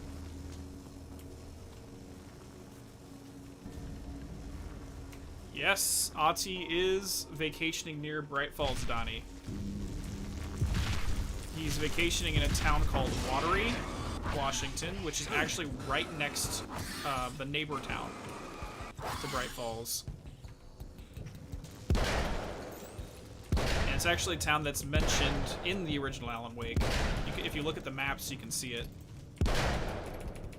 And oddly enough, is that when the game starts and Alan and Alice are on the ferry, they're coming from the town of Watery.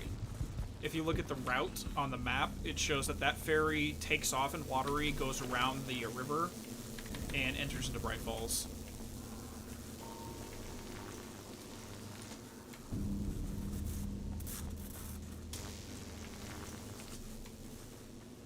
Alright. We're about to start round 3.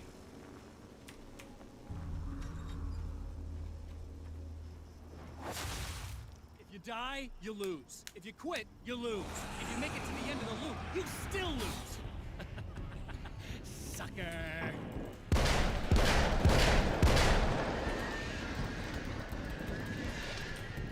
ahead and just start blowing these because we're gonna run out of them soon anyways.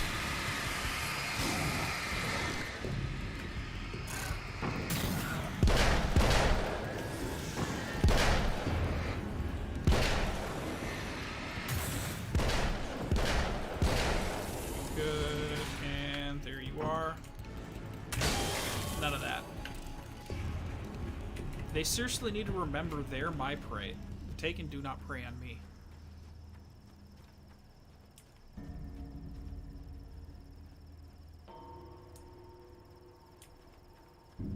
Well, thank you for letting me know, Andre. I didn't know that. That's really cool. That's good to hear.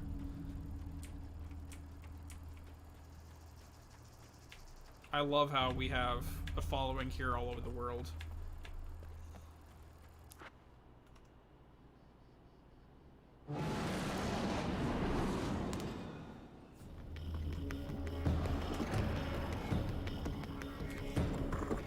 There we go.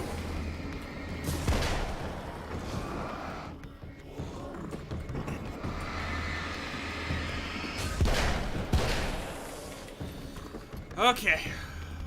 Now the fun part. Shoot. Actually, I forgot to try out if the arrows go through the darkness. We'll do that in a second. Let's test it out right now.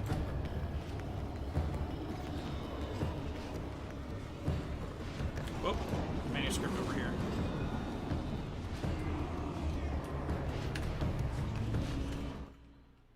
It's been 2 years since I came here. Being that long without Alice breaks my heart. And I know it broke hers. I know she thinks I'm dead. How could I blame her for that? It would be a crime to pretend that she owes me anything. She took all the stupid, self-indulgent bullshit I brought into her life and still stood by me. Still loved me. It's no betrayal. But I'm a better person now than I used to be. I want to be that person with her. And this one really shows off his character development from the beginning of the game. Because I think we can all agree at the beginning of Alan Wake, Alan was kind of a jackass. Let's be honest. Alright. It does! Oh, that changes the entire game. That... Alright. New best weapon. I'm sorry, Donnie. I might just stick with the Magnum and the crossbow then. It'll actually speed up the gameplay.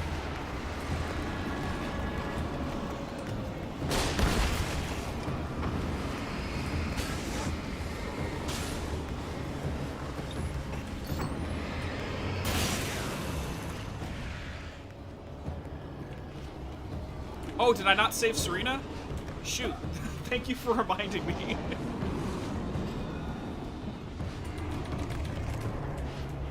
I completely forgot about her. We're about to reset time again anyways. She'll survive. Far Cry 6. How are the Far Cry games? I don't really know anything about them.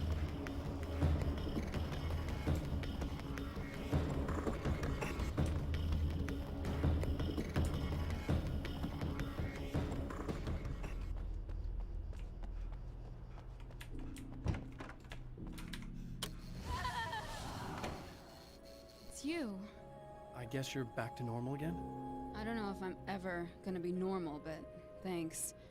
I know you didn't have to come back for me like this. I almost didn't. I couldn't just leave you like that. I almost did. I'm sorry about the whole thing. Not your fault. At least I'm not Little Miss Whore Slut anymore. Ugh, that's just... Hey, thanks for not, you know, taking advantage. No problem. You don't seem too weirded out even though this is happening again. Honestly, that pales in comparison with having that thing inside my head. I mean, it's crazy, but... I understand. I can really mess you up. This is weird. I think what he did left something. I can feel that things are different. I just know that time's acting wrong. I don't know how to describe it. It's like I can sense it. I'm not surprised. A close encounter with these forces, It stays with you. Changes the way you see things. Some people can't deal with that. They just lose it. Well, it's early yet. I'm not ruling anything out. Okay, so we know that Clay Stewart is a pure-utilitarian. I'm trying to find some way, I'm hoping I'm not forcing this, but if we can say that this is the twisted version of Serena, and we know there's a real version of her that Alice knows for real, do you think her reflections experience with the Dark Presence would cause the real Serena to have pure-utilitarian tendencies, or at least minor ones? I'm gonna go make my way into the projector booth. Okay. Is there anything I can do? About the situation, I mean? No. It's a trap for me. I'm gonna have to go deal with it. Uh-huh. And you got a plan, is that it? I think I have a chance. Yeah. Okay. Alright. I was totally always going to come back for you, Serena, I promise. I was never going to completely forget you.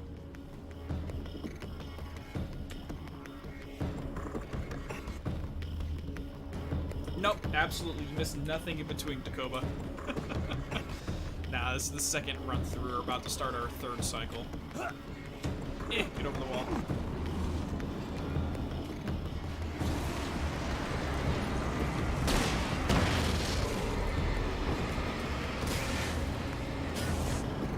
Is that all of them?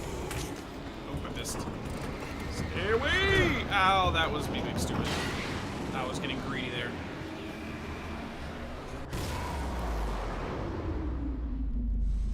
Which pockets? Hold on, I gotta look at it.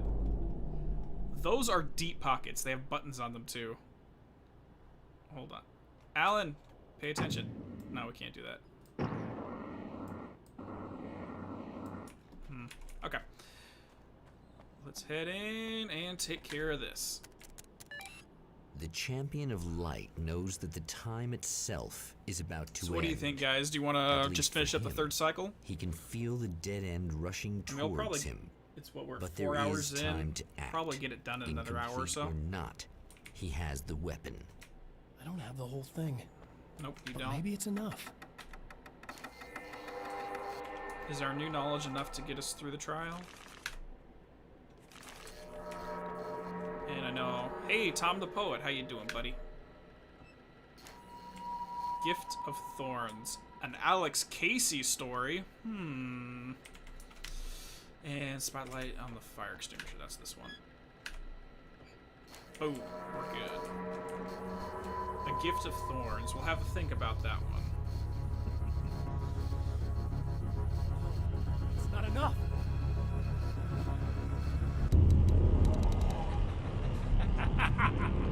You're trying to be cute, aren't you? What are you up to? It's a waste of time, buddy. You should just lie down and die. Let me take over. This is the only thing you've got coming to you. From here to eternity. No matter how many times you come back.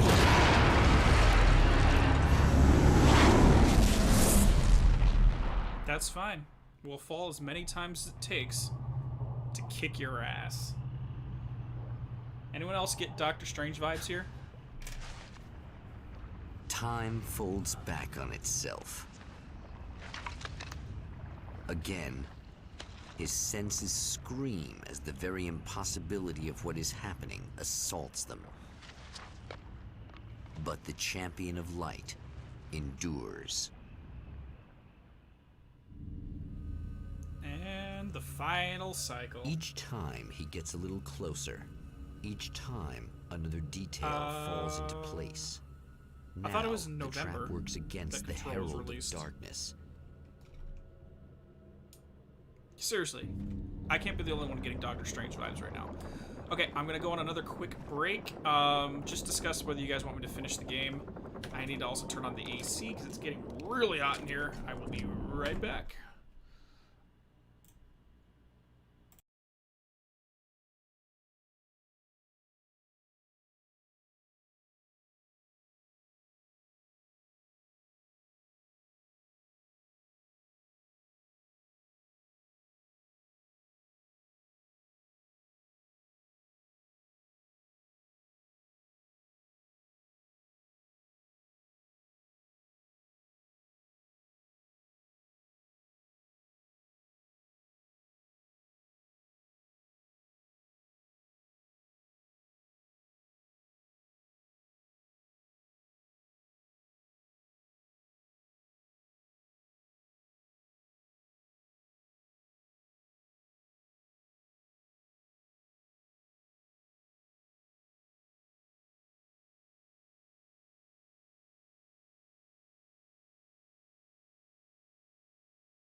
we go. So I just flipped the fan on in my room. Let me know if it's a little distracting. I'll shut it off. Mostly, I'm fine with the heat, but even with all the new bells and whistles and the new PC, the California heat is overtaxing a little bit, and the fan's getting a little loud. So I want to cool the house down. Honestly, I kind of secretly want to see Alan Wake and Dr. Darling have an exchange. It'll be a Spider-Man meme all over again.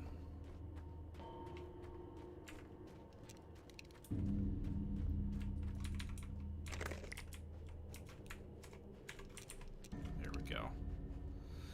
Okay, cycle 3. I'm ready to go through it if you guys are.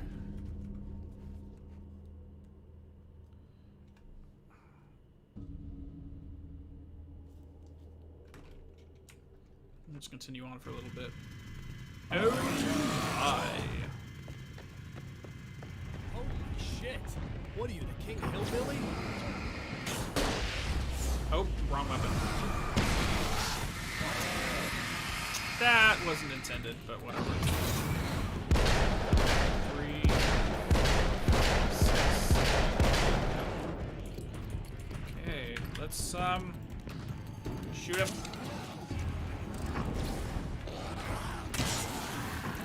I don't like this guy. Okay, we're gonna have to be a little bit more conscientious of the maintaining our materials or ammunition resources, whatever the phrase is. Wait, I just saw it. Here we go. Old Gods of Asgard. Thor and Odin Anderson. Old Gods of Asgard. I still don't quite know what to make of them. I know they used to be rock stars who modeled their stage personas after Norse gods. I know they're old. I know that in their day they fought the darkness as I do. I know they're demented and insane, ravaged by age and self-abuse. But there's something in them, something powerful that took hold when they were touched by the powers beyond. A thing that goes far beyond just stage names. Something godlike. Yeah, there's 2 things I want to see from these characters.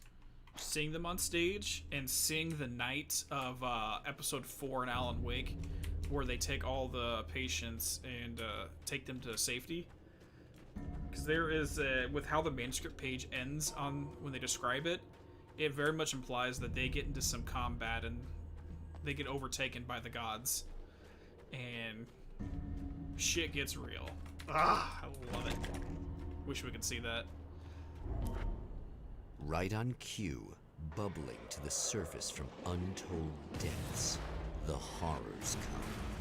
The emerging monsters do not expect the warm reception that has already been prepared for them. So, and again, 3rd time through, Emma has already learned from the previous failures and set everything up for us.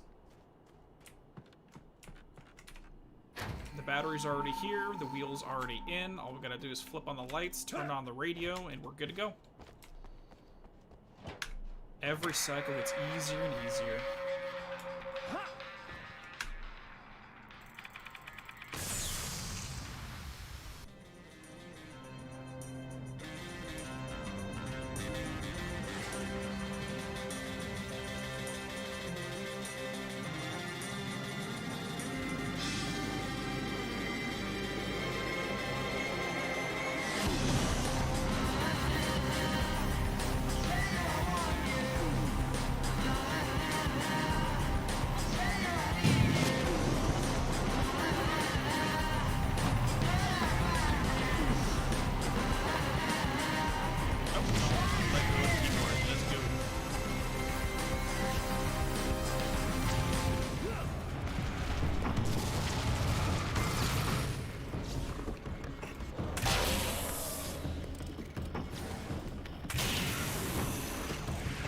Oh, this thing's awesome. Oh, that was my mistake. Okay, you know, let's just do it the old-fashioned way. Yeah, I think I love the crossbow. I think I'm in love with it. There's another one right there. Next stop, saving Emma. Where is it? I just saw a manuscript page. So oh, there it is. My best friend, I don't make Mr. friends Barry. easily. I know plenty of people, but I don't let most of them close. I've known Barry Wheeler ever since we were little boys. We had the time of our lives. I'd get us in trouble, and he'd talk us out of it. Things haven't changed that much now that we're grown-ups. He's the most loyal and dependable person I've ever met, and all the things that count anyway. You could call him a weasel, and you wouldn't be entirely wrong. You could call him a clown, and I would reluctantly agree. But he has never let me down. Hey, thanks for the subscription, Pear. I really appreciate it. Alrighties. So, moving back on a previous topic, going back to Crossfire X, I watched the trailer, and the impression I got out of it was kind of a Minority Report-esque vibe. If anyone's read that Philip K. Dick novel or seen the Tom Cruise film.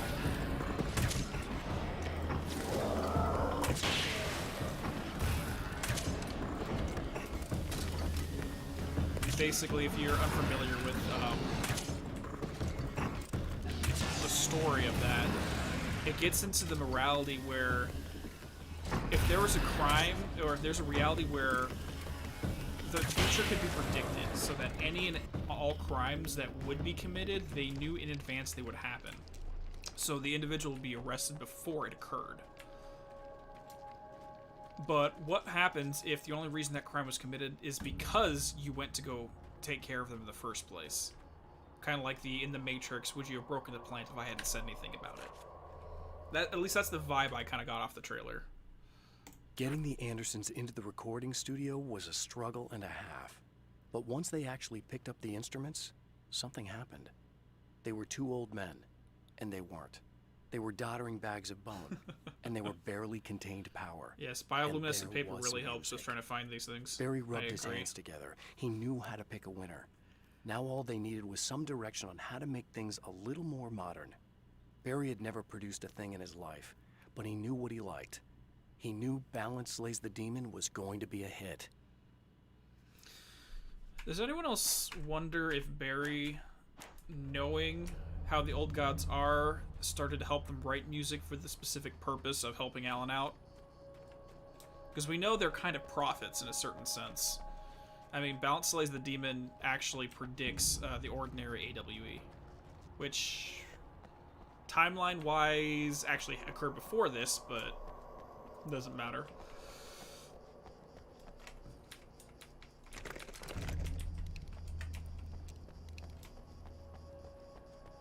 Yes, Donnie, I'm still watching The Lost Room.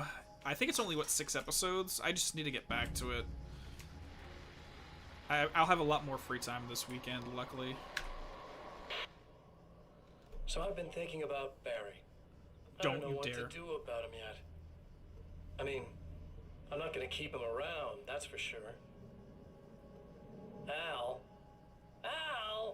Ugh, little parasite. Your best friend. Really? That's the best you can do.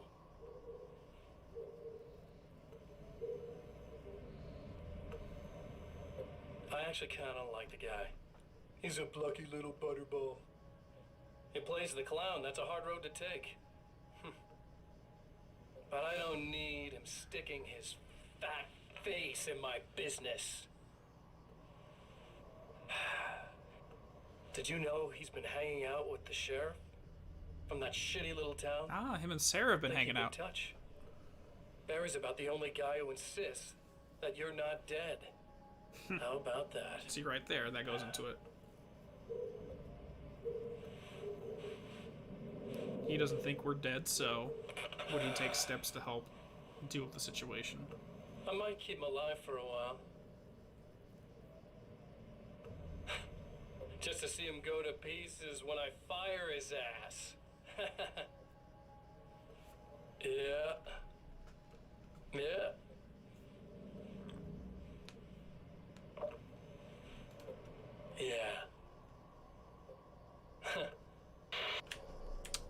Goodbye.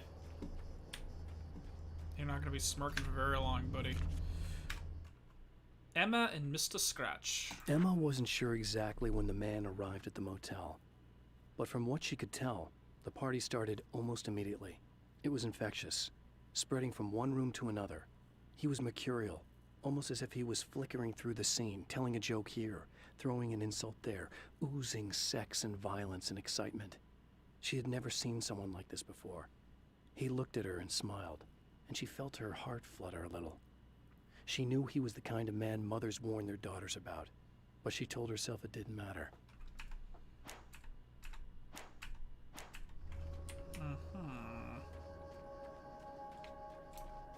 I don't know, maybe it's just wish fulfillment, but I really like the idea of working with the old gods. Granted, we know how it ends up. He ends up retiring them for their own safety. Not as long as I show up, I guess. Come on, where are you at? Drop.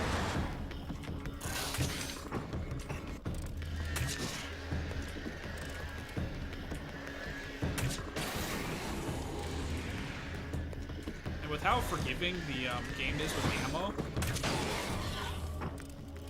this is literally the most convenient way to do it. Unless you're being mobbed by an entire group. There you are, come on.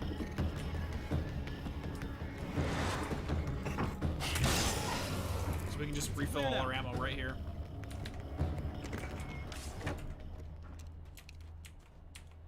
Alright, so we got the last round of Eddie Rodman ones. This one deals with a completely different topic again. Let's go. Well, art lovers, are you feeling neglected? You shouldn't. You know Eddie Rodman's got love for you, which is why I actually hauled myself out of bed before noon, just so I could record an interview for your pleasure. Enjoy. Now, as I'm sure you all know, the annual Night Springs Visual Art Show is coming around again, and that's a big deal for all of us that are in the culture business. If you can call it a business. That's a little controversial, I know. Oh, that's okay. Money makes the world go around, no doubt about it. And that's one of my guests here at the studio, Serena Valdivia. She's a curator at the Night Springs Gallery of Visual Arts, and she's in charge of the NSVA Film Festival, held this year at the old Night Springs Drive-In Theater. Hello, Eddie. It's great to be here. And let me just say that it's a wonderful venue. Absolutely. And with her is one of the filmmakers, somebody who's actually primarily known as a renowned photographer, Alice Wake. Hello. Alice, I've seen a lot of your work over the years. It's very impressive. My wife's a big fan, actually. Oh, thank you. You've gained quite a bit of fame as a photographer, but that's not why you're here, right? You actually have a film. That's a little surprising. For me, too. I really wouldn't be here at all if it weren't for Serena.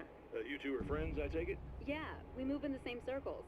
So, about a year ago, I heard about all this footage she'd shot, and I got to see some of it, and then I started pestering her about actually putting it out there, because it was really good. I didn't really want to show it. It felt too personal.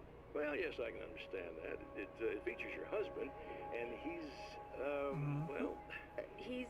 He's dead. I thought he was missing. It's been 2 years. This sounds awful, but yes, I believe he's dead.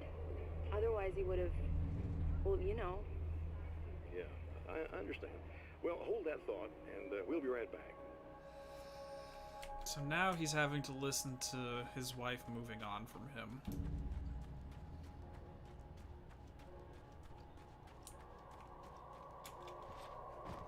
And this entire section of Rodman ones makes me wonder if Alan ever does get out. I still don't think he's going to have a happy ending. I have seen the darkness twist flesh into new shapes before. It's going to be a completely But different encountering relationship these between giants them. is an extremely disturbing experience. It's as if the genre has been switched on me. There's something out of Pulp Fiction. Twice as tall as normal men and stronger than forklifts, their lumbering gait and slow-witted demeanor brings to mind some kind of mean-spirited caricature of a feeble-minded hillbilly.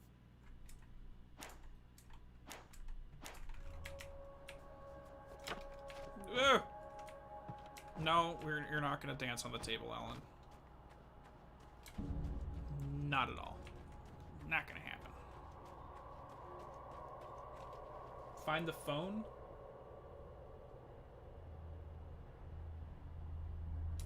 Where's the phone?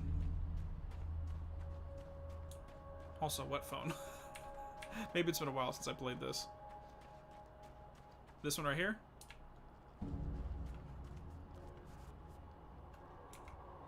So, one morning I was running. It was in the fall. It was about 6 o'clock in the morning. It was the sun was I've just never heard coming up. this. And there's this huge estate right on the Long Island Sound called the Ziegler Estate, and it's monstrous, and it has these old iron gates that have these. They're spiked, very, very sharp. But it's I mean, acres and acres of land. And so I'm running, and I'm listening to Tosca, listening to opera.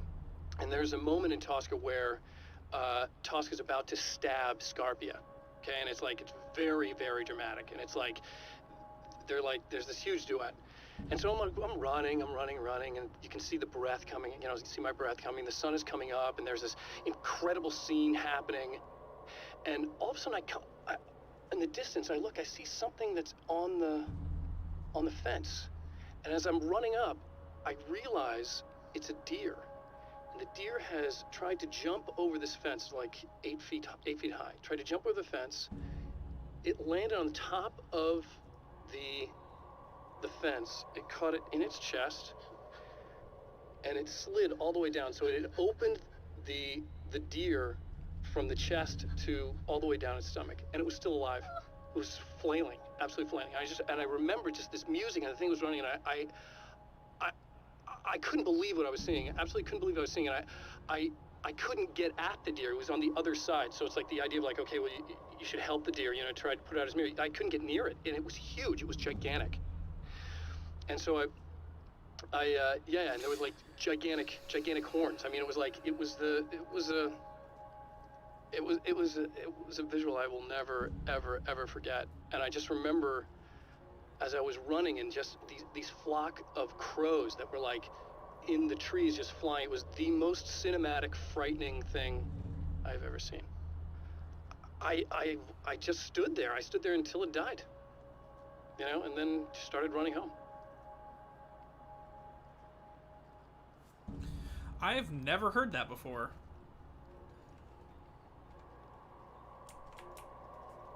Huh. Sorry, I need to unpack that. Give me a second.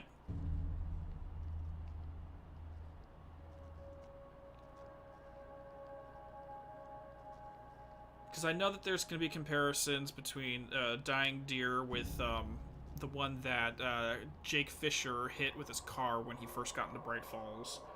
Crows in the Trees, similar going to be to Barbara Jagger's Ravens.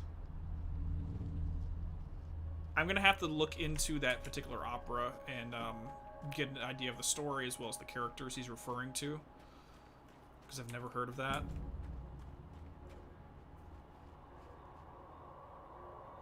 Wow. I love that I can still find... Thank you for pointing that out, because, again, I've never even knew that was a thing.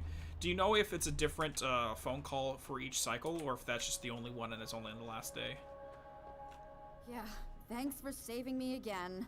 I'd hate to die before I'm scheduled to be murdered. I guess I have you to thank for setting everything up at the oil derrick. Yeah, well, I figured that if we were going to go over this again, we might as well try to be smart about it, huh? I appreciate it. You took a big chance doing that. You okay? What do you think? I've died twice. I remember everything pretty clearly now. You said I was gonna be okay. I don't know what happened. No, it's not your fault. I think one of those, what did you call them? The takers? I think they did something to the power and they got me that way. I'm sorry. But I got the keys from the dead guy in that room. And I'm not handing them over until you do something about this. I'm sick of getting killed. Fair enough. You seem calmer now. I tried freaking out. Didn't do much good for me. I guess you get used to the craziest stuff. Yep. Good for you. Plus I figured I'd take the edge off, you know? Mm-hmm. Those herbal supplements are pretty good, huh? Oh, yeah. She is loaded. But yeah, and again, this goes back to my theme in that one American Nightmare video, that the more you experience, the more you get desensitized to it, to the point where what used to be such an insurmountable mountain you had to climb is now, oh yeah, I got this, it's fine. and you level up as a character. I wanted to or try to level up explain as a things to you person. now since you're calmer, but maybe this isn't the best time after all. Oh shit, yeah. Better not get all metaphysical on me now. Seriously, I'm like 2 sentences away from thinking how we could all be like atoms on God's skin or something. Or figments of somebody's imagination? Wow. I'm just gonna try to chill out and not think about that or getting murdered or anything, if you're cool with that. A self-aware projection.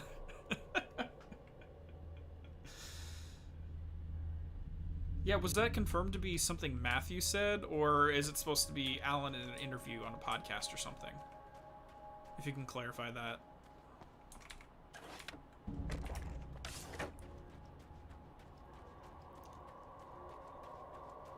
Yeah. Freaking Emma, man, I swear. Alright, I'm gonna do a quick loop around to see if there's any, since this is the last run through, for manuscripts.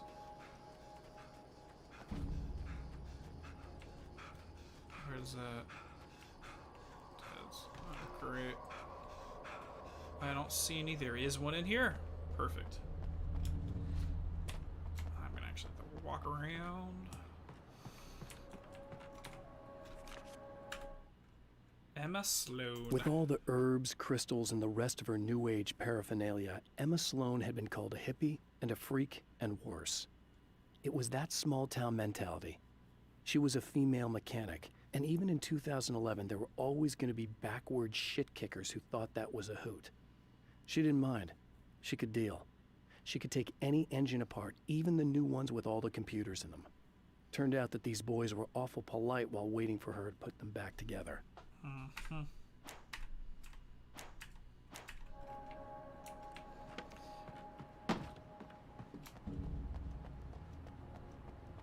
Honestly, she kind of represents a lot of how I try to do things.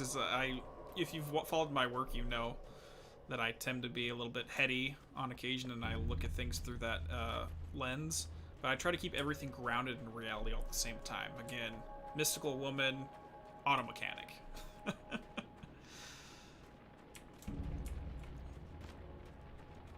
Because otherwise it's like someone carrying a balloon. Unless someone's holding onto that string, the balloon's going to keep flying up and up and up and up until it pops in the higher atmosphere.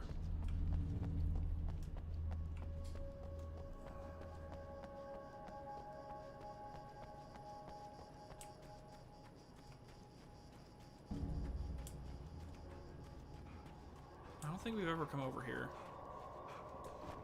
Little freight company. Yeah, I think that's really about it. Maybe in the caves, but let's just get going. If we miss anything specific, I'll detail what the story is. That's actually Matthew? Do we know where that interview's from?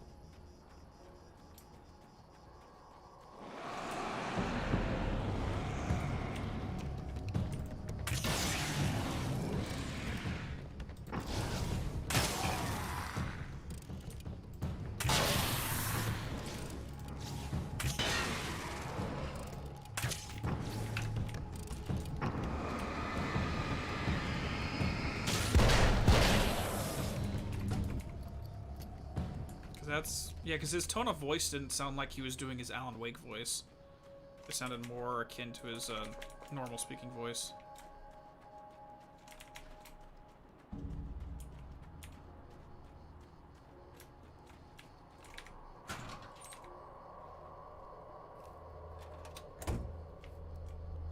And Emma is safe this time around.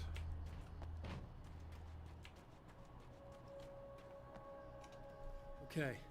I really don't think they can get to the power now. Thank you. That's a relief. Here's the keys that you needed. Thank you. Hey, I have to tell you, at the diner, I went there with him. The guy who looks like you, okay? I know I said that I didn't. Yeah, I figured. Want to talk about what happened at the diner? There was this guy from the Observatory, and he just attacked the poor dude, smashed his face into the tabletop a bunch of times. It was horrible. I didn't know that he was gonna do that. I swear. And I just ran. I just left him there. I didn't even try to help. There was nothing you could have done. It's not your fault. Well, he's dead in that motel room now, so excuse me if I feel pretty shitty about it anyway. Yeah, because I was...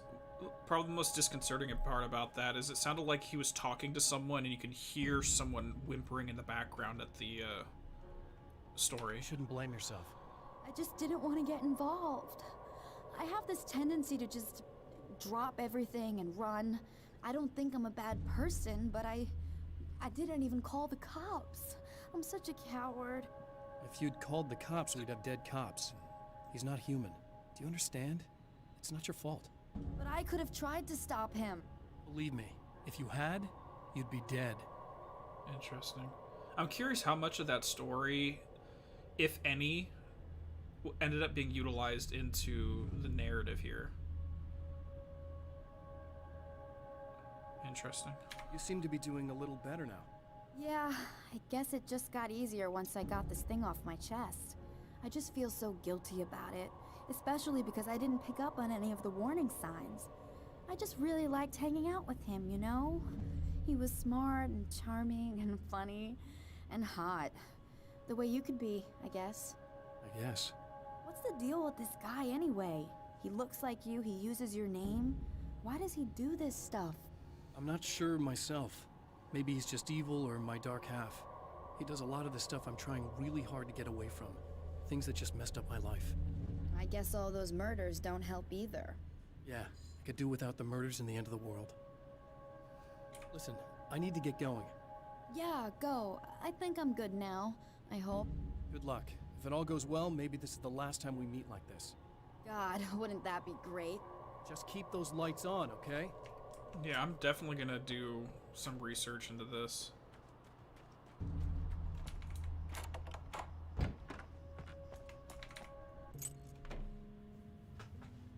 Because that's... The fate of countless individuals hangs in the balance. Sorry, I don't know what much more to say on it. Of the Herald of Darkness. It's just not something I was And expecting. Yet, for a moment, the champion of light breathes a little easier. Hey, Katam, how's everything he has going? Saved one life. Hope your day's for going this well. Moment, it is enough, and soon, perhaps, he can put an end to this. All right. Observatory round 3. Let's do this.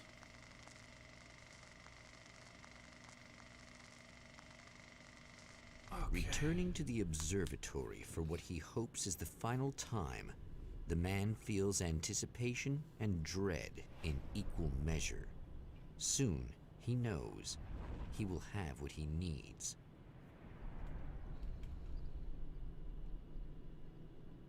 Here we go. Alright. Hello, I was expecting you. I've already taken care of the imaging array, but Thank you you. should still look into securing the primary coolant flow.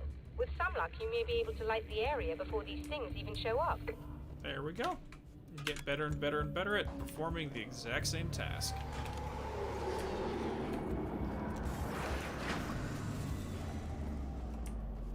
Nope, I don't think we're going to. They already got to it. Alright, here we go. Thanks for tuning in for the second part of our interview with Serena Valdivia and award-winning photographer Alice Wake. Now, Alice, we were talking about your husband, Alan Wake. Is that a sore subject? Yes. Well, a little bit. Of course it is. The way I see it, we had our good times and our bad times, and on the whole, we had a lot of good times. He really made me happy. I don't mind being reminded of him. So you're over him? I don't know if I'll ever be that, entirely. I still think about him every day, literally. I still find myself hoping for... Well, sometimes I think I see him just standing somewhere, watching me. Yeah, Mr. Scratch being a I think most people dick. who lose someone they love experience things like that. But on the whole, I'm doing all right. 2 years is a long time to adjust, and I'm not really the type to wallow in the negative. Well, I know there are a lot of stories about Alan. He seemed to have something of a wild streak. That's not really what our show is about, though. Look, all that stuff really gets blown out of proportion. He had his problems, but It's really frustrating for me because people like to talk. They love to tell these crazy stories, and they never really knew him at all. Well, the character he created, Alex Casey, is a household name. The books still continue to sell. There's been talk of a TV series, a movie, a video game. Must be nice to know that his work is still being appreciated by so many readers. Yes, of course, but I don't really deal with the business side. I leave that to Alan's agent. That would be Barry Wheeler. Actually, I just interviewed him. He's currently in the music business. Mm-hmm. And he's also Alan's best friend. You two keep in touch? We talk regularly. Like I said, he handles the business side. I think we should talk about her film. Yes, of course, you're right. Thank you, Serena. I'm Eddie Rodman, talking to Alice Wake and Serena Valdivia, and we'll be right back. Mm-hmm. Yes. So, in terms of, we talked about a little bit earlier, Katam, regarding the AWE and what they plan to move forward, or what they plan to do moving forward on that.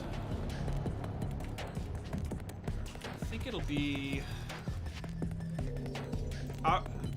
My opinion is I don't think Alan himself is going to be the main character of it, personally. I feel that they're going to have another character who's going to be the playable protagonist, and it's going to be about getting Alan out and everything leading up to it. Personally, if we just played as Alan only in the Dark Place, then we're not really getting any kind of expansion of the story. It's just, hey, this one worked. And especially if he's naming it Return After the Hero's Journey. One part of the journey is the rescue from without. That sometimes the hero needs help and outside influence to save them.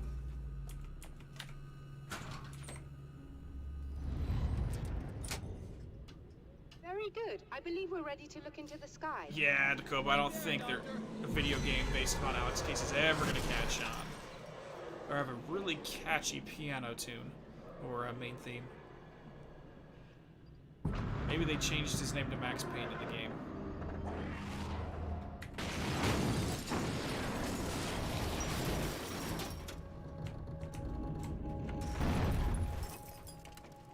Okay, so we gotta get back to the dock. I think that's really about it. We just have to make our way up. Let's just circle around, grab a few manuscripts, and call it good. Ooh, let's go. You know what? Screw you guys.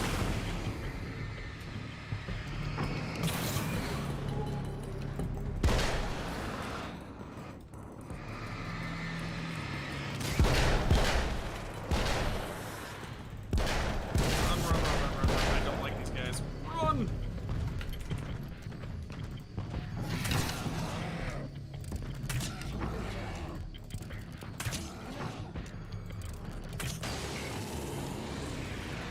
Yeah, and we know that, like 5 years from now or so, she starts having lots of dreams about Alan watching her, and she sets up some cameras and catches a photo of Mr. Scratch in the act. This act of creation is exhilarating and frightening. Subtext and symbols loom eager to take effect.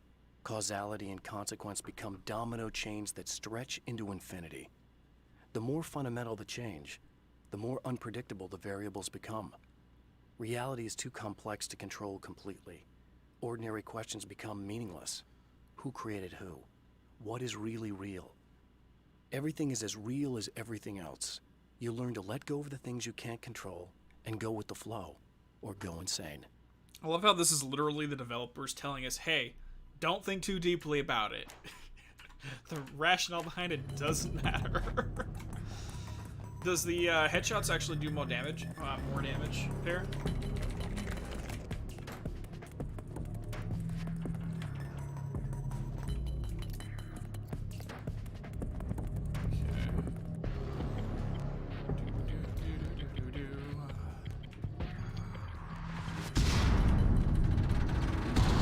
Like, yeah, maybe it's just me being me, but I like my idea about having Alice as the main character of the sequel.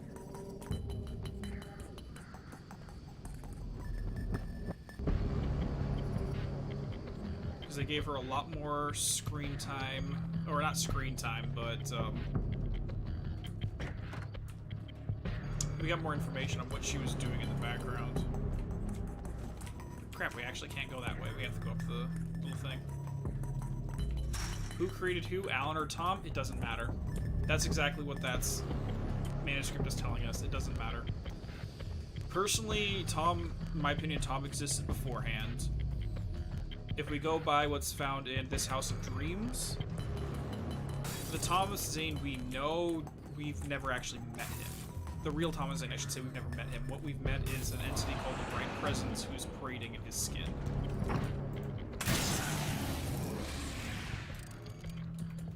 The Bright Presence is the one that has been the diver throughout the entire game.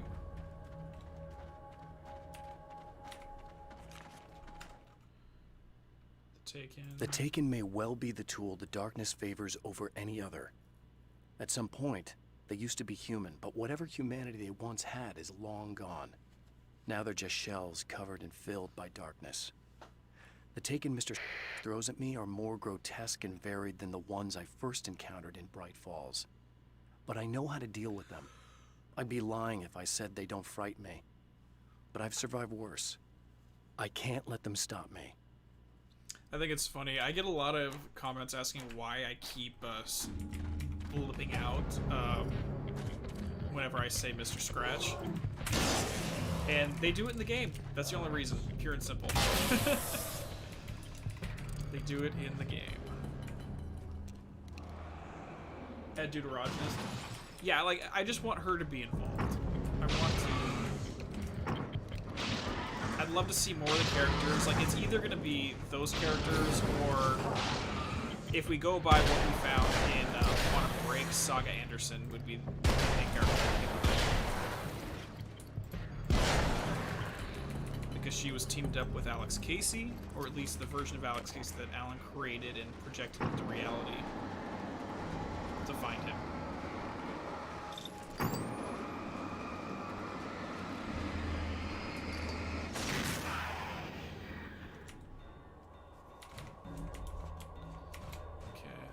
I'm gonna walk down all the paths and see if there's another one right there.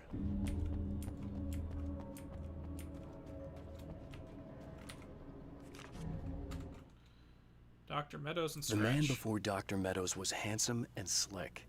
He moved with lazy confidence and didn't bother to pretend that he wasn't staring at her.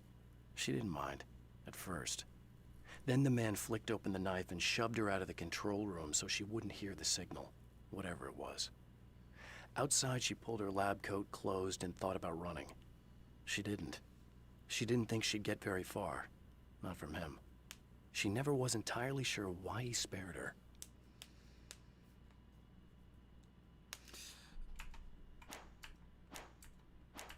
See, Katam, in terms of Alan, I think what a lot of it is people who have played only Control and didn't grow up with the Alan Wake games, or Alan Wake in this game, they have a certain idea of how what his relevance is within the universe itself. I think they believe he has more power and control in an almost godlike sense than he really does. The games are very specific, and they hammer home the point that having access to the Dark Place energy does not make you God. It does not give you more powerful. It does not make you more powerful, I should say. Come on.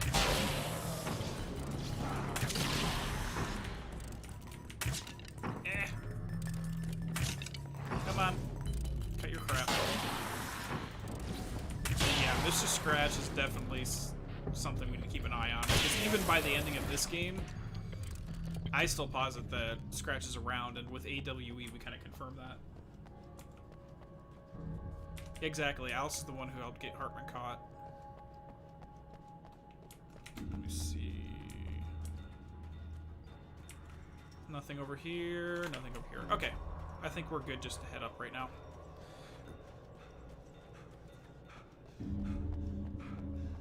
Stop breathing so hard, Alan. Yeah, Alice and Saga, let's do this.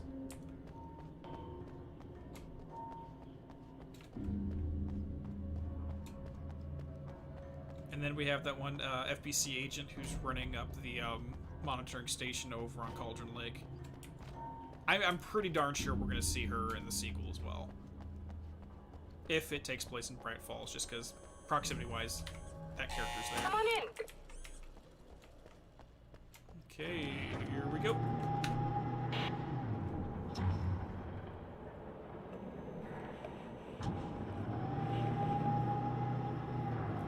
This is what you look like. Does that bother you? I bet it does. I'm not just wearing your face, you know. It goes a lot deeper than that. There's a lot of you and me. All the best parts. At first, I was just an idea. But they kept telling all those stories about you. You already had that rep. Yep. And then you disappeared mysteriously. And then the stories about bad, crazy Alan Wake came true. And here I am. That's the best part, isn't it? When that happens, you can always count on Cauldron Lake.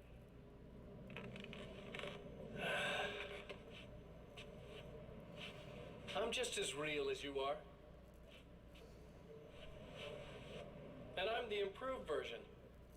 No fears, no doubt, no weaknesses, no self-deception here. I don't let anything drag me down.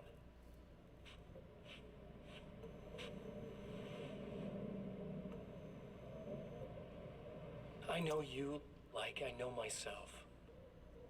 I know it bothers you that I'm like this. That I use your name, crawl my way into your life. Ilkavia very much do it enjoyed because this performance. Have you seen the I'm better at being you than commercial you ever for were. American Nightmare, where he's playing himself? He's reading like reviews of the game and stuff from like Game Informer and stuff. I love it. Yeah, it's yeah, Alan for Control only fans. It's a completely different perspective from those who played the game growing up and completely understood what's going on there. Guys, you need to protect the telescope or we can't complete the signal. All right, ready for this, guys?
Skiing. That is such a cool line.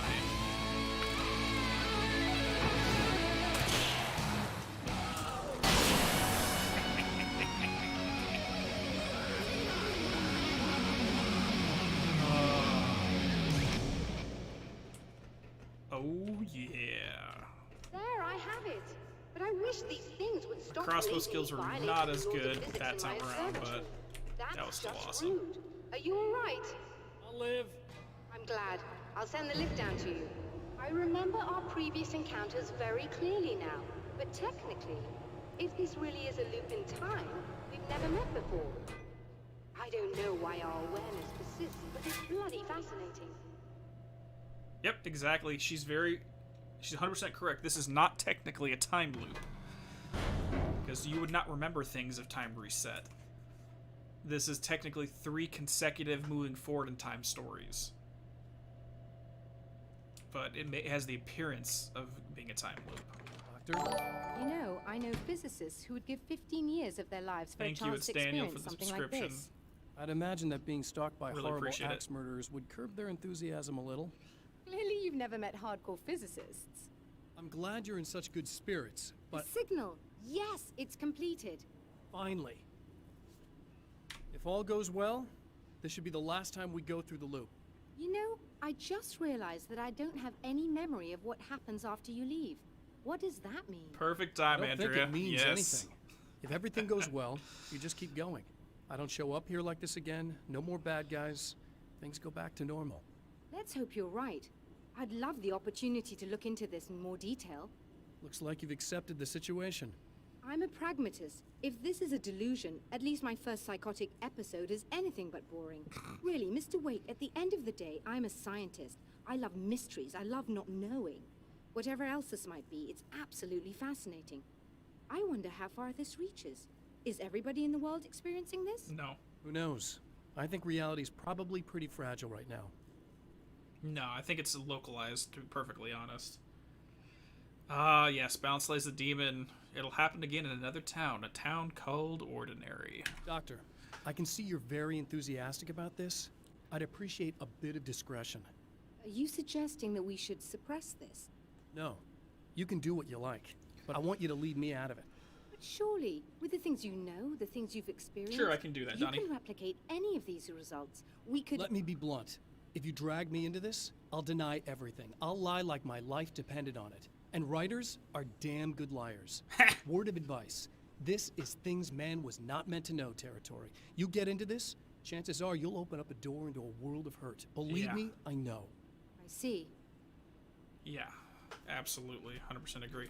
I don't know if I can actually go back and get the shotgun because I'm up here, unless because I don't think she lets me back down. Yeah, I don't think I can actually get back downstairs.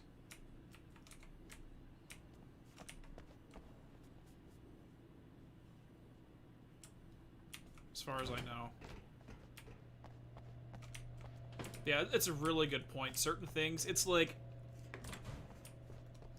the idea of being able to manipulate matter with thought, for example, is a dangerous thing, as Alan shows here in The Dark Place. A simple stray thought can lead to something that ends up killing you. That's why we're talking about... I have this rant whenever I talk about Star Trek technology when it comes to the replicator. Basically, they take raw atoms and reassemble them like Legos to make a meal. Chicken, a steak, or whatever have you. So once you have that technology where you can take atoms and recreate them, well, what can you create? Can you also do the same thing in opposite? Can you basically take a human being, disassemble them down into raw atoms, and make someone disappear because they angered you off the face of the earth? And there's no body to leave behind, so there's no record of it ever happening. Once you open up certain Pandora's boxes, there's a whole host of things. In a strange way, that can he feels be at negative ease. as well. He is The armed pursuit of with his science. own words, and when the time comes, That's why they mad will be scientists, enough, there's the whole or they concept will of when not. should they stop. For now, he's content to let the currents take him toward the final confrontation.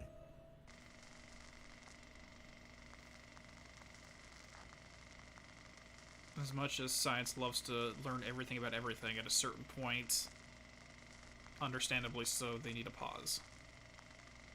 And think, should we know this? I think, Once more, we let's wait. return to the drive-in.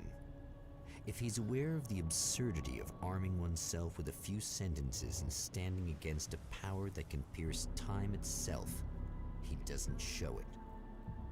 The man has his share of weaknesses, perhaps more, but cowardice is not among them. I think the best line that goes along to that concept is from Jurassic Park, where Jeff Goldblum's character's like, yeah, you spent so much time wondering if you could do something, you didn't stop and think about whether you should do something.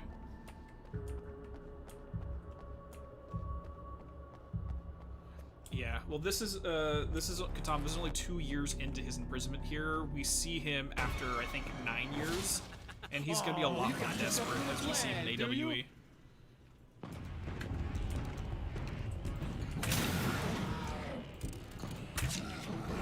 I can't back up. Okay, that's not good. Oh gosh. Where am I? Run! This is scary. Let's get the ads out of here.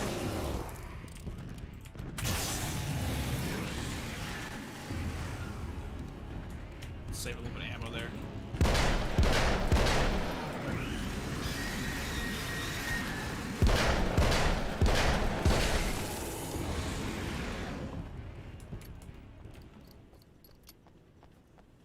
Who's Floyd Lloyd voicing?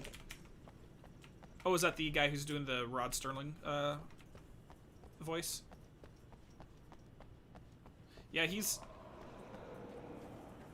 I think he's a lot saner in this one just because he's gotten used to it. Oh, that was bad.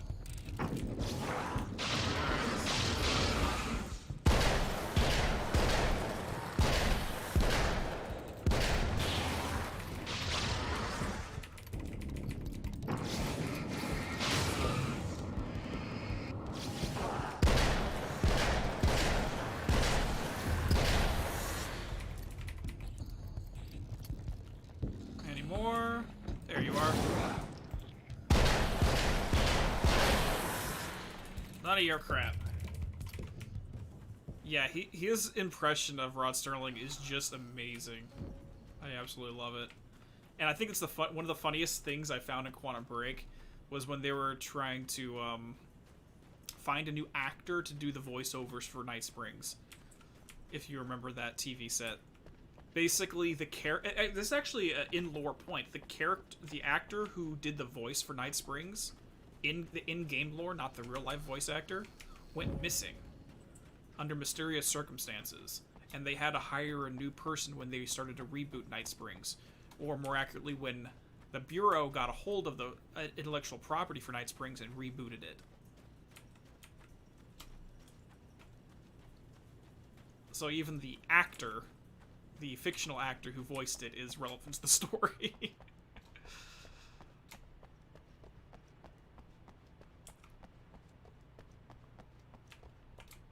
Alright, perfect timing too, because I'm starting to get hungry and need some food. We're almost done though.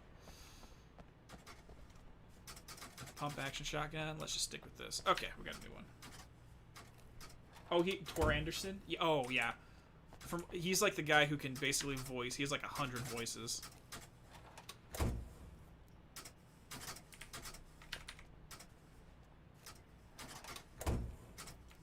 I don't know how this... I usually just mess around with it until something works. Technically, there's only 6 positions for this to be in.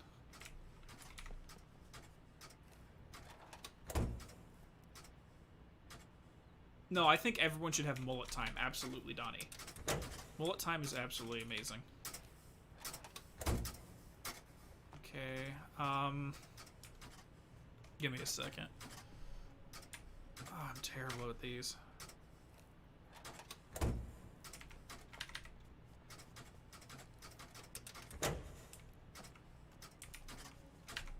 Why not triple bullet time?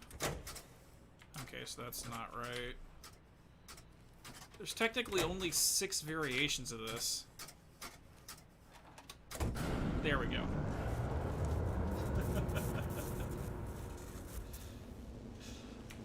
Alright, here we go. Slip around here. There we go. Whoop. None of that.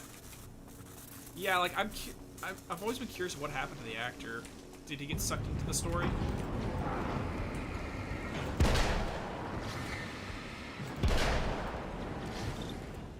Not great.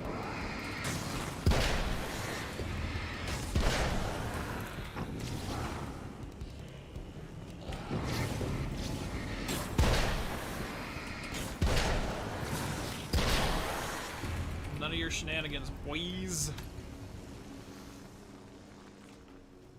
But that would be really interesting if the voice actor got taken in some way that was lore relevant. And that spool's in the way. There's just so much about this Remedy world that it's never going to be explained. I can guarantee it. There's going to be probably 75% of everything, all the plot threads in this series are never going to be explained. Because there's just so much out there.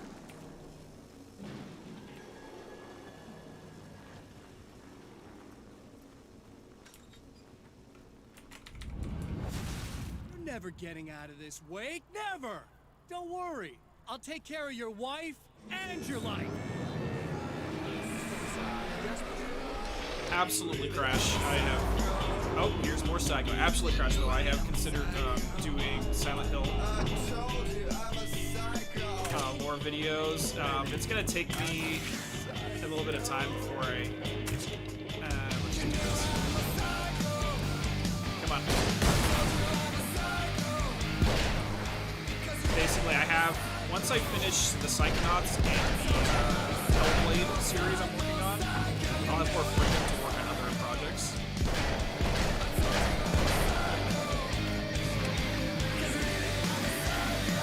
But I want to go through Silent Hill as well, because that's one of my favorite game series.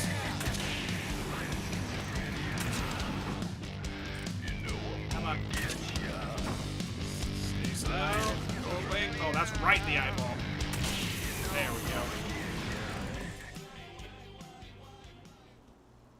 Yeah, especially with everything that's probably going to be happening in the future of this reality, the director of the FBC, while they have all these cool abilities and they have such all that fun aspect to it, it's a lot of responsibility and a lot of shenanigans they're going to have to deal with.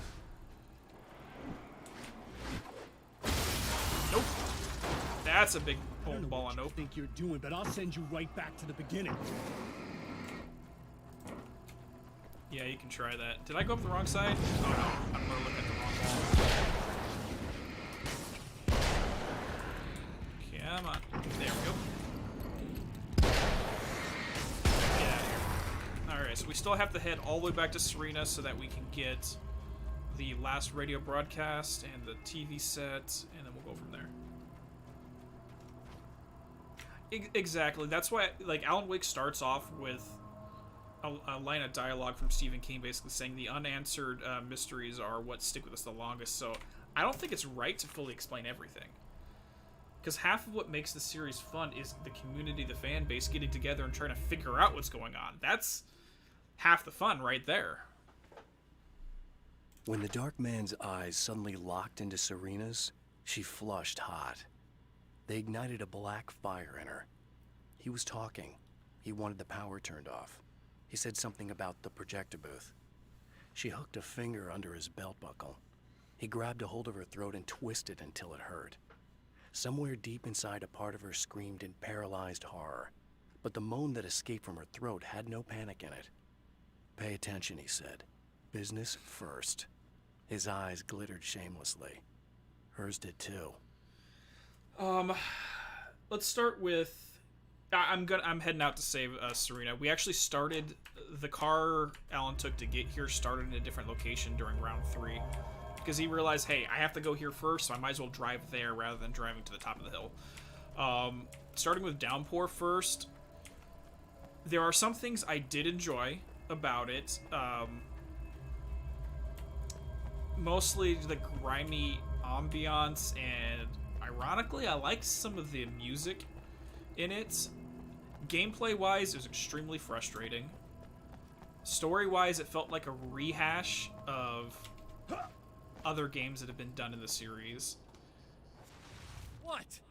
You think whatever it is Lore-wise, you're gonna do it is gonna didn't make really a fit difference? in with This'll end up just like before. the rest of the franchise. I think it's one of the weaker ones in the series. Homecoming, the one thing I don't like is that they gave you... Okay, taking a step back. One thing I enjoy about Silent Hill is the tank controls. Even though they're extremely frustrating to play, I think it actually added to the experience, because when you're in a horror or survival horror game, part of the anxiety, at least in the original games, is you can barely move. You can't really... You're not as mobile as you would like to be, which means you're constantly fighting against the bad controls, but that added to the anxiety for me, which is it's the gameplay versus story integration in that sense. With Homecoming, because they made you a more capable fighter, I wasn't as freaked out playing it, because it just made me like, oh, I got this. I'm strong enough. I'm a badass, so to speak. You know what I mean? And that was the issue I had with it. Now, story-wise, I loved the idea they were going for, that a neighboring town to Silent Hill was having issues, and they had this kind of ritualistic thing so that the energies there did not spill over. Honestly, Homecoming's kind of a guilty pleasure of mine, but in terms of how it disrupted the existing Silent Hill canon, that I'm never okay with that.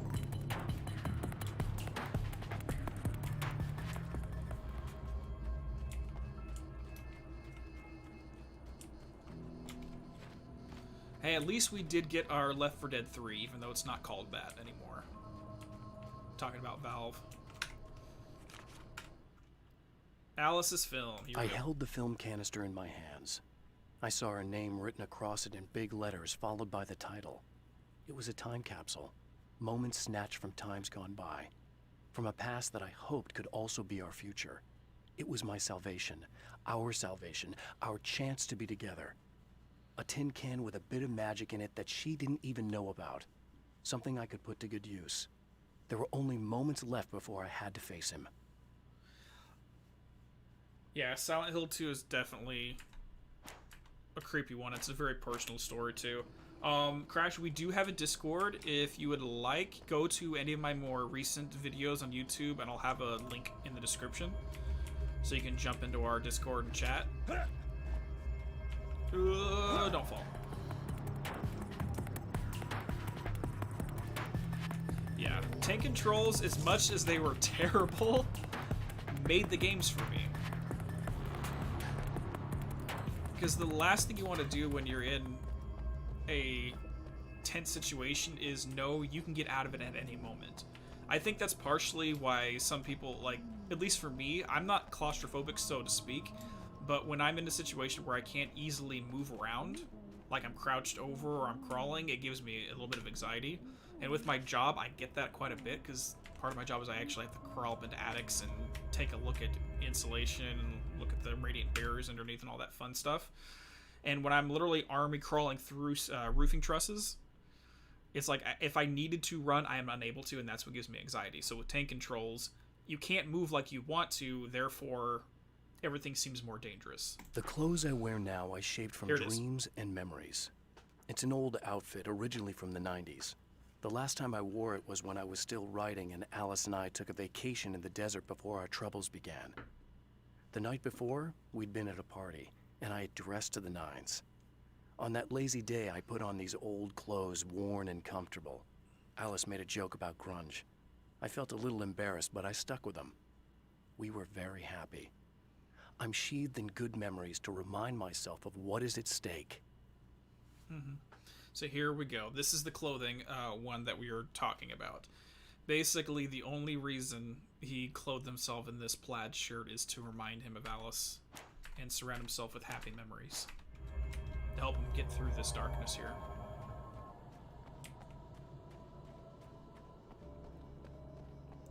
The unanswered mystery is what stays with us the longest, and it is what we will remember in the end.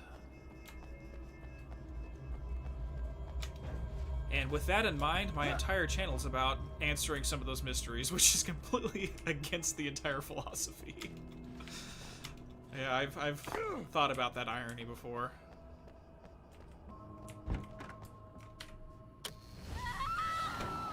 Oh, hey. I'm hoping I can put an end to this now. You'd better. I really don't want that to happen to me again. It's like somebody vomited in my brain, like a sleazy movie that keeps looping in my head. I'll stop this, I swear. You know the part that's really screwed up? If you mess it up, it'll just keep happening forever, right? I don't think I can deal with that. Don't think about that. I don't think of anything but. Hey, afterwards, when all this is done, look me up. This thing, I can probably help you deal with it. I don't know. It's almost like I'm not even in the same world anymore. Everything's just weird now. Yep. Yeah, I know. A lot of that'll pass with time. But being touched by the darkness, it's rough on you. It's a lot to process. And I just don't want you to get completely screwed up by this. Might be a little late for that, to be honest. Yeah, well, there's degrees. At least you're not at a point where you go around picking fights with people over not changing their light bulbs often enough. What? Never mind. All I'm saying is, you're not alone with this. And anyway, you're friends with Alice, so, you know, any friend of hers. Thank you. See, I kind of enjoy that Alan here has kind of become the mentor character because he's already been through the experience that she's going through right now. And that's the entire point of the mentor character, the old man figures. It's the hero who's already come to the conclusion of his story is now there to guide the new hero along their path. So, what is your obsession with Pocket's pair? I don't know if I can zoom in or not. I don't, like, maybe it's just me. I've never understood why you would want to put buttons on the backside pockets. Trying to get reach around behind you and latch the buttons just seems unnecessary, personally. Oh, I can't get the keys? Okay, whatever.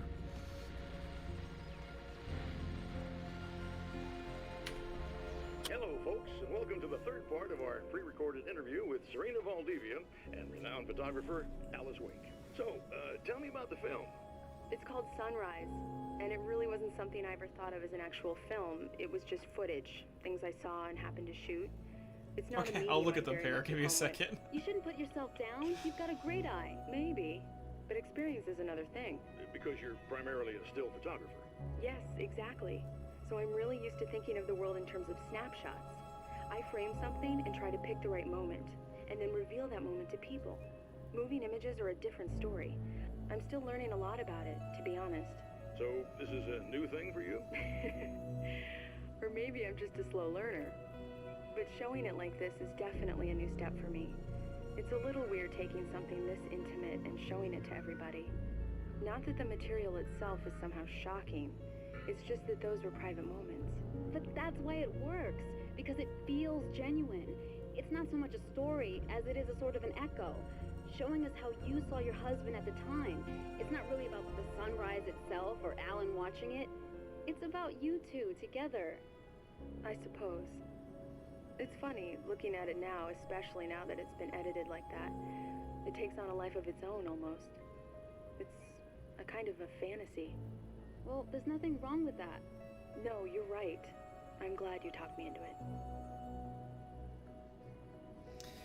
And that right there is the entire point of the game in that section. Alright, let me get caught up in chat real quick.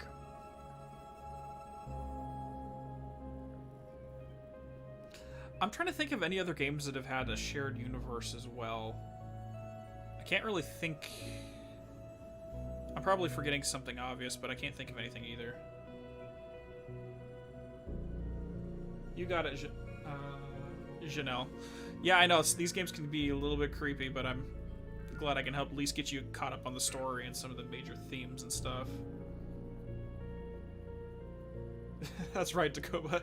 That is one of the things. I was surprised Serena actually had pockets on ladies' jeans. Yeah, Katam, in terms of being by yourself and writing, you kind of start wanting to be around people. When he spent most of his last couple years before the first game started wanting to be away from people. When you're in solitude, you kind of want the energy of others to be around it. But solitude is something that is necessary for introspection. That's why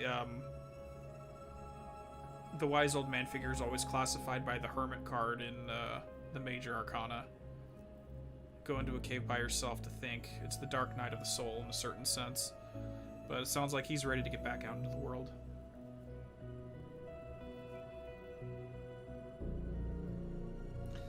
Really, Andrew? A pocket dimension? Is that where we're going with this? What is with American Nightmare and pocket obsession?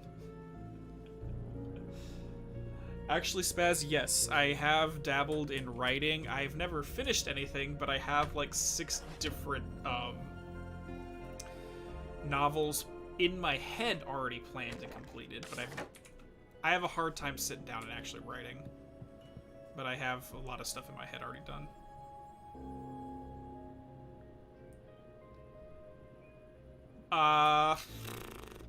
For the purposes of Control, Warehouse 13, because it deals with a lot of the concepts of having objects with special powers. Fringe, always recommend Fringe. It is incredible. Absolutely incredible. Lance Reddick's in it, so we have Martin Hatch is one of the main characters in Fringe, which makes it better. And John Noble's character and his portrayal is phenomenal. Absolutely phenomenal. Alright, I don't have any of these anymore, so we're gonna have to do this the old-fashioned way.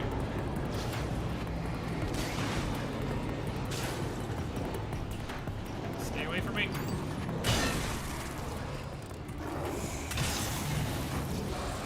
It's basically a perfect melding of Quantum Break style story. Maybe not the storytelling, but topics. X-Files. Maybe not mysticism, but it's like extreme technology. So it's like Quantum Break mixed with a flair from other stories of a similar style. It's I can't praise it more.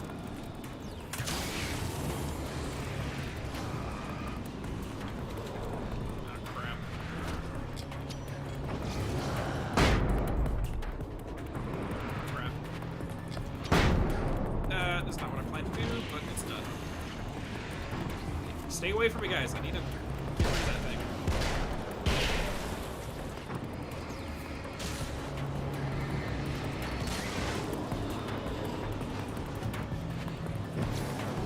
Come on, just get this one.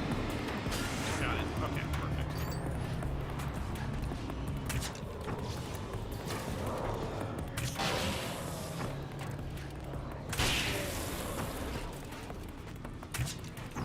Wow, this guy is huge. How did I miss him?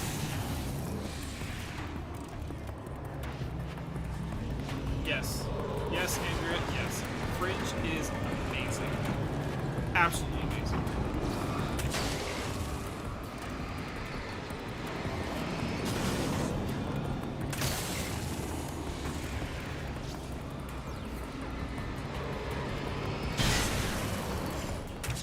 How did I miss that?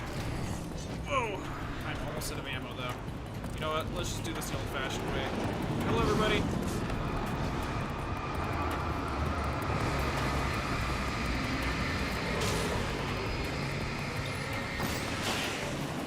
Done. The observers are everywhere. Absolutely.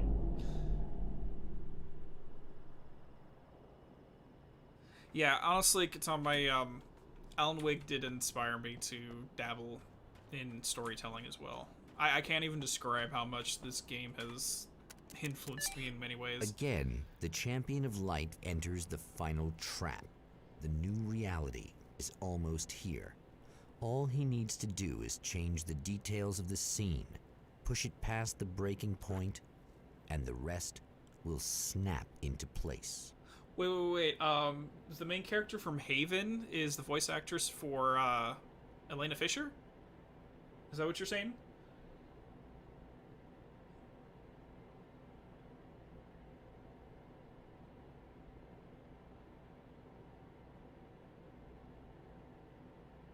I haven't seen much on the new Resident Evil, so I'm not sure how it's all gonna work out. I'll take a look at it. I know there's been some promotional stuff. And for any Fringe fans, anyone think it's coincidence that the month is August? August had a very sad story.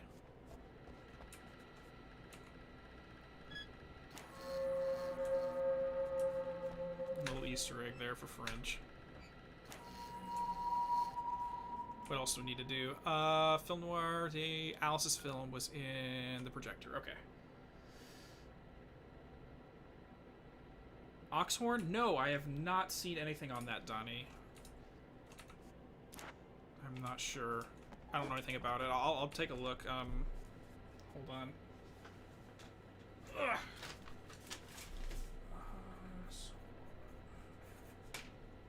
Sorry, I have a pen and paper next to my computer at all times. Death Rally. Nice. astrophysics in motion.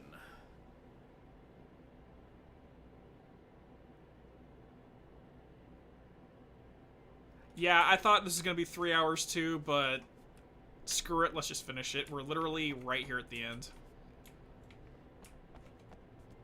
Literally right here at the end. You guys ready for this? Let's go.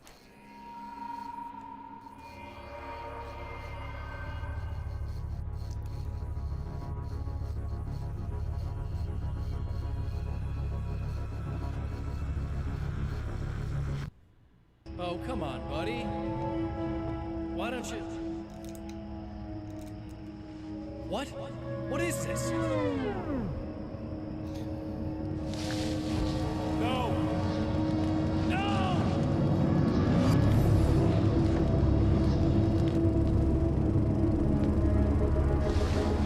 You can't do this!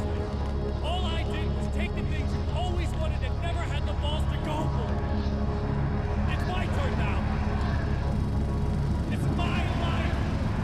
It's my life.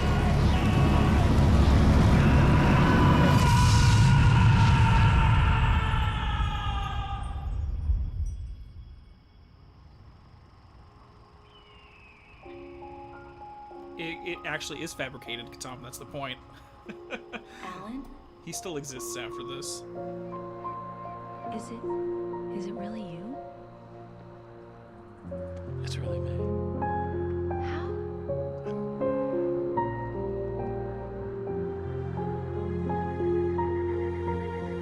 I love you. I love you. So the great thing about this is her documentaries actually, at least in my hypothesis, my interpretation, is what ended up defeating this version of Mr. Scratch, because he is literally made from all the negative stories and the false, the misconceptions about Alan as a human being. A woman, a man, That by showing a documentary two showing how lovers, he really was, shattered all those held false apart for projections. far too long, Therefore, enveloped Scratch was in the destroyed as light well. of a glorious dawn.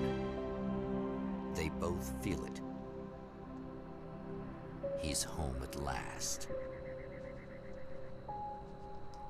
Are these actual events, or merely a dream?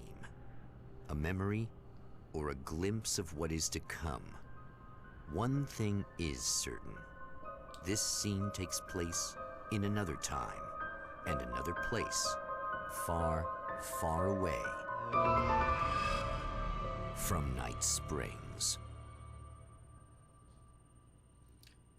Well, in AWE, 9 or 7 years after this, he does, Alan does mention that his dark half is still out there. So, this is kind of a self-contained story in a certain sense. It occurred, it ended, but that's it. It has no lasting ramifications past that. Alright, go ahead and skip past that. I don't want to get copyrighted on this. Let's play the ending scene real quick. Sorry, I forgot what I was talking about. Mr. Scratch. So my hypothesis is basically what ended up happening here.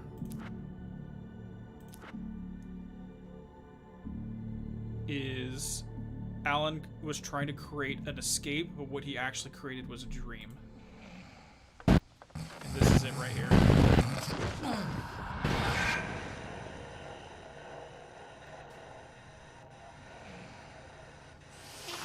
No. Al? So literally as soon as the Night Springs episode ended, Barry woke up. And one of the implications is that Alan hijacked the episode. And that was what was playing on TV while he was sleeping. Projecting it, like, and when you're sleeping and you're hearing stuff, some stuff leaks in. You're still hearing it, so your brain processes the information, but you're not conscious of it. Mr. Scratch. It's very possible that that's Mr. Scratch, pretending to be Tom. Yeah, I just played the Barry scene right there. In terms of Zane in the story, it depends on how canon you accept this House of Dreams is. In that, it's stated that the Thomas Zane we see in Alan Wake isn't actually him.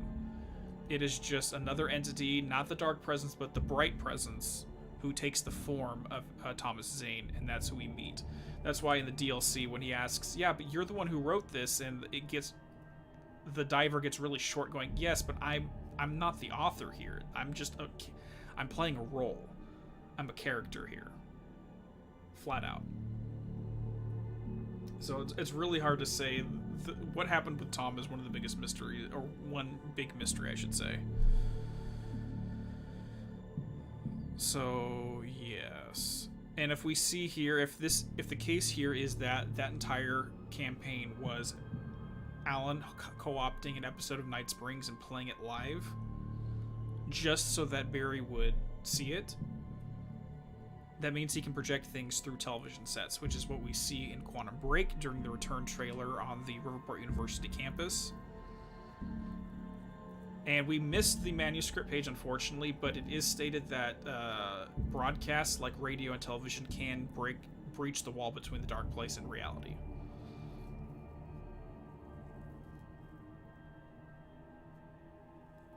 So the implication for this House of Dreams is that it was the original. Samantha Wells was the prototype for who Jesse Wells would become. But they ended up rewriting it, and they created a brand new character for Jesse rather than using Samantha. Now, Samantha Wells is actually mentioned in Control in the research sector right off the main elevator. So we know that she is still a canon character, but her story may be different now. Yep. So as much as we try to say, oh, well, this game was completely pointless, didn't push anything, it's still a version of reality. It really happened. Alan was changed by it, so that's what's important here, and it gives us some more world building. And it may have given Barry an idea while he was sleeping.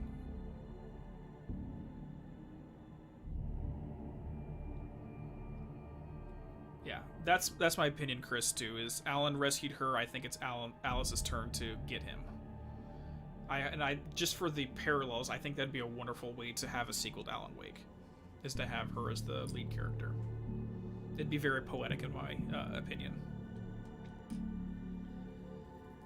Sorry about all the messages being deleted, Pear. I'm gonna have to check and see what my settings are. I might have been a little overzealous with my bot. I'm not sure how it all works.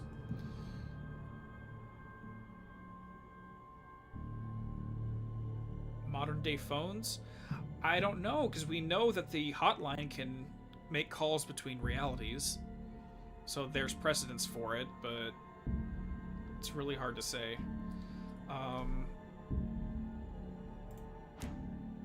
Let me see if I have it.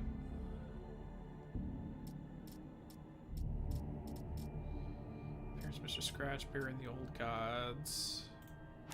Let me see if I can find it. Lost in the Dark Place.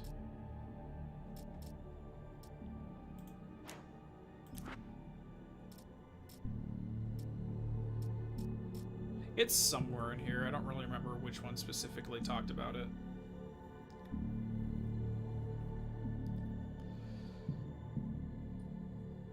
And so the implication, specifically the one with Alice and Serena, is that that radio broadcast was really going on, but when it got translated into the Dark Place or into Night Springs, it was twisted, as Rodman put it, into a dark reflection of it through the lens of Night Springs. It's one of these days I'm gonna talk about how this works a little bit more detail with an edited video, but it's gonna be a little bit, because I'm trying to focus on getting more Psychonauts content out before the sequel comes out.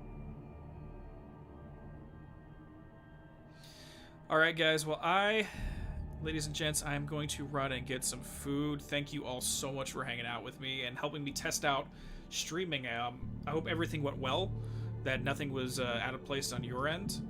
No frames dropped, no issues with stuttering or dropping. Now that I know that we can pull this off, I am fully intending to do more streams with games I have not played that are all community requests, basically.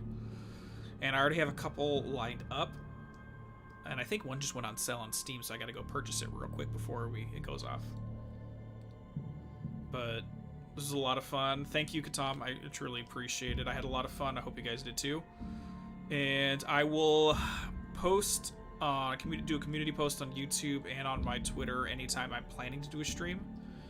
And I'll probably be putting polls up with probably 5 games or so and see which one everyone wants to see me do next. And I'll let you know when that's going to be. So, again, thank you all so much, and I will see you all soon. Talk to you later. Bye-bye.